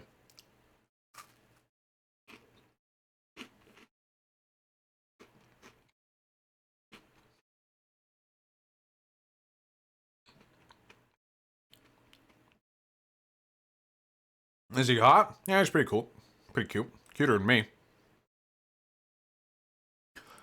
Tomba Hat with the $5. Second Amendment exists to overthrow tyrannical governments, whether it's the conservation of lib. Just throwing that out there. Whether it's conservative or lib, throwing that out there. Yeah. Villainous Flow with the gifted tier 1 sub. God fucking help me, I just want to jump off the New York building. That dude was going beyond cringe. Just want to watch some fucking video games. We're almost there. We're almost done with donuts. We're going to get right back to it, okay? Thank you so much. And Hanafi with the $5. Second dono because he pissed me off and I'm still not over it. Also, I'm really glad you played the new RE game because I'm easily spooked and I can't play it. Resident Evil has never really been, like, scary, I don't think. Resident Evil is too goofy and action-oriented. I guess, actually, no. No, there are parts of Resident Evil 2 is fairly scary. Resident Evil 3 I don't think was ever really that scary. Resident Evil 4 was just goofy, you know? Yeah, true, I do have the lights on, and I do have people watching me. Falcoven, the tier 1 sub, found out about your stream when someone shared your debate with Destiny. I'm keeping up with it since you seem to make good arguments. Trying my best! Thank you, man. Wait, Falcoven! Don't I know you? I feel like I recognize that name. Jimmy Eats World with $5. Hey Vosh, what's your take on the CBS crisis actor at nurse.iv4? Seems like an oopsie by CBS. I do not know this drama, and if I just get like a tiny little bit of info on it and spout off something, it's going to be weird and conspiratorial and probably wrong. If you want my full opinion on it, I strongly suggest you email. I'll take a look at it. Villager Man with the $5. When you brought up YouTube TOS, I was just curious how much power you think they should hold over their platform. I'd like to discuss it with you sometime. Okay, this sounds like super cringe, but like, I advocate for market socialism. Even in a worker-owned cooperative, I still believe private businesses should be able to exercise some level of discretion when it comes to who gets to use their services. Not all the way, obviously. I don't want you being able to discriminate against black people or whatever, but I do believe that. Eventually, we can talk about like full nationalization or the full decommodification of these like platforms once we have a full socialist society, once we've abolished the form of production, the profit motive. But until that point, I do think businesses have a right to determine that, yeah. I mean, of course, I'm not going to agree with every TOS policy from every like content provider, but it seems really weird to argue otherwise. Like, they own the business, but like they can't ban people? Like, that's just really weird. Sam Flyer with the $5, getting my PhD and aim to research team processes so I can help the cause towards political organizing. Maybe one day I'll be relevant enough to talk to you. As this stream has demonstrated, you don't have to be relevant or even really that functioning of a human being to talk with me, but I admit my schedule is pretty busy these days. Good luck, comrade. Star Panda Oz, the $5. Did you hear about the new Bernie Sanders policy, big peepees for all? Big peepees for all who want them, I hope. I know that there are some girls who actually like small peepees. Somniostatic with the $5. Your viewers jumped like 200 to 300 when he came in and dropped about 200 when he left, so sneaky chud. I don't know what his actual positions are, but yeah, people are going to always stick around more for the debates than the political, than for the game content. I mean, that's just how it is. Oh shit. Oh shit.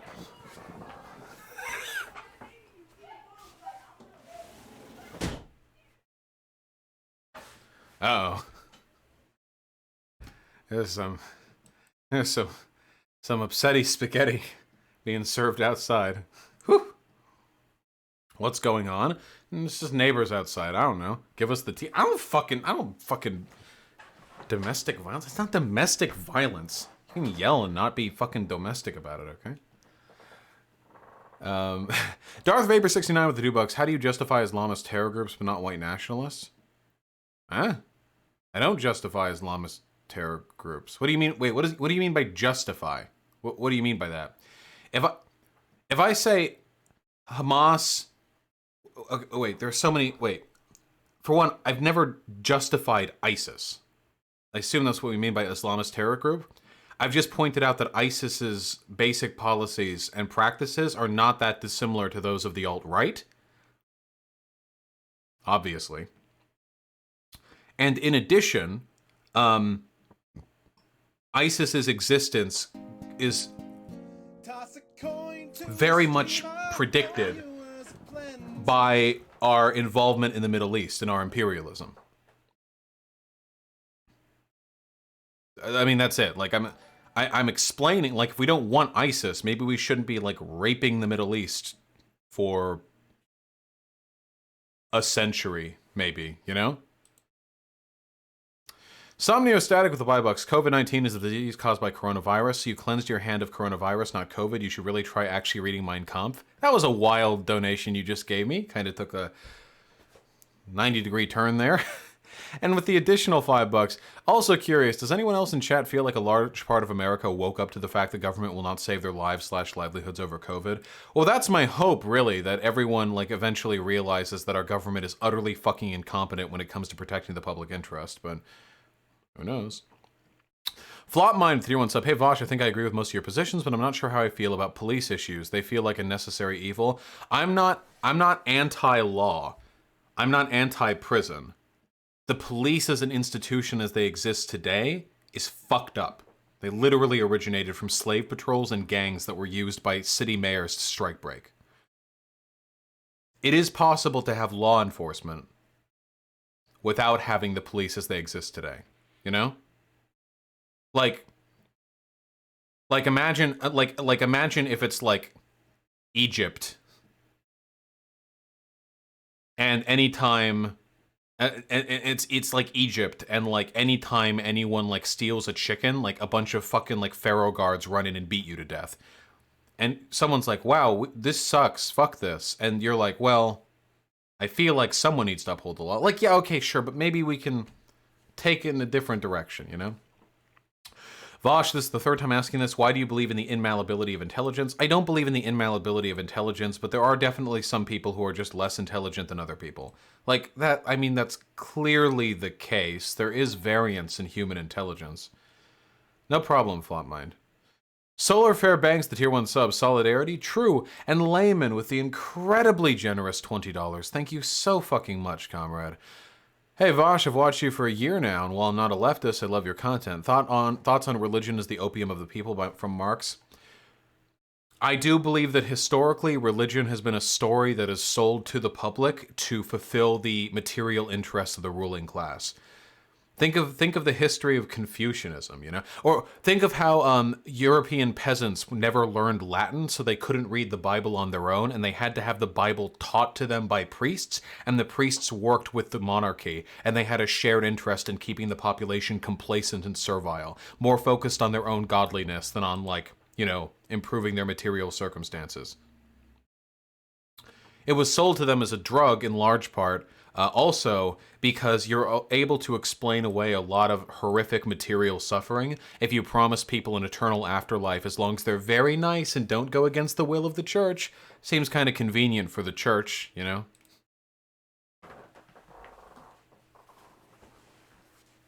He meant it was a concept created by the oppressed to deal with their shit circumstances. I don't think Marx argued that the oppressed created religion, but yes, the oppressed do use it as a sort of safe haven from the crippling existential dread that comes with knowing you're being stamped on by a metal boot, and there's nothing you can do about it. That's his function society, not why it came about. Well, it would have come about like a billion years ago from people dancing around totem poles. Okay. Please.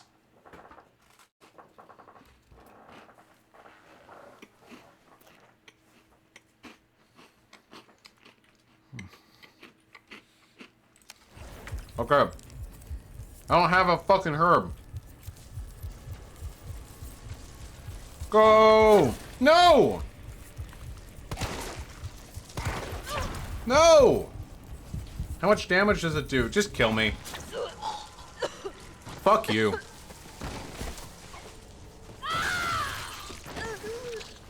Okay.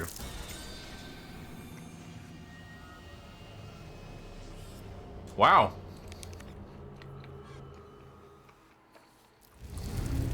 Wait, what? No! No! Fuck you. Go back to the fucking manual save. Oh, Callisto, I don't know. It barely started.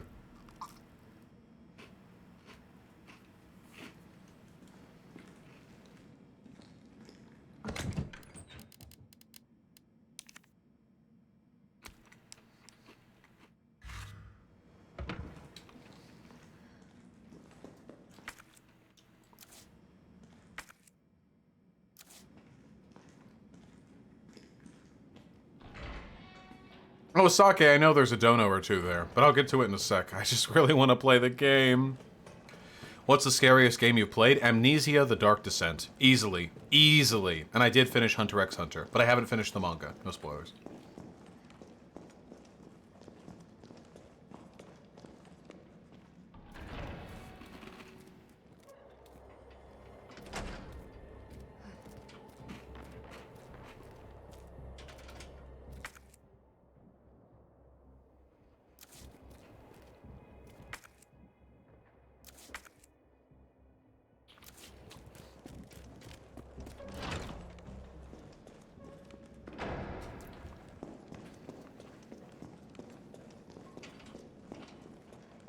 I've never played Amnesia. Why is it scary? What? I don't... What the fuck do you mean, why is it scary? Because it's fucking scary. I don't know. Play it. What do you mean? I've not played Soma. Didn't look as interesting to me. Where's this lock that I keep seeing? It says there's a lock right here. I see no simple lock.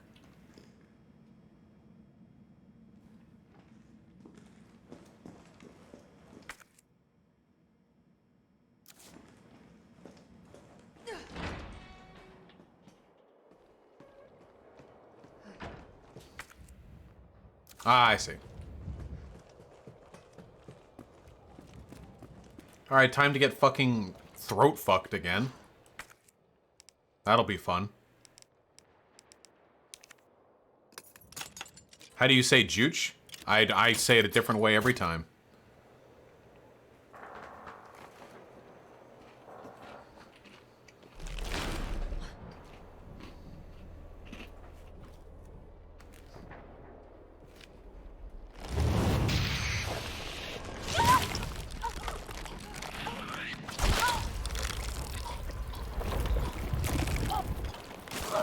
See, that feels like a kink thing to me.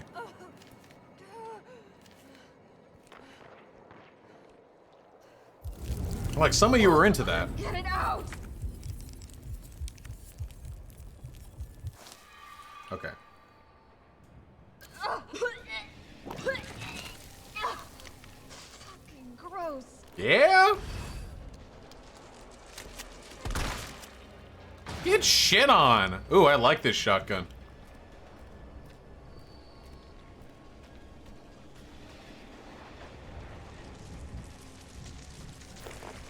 Whoa, whoa, whoa, whoa!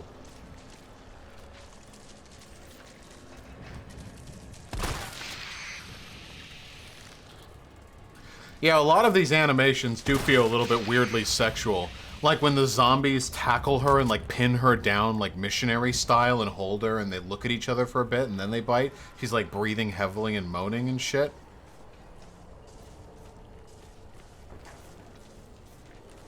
Oh, there's the green herb.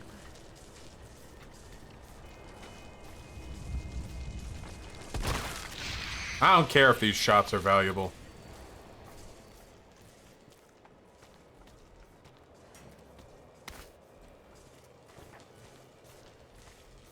James Smith, really?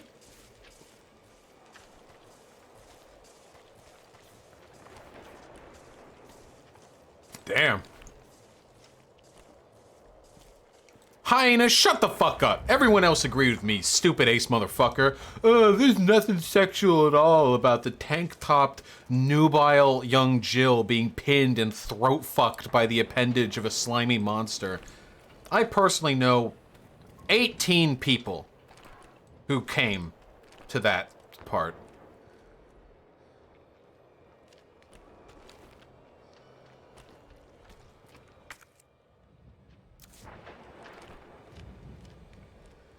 Pepe.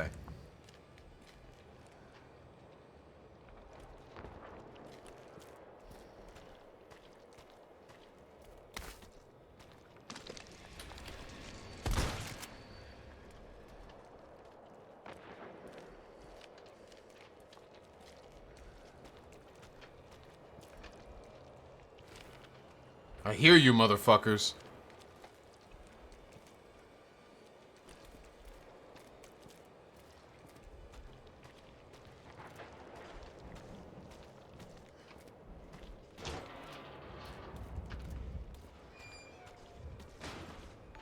Here we go. I have to hold it? Okay.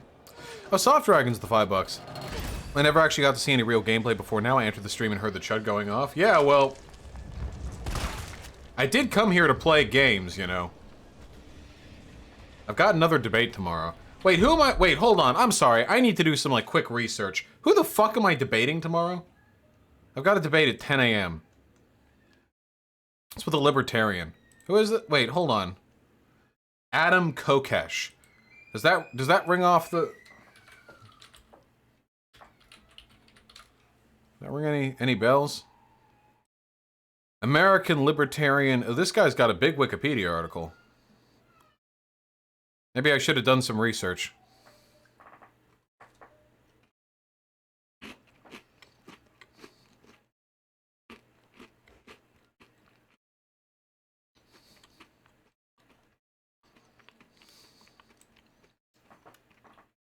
Uh-oh. American Libertarian political activist, radio host, author, and a 2020 Libertarian presidential candidate. Running on the single-issue platform of an orderly dissolution of the federal government. Former sergeant, served in the Iraq War. He was a talk show radio host, which was licensed until it was canceled due to an FEC complaint. Interesting.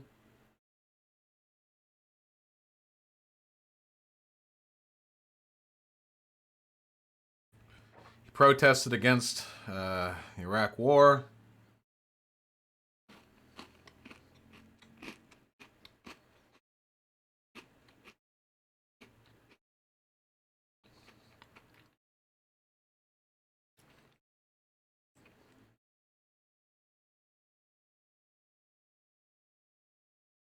Kokesh organized a protest against the decision of Middleborough, Massachusetts to ban cursing in public with a punishment of a $20 fine. Kokesh said efforts to limit citizens' free speech was more offensive, vulgar, and obscene than any curse word. That's kind of based, though. Overturned because it was unconstitutional. Nice.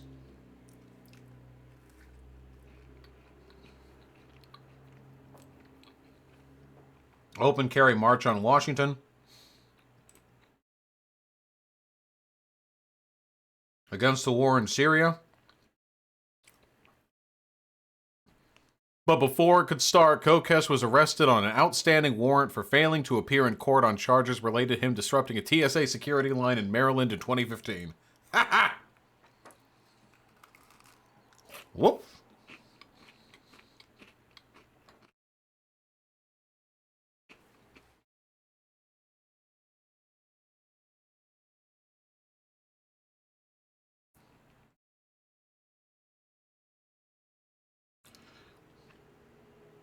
On July 23, 2013, Kokesh announced his candidacy for U.S. President in 2020 in a jailhouse interview with Fox 5. He announced his 2020 run back in 2013? Holy shit. He reaffirmed his candidacy for the presidency. He was pulled over by the Texas Department of Public Safety troopers twice that day and arrested the second time on marijuana and controlled substance charges. My God. This guy. Gonna spend more time inside jail than fucking Mandela. What a king.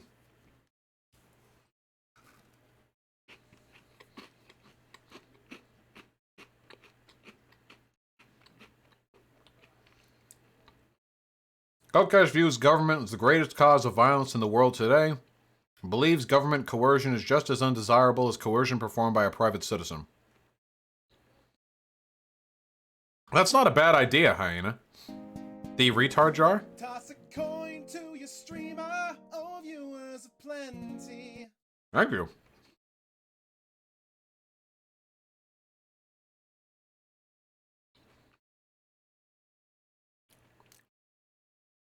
I had $5 more. I ain't started yet.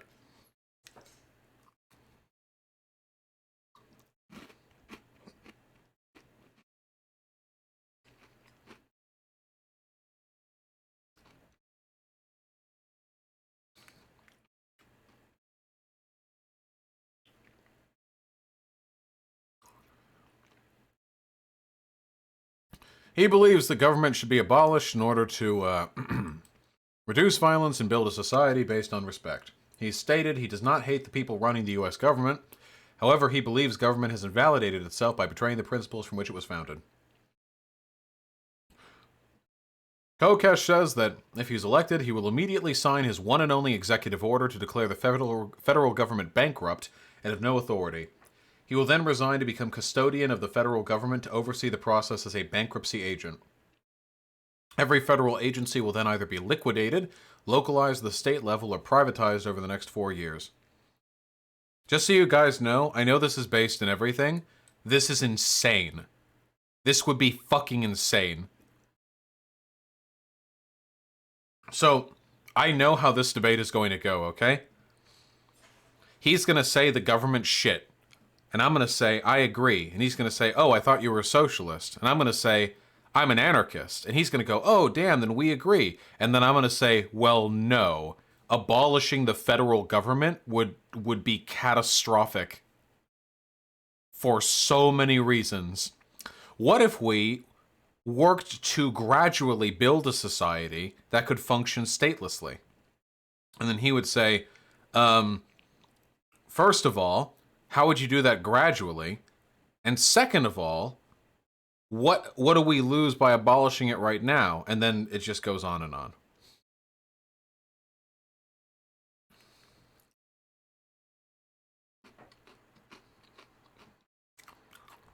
Holy shit. This dude's YouTube channel is 250,000 subs. What the fuck?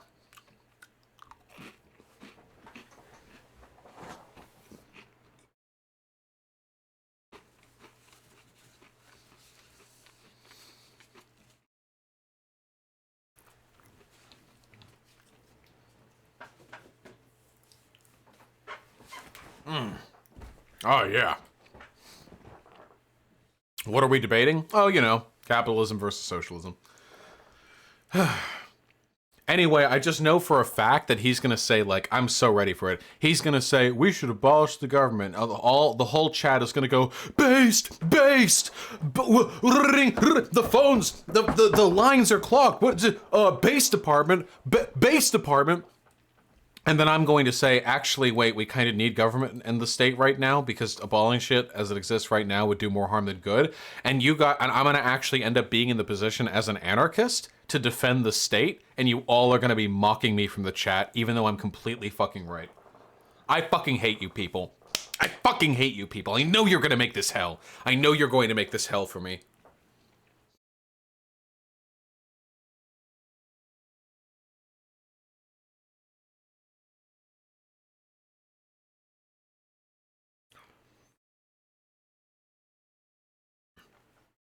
Maybe, Callisto. I've only got like 12 hours. Scuffed ass stream.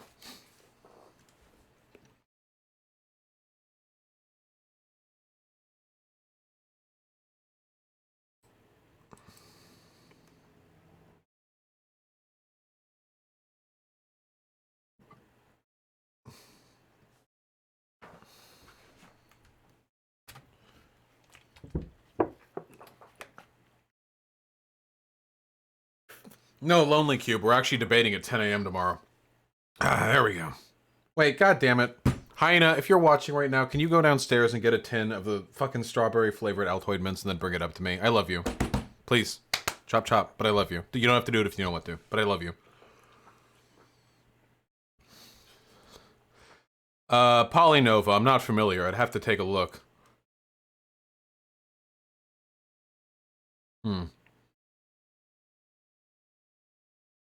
The audio fading out pretty early. Interesting. See what I can do about that. YouTube channel Adam versus the Man.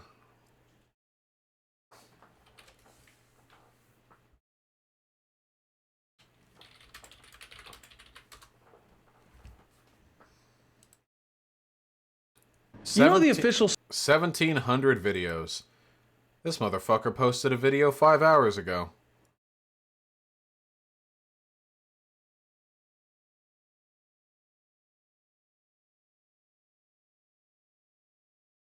I met my match.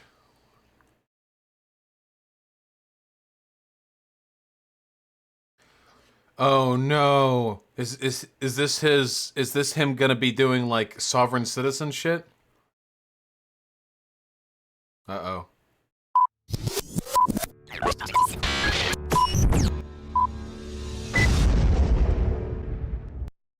I go to UCLA and I'm just shopping with my friend. Yeah. And who did you support in this last presidential election? Thank you. Neither of them. I liked Bernie, but I hate Trump more, so I voted for Hillary. Against my will, kind of. But Neither. You know that there were more than two. there were more than two, yeah, but Gary Johnson's kind of a nut too. So it was a tough election. I kind of wasn't sure about any of them, to be honest. And what about Jill Stein? I don't know a lot about Jill Stein, so I didn't want to vote for somebody about which I didn't know too much. So. Well, so, what do you have to look forward to from a Trump presidency? To be honest, I have no idea. I guess the only, if you can call it redeeming factor, would be the factor of surprise. So I guess we'll see. Hopefully he's decent, but... You got to give him credit for comic relief, too. Aren't you going to have fun? I guess so, I suppose. All right, but you voted for Hillary Clinton. I did. Not proud of it, essentially, but better than Trump for me. So, when you say not proud, how would you say that voting for Clinton made you feel? There are a lot of Trump supporters in the chat. Imagine being a libertarian and supporting Trump. Just fathom that for a second. Just really imagine that for a second. Being a libertarian and supporting Trump. I mean, I felt as if I was doing my duty as an American to just vote in general and kind of get my voice out there, but you voted for evil, right? The lesser of two evils, I guess. I didn't feel... still voted for evil. I wanted to vote in general. I was not going to not vote. This is how I feel talking to you guys. So, just voted.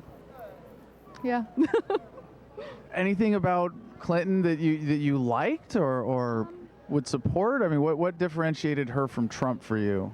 I mean, one of my things that I didn't really like about her is that she was using her candidacy to kind of promote that she is a woman and you should vote for her based solely on that fact. So I didn't really agree with that.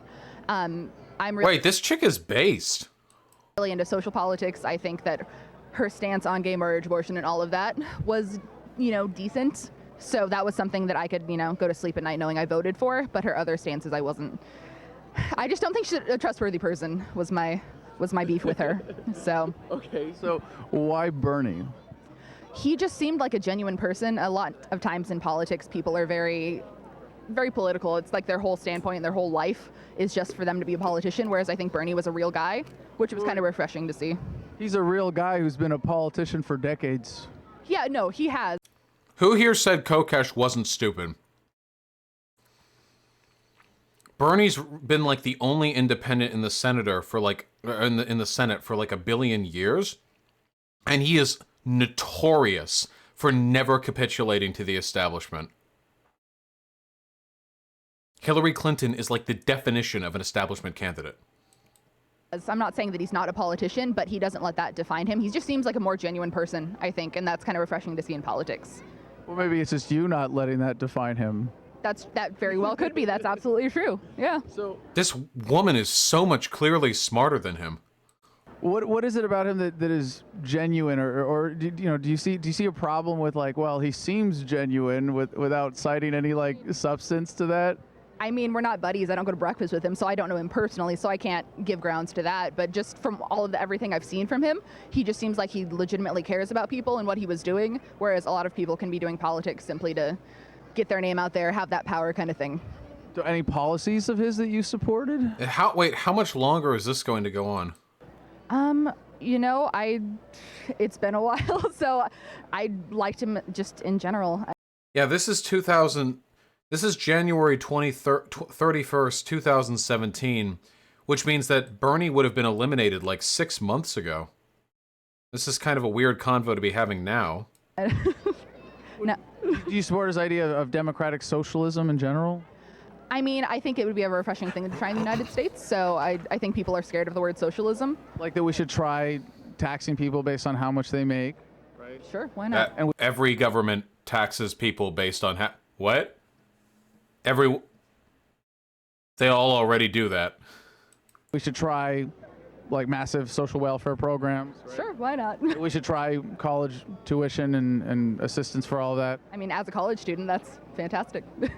Well, isn't that stuff we're already doing?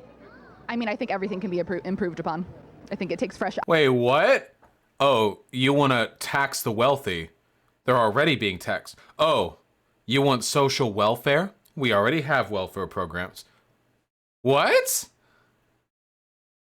Eyes for everything to I'll check out the Sam Cedar debate with him on my own. Work for everybody. So you wanted more of the status quo, just more better status quo with Bernie? Wait, that's not how it works. If you massively change an element of our system, it's not the status quo anymore. That's not how it works. What? Actually, the status quo for the past 80 years has been lowering the tax margins. This guy probably wants to abolish all federal taxes, right? That would actually be closer to being with the established quo than what this woman wants. This guy, by trying to eliminate taxes, is following in the glorious trend of Reagan economics, you know? Whereas she's actually the one bucking against the trend here. Bernie Sanders? I mean, what do you mean by status quo with Bernie Sanders? Well, like all the things that I just pointed out that are like the critical elements of his socialism or democratic socialism are actually already happening. I mean... I'm going to fucking demolish this guy.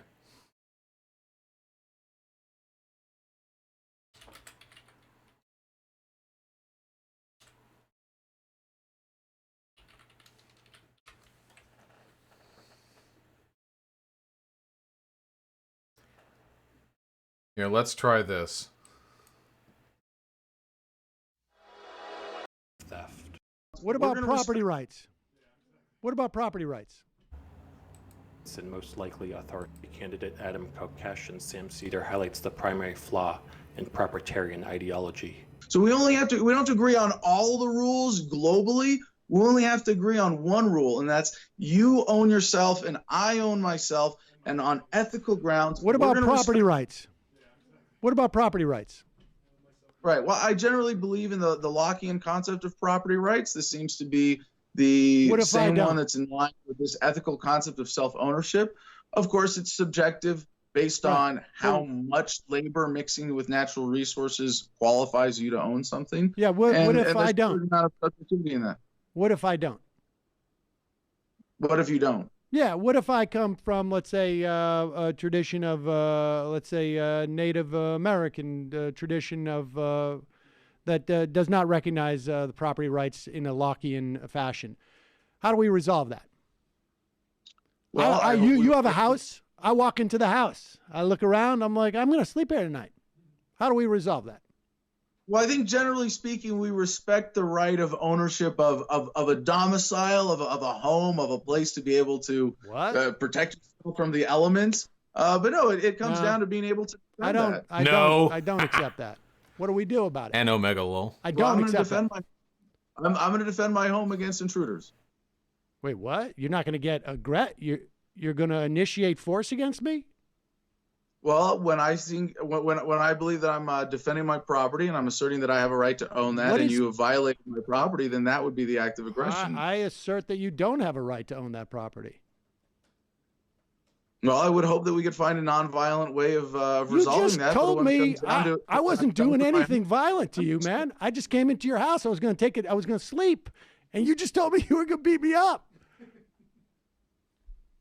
Well, I'm gonna ask you to leave. I'm gonna defend my home by force if necessary. What do you mean, your home? I'm not getting out of here. Wait, what do you mean, your home? I don't even get that. Where I come from, my people, we don't have your home. It's everybody's home. I'm going to sleep here tonight because I need to sleep, and you're going to... There's universal reality of the human condition, of being an independent consciousness in your own body that comes with it a certain concept of ownership, that you own yourself. I know you own you, but this is a house. It's not a you. It's not alive. It's land.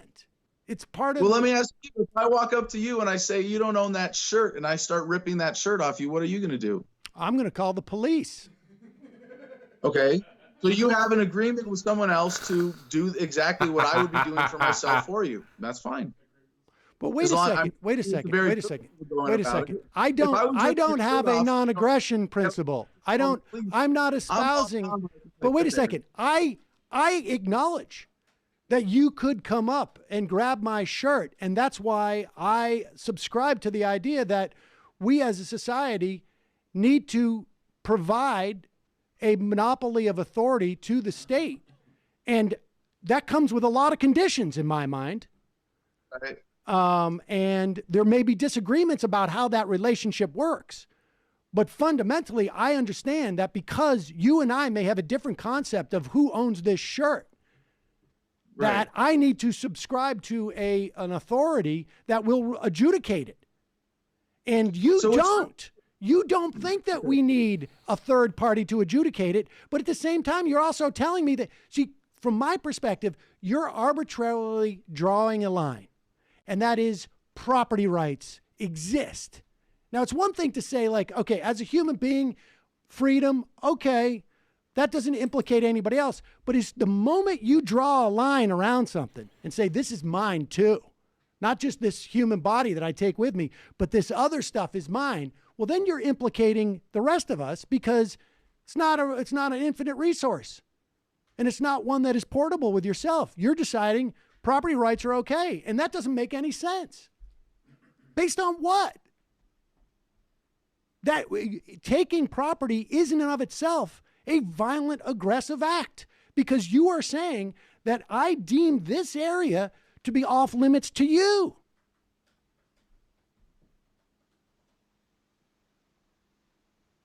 This long, awkward pause by Adam Kokesh signifies that his ideology just got completely obliterated by Sam Cedar. He now goes on to restate his position, forcing a circular debate and trying to halt progress in the conversation. So this is based on the idea that as an individual human being, we all own ourselves. Right. And as human beings on this planet, we have a right. Oh, that's good. This is one of the few times that I actually appreciate the editorialization of the person who ripped this content for their own channel. It's rare that improves the content, but this time I think it definitely did. See, this is something that a lot of people don't understand, especially anarchists, and it really bothers me. So I'm here to educate. Okay, I'm here to drop the hippity hop beats. Okay, all right, the fresh content. All right.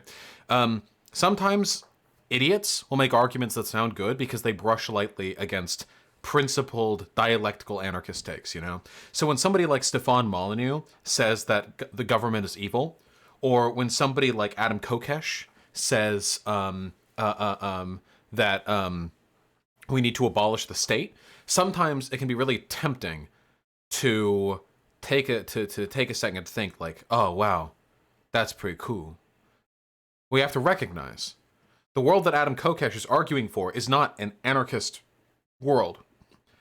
He's arguing for a neo-feudalist world. Not one where the state is replaced by a governing body formed through liquid democracy of humans that work collectively to serve the public good, but a society in which capitalists have free rein to abuse and obliterate as much as they can to further their own personal interest. They do not want the same society, and though their arguments may sometimes sound a little similar, does not mean that they are trying to bring about a good thing. And let me be honest with you guys. What Sam Cedar was doing right there is he was arguing that there is just no way to mediate disputes without a central government. It's not possible. And to an extent, he's right. Now, you can do some highfalutin anarchist theory about how a anarcho-syndicalist society could agitate conflicts in a decentralized manner without invoking the central monopoly of violence the state holds. Sure, whatever. But that's not what we're talking about right now. We're talking about the difference between our society as it is today and a autocratic, neo-feudalist hellhole, as advocated for by Adam Kokesh. And if I'm arguing against somebody like that, you better fucking believe I'm going to argue for the necessity of a central state authority. Do you think I want to get rid of the state right now? What would happen if we got rid of the state right now? Just think. Don't think anarchist revolution, just think get rid of the state. What happens tomorrow? Tomorrow, the Amazon warlord stops at your place and forcibly enlists you in their war against the Walmart conglomerates of the Midwest. Okay, that's what happens tomorrow. That's what happens next. And I have to admit, when we live in a country where I share breathing room with people much more powerful than me. Jeff Bezos, much more powerful than me. Maybe physically we could duke it out. I don't think he'd come at me to wrestle, though. When I share a space with him, I thank God that I live in a world where there is an authority higher than both of us that is kind of capable of neutrally resolving disputes. If Amazon rolled up to my house and fucking gunned me out through the window or wall, I can trust the federal government of the United States of America to provide me an outlet through which I am capable of retaliating against the much more powerful Amazon. And while that system is often incredibly unjust and incredibly biased in favor of the wealthy, it is a hell of a lot better than not having any such system at all. Hell of a lot better.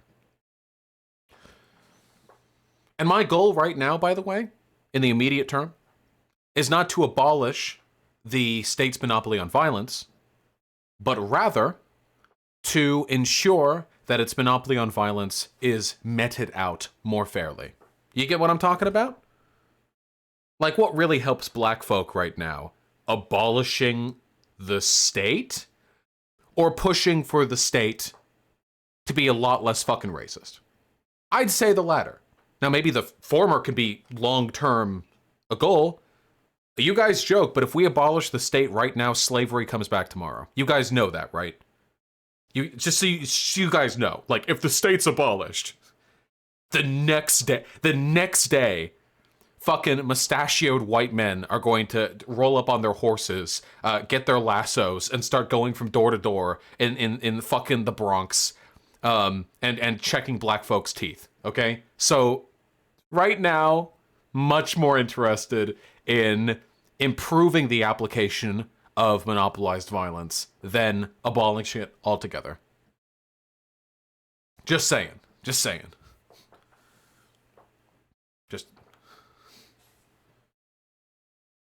Since we're on the topic of high-level debates, here's Ask Yourself. What, is this the video Ask Yourself did? Oh, I saw this one, the I Hypocrite one. Sorry about the audio blowout.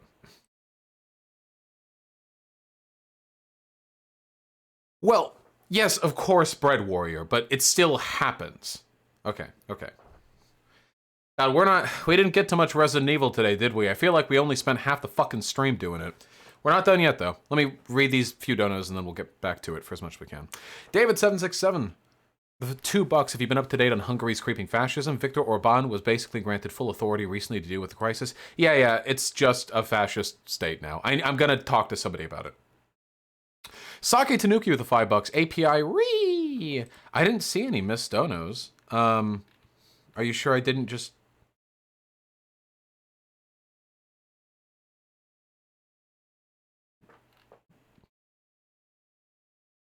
Yeah, Saki, I don't see any, see Jeff Bezos, any qualms. Yeah, I don't see any API fuck-ups. I mean, that's how it is sometimes, of course. They just disappear. I'm really sorry, comrade. As always, I can more than happy to reimburse you, if so needed. Tato Punk Roller Girl with the $5. I thought the zombies in RE2 were getting rapey with Claire, but you just said I was a pervert. Now Jill gets Ovi positioned and it's weird champs all around, all right. I do feel as though things are a lot more sexualized here, but I don't know. I don't have a good memory. Big Red of the Tier 1 sub. Thank you. Been watching since your first video, figuring it was about time I subbed. Goddamn right. You've been fucking leeching my content for a year and 3 months. You piece of shit. I'm onto your shit. You're not even close to fucking repaying me for your stolen entertainment. Sake Tanuki with the $5. Now that the GOP and some Dems have tasted sacrifice people for markets porn, will they only be able to coom to cataclysmic coom flood porn now? Conservatives have long only been able to come when imagining great human suffering. So this isn't like a huge change of the status quo. But rates will increase, I imagine.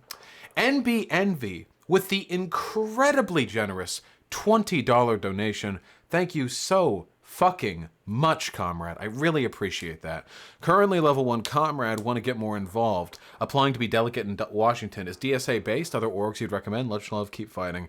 DSA is based, but I don't know much about the orgs out there. Join the SRA, there's that.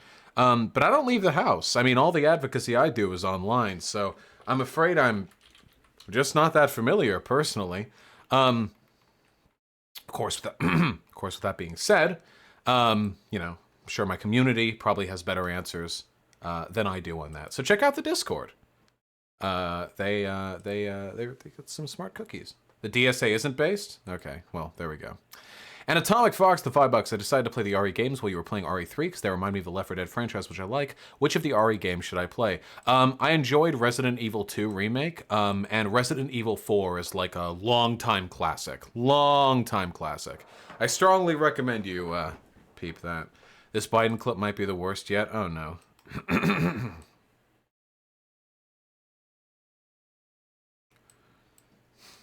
All right. We cannot let this, we've never allowed any crisis from the Civil War straight through to the pandemic of 17, all the way around 16.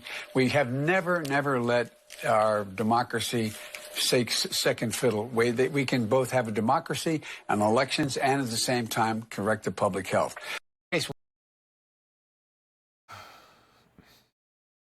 I can't believe there are neolibs who unironically believe this guy's brain isn't melting. In Destiny's community, they'll call you like a conspiracy theorist if you say that he's sundowning. What did he say? I don't know what he said, to be perfectly honest with you. I don't know. I don't know everything. I don't know.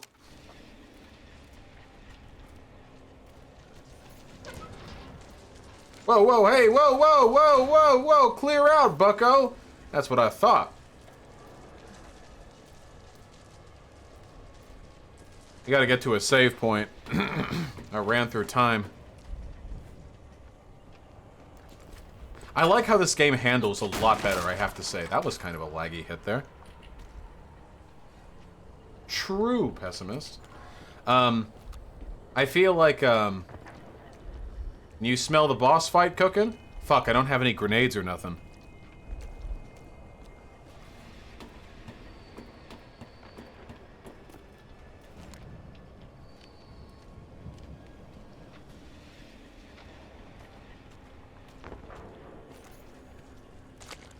Hey, hey, hey!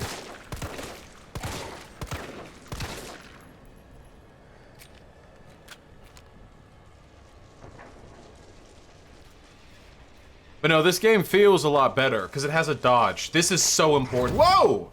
Oh my god!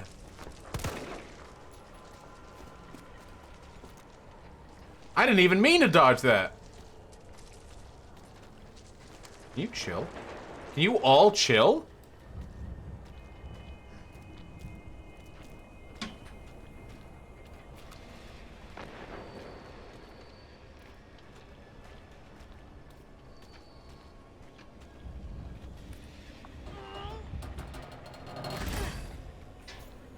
The ability to quick...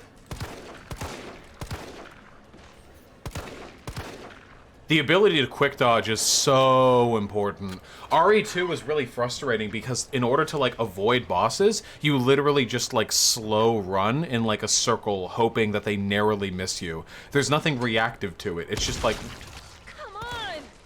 It's just running around in a playpen. See how close that was, that shot? I'm out of shotgun bullets, though.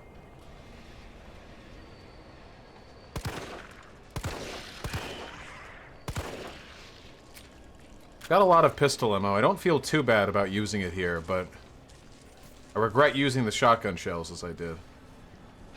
You fucking cunt.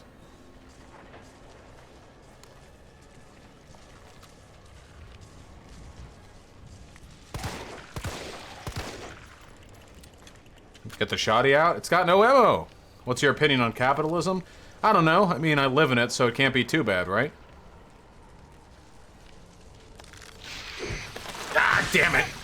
Oh, yeah. Oh, yeah, just... Oh, nice.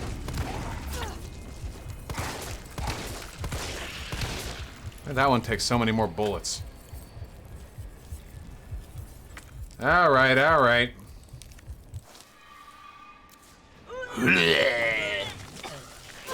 God!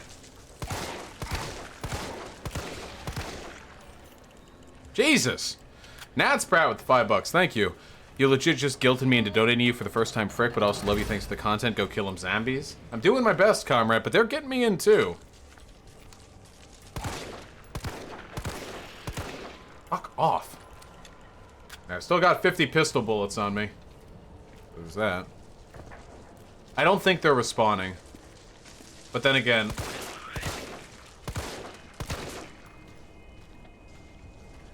But then again, who knows? Ooh! I think they're respawning.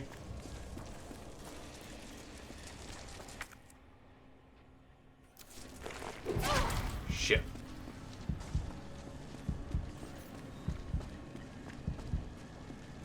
Yeah, oh god. Alright. You made me start playing Mountain Blade, and now I can't stop. Yeah, it's one of those games. Okay, they're coming out of the goddamn walls, it would seem. Oh man, I'm way back here. Okay, hold on. We can do this a little bit better now.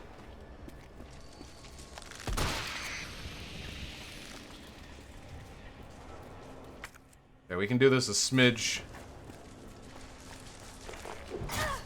Alright. I say as I get dick.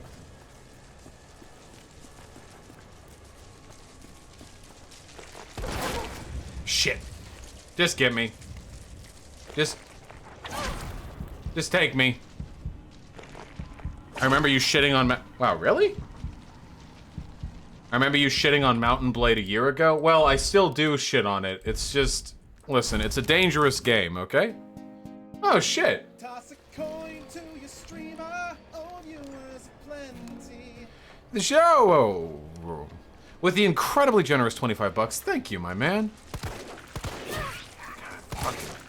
Fucking cuck.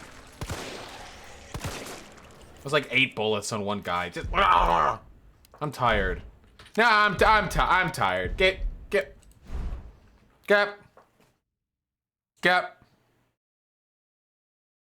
First thing I see when a boot with streams giant spider can jump here and practically falling off a stationary bike is an experience I recommend. Yeah, be careful, comrade. You know me. I've got lots of twists and turns and thrills that you gotta be careful about. Yeah, you made me tired. You know what you've done?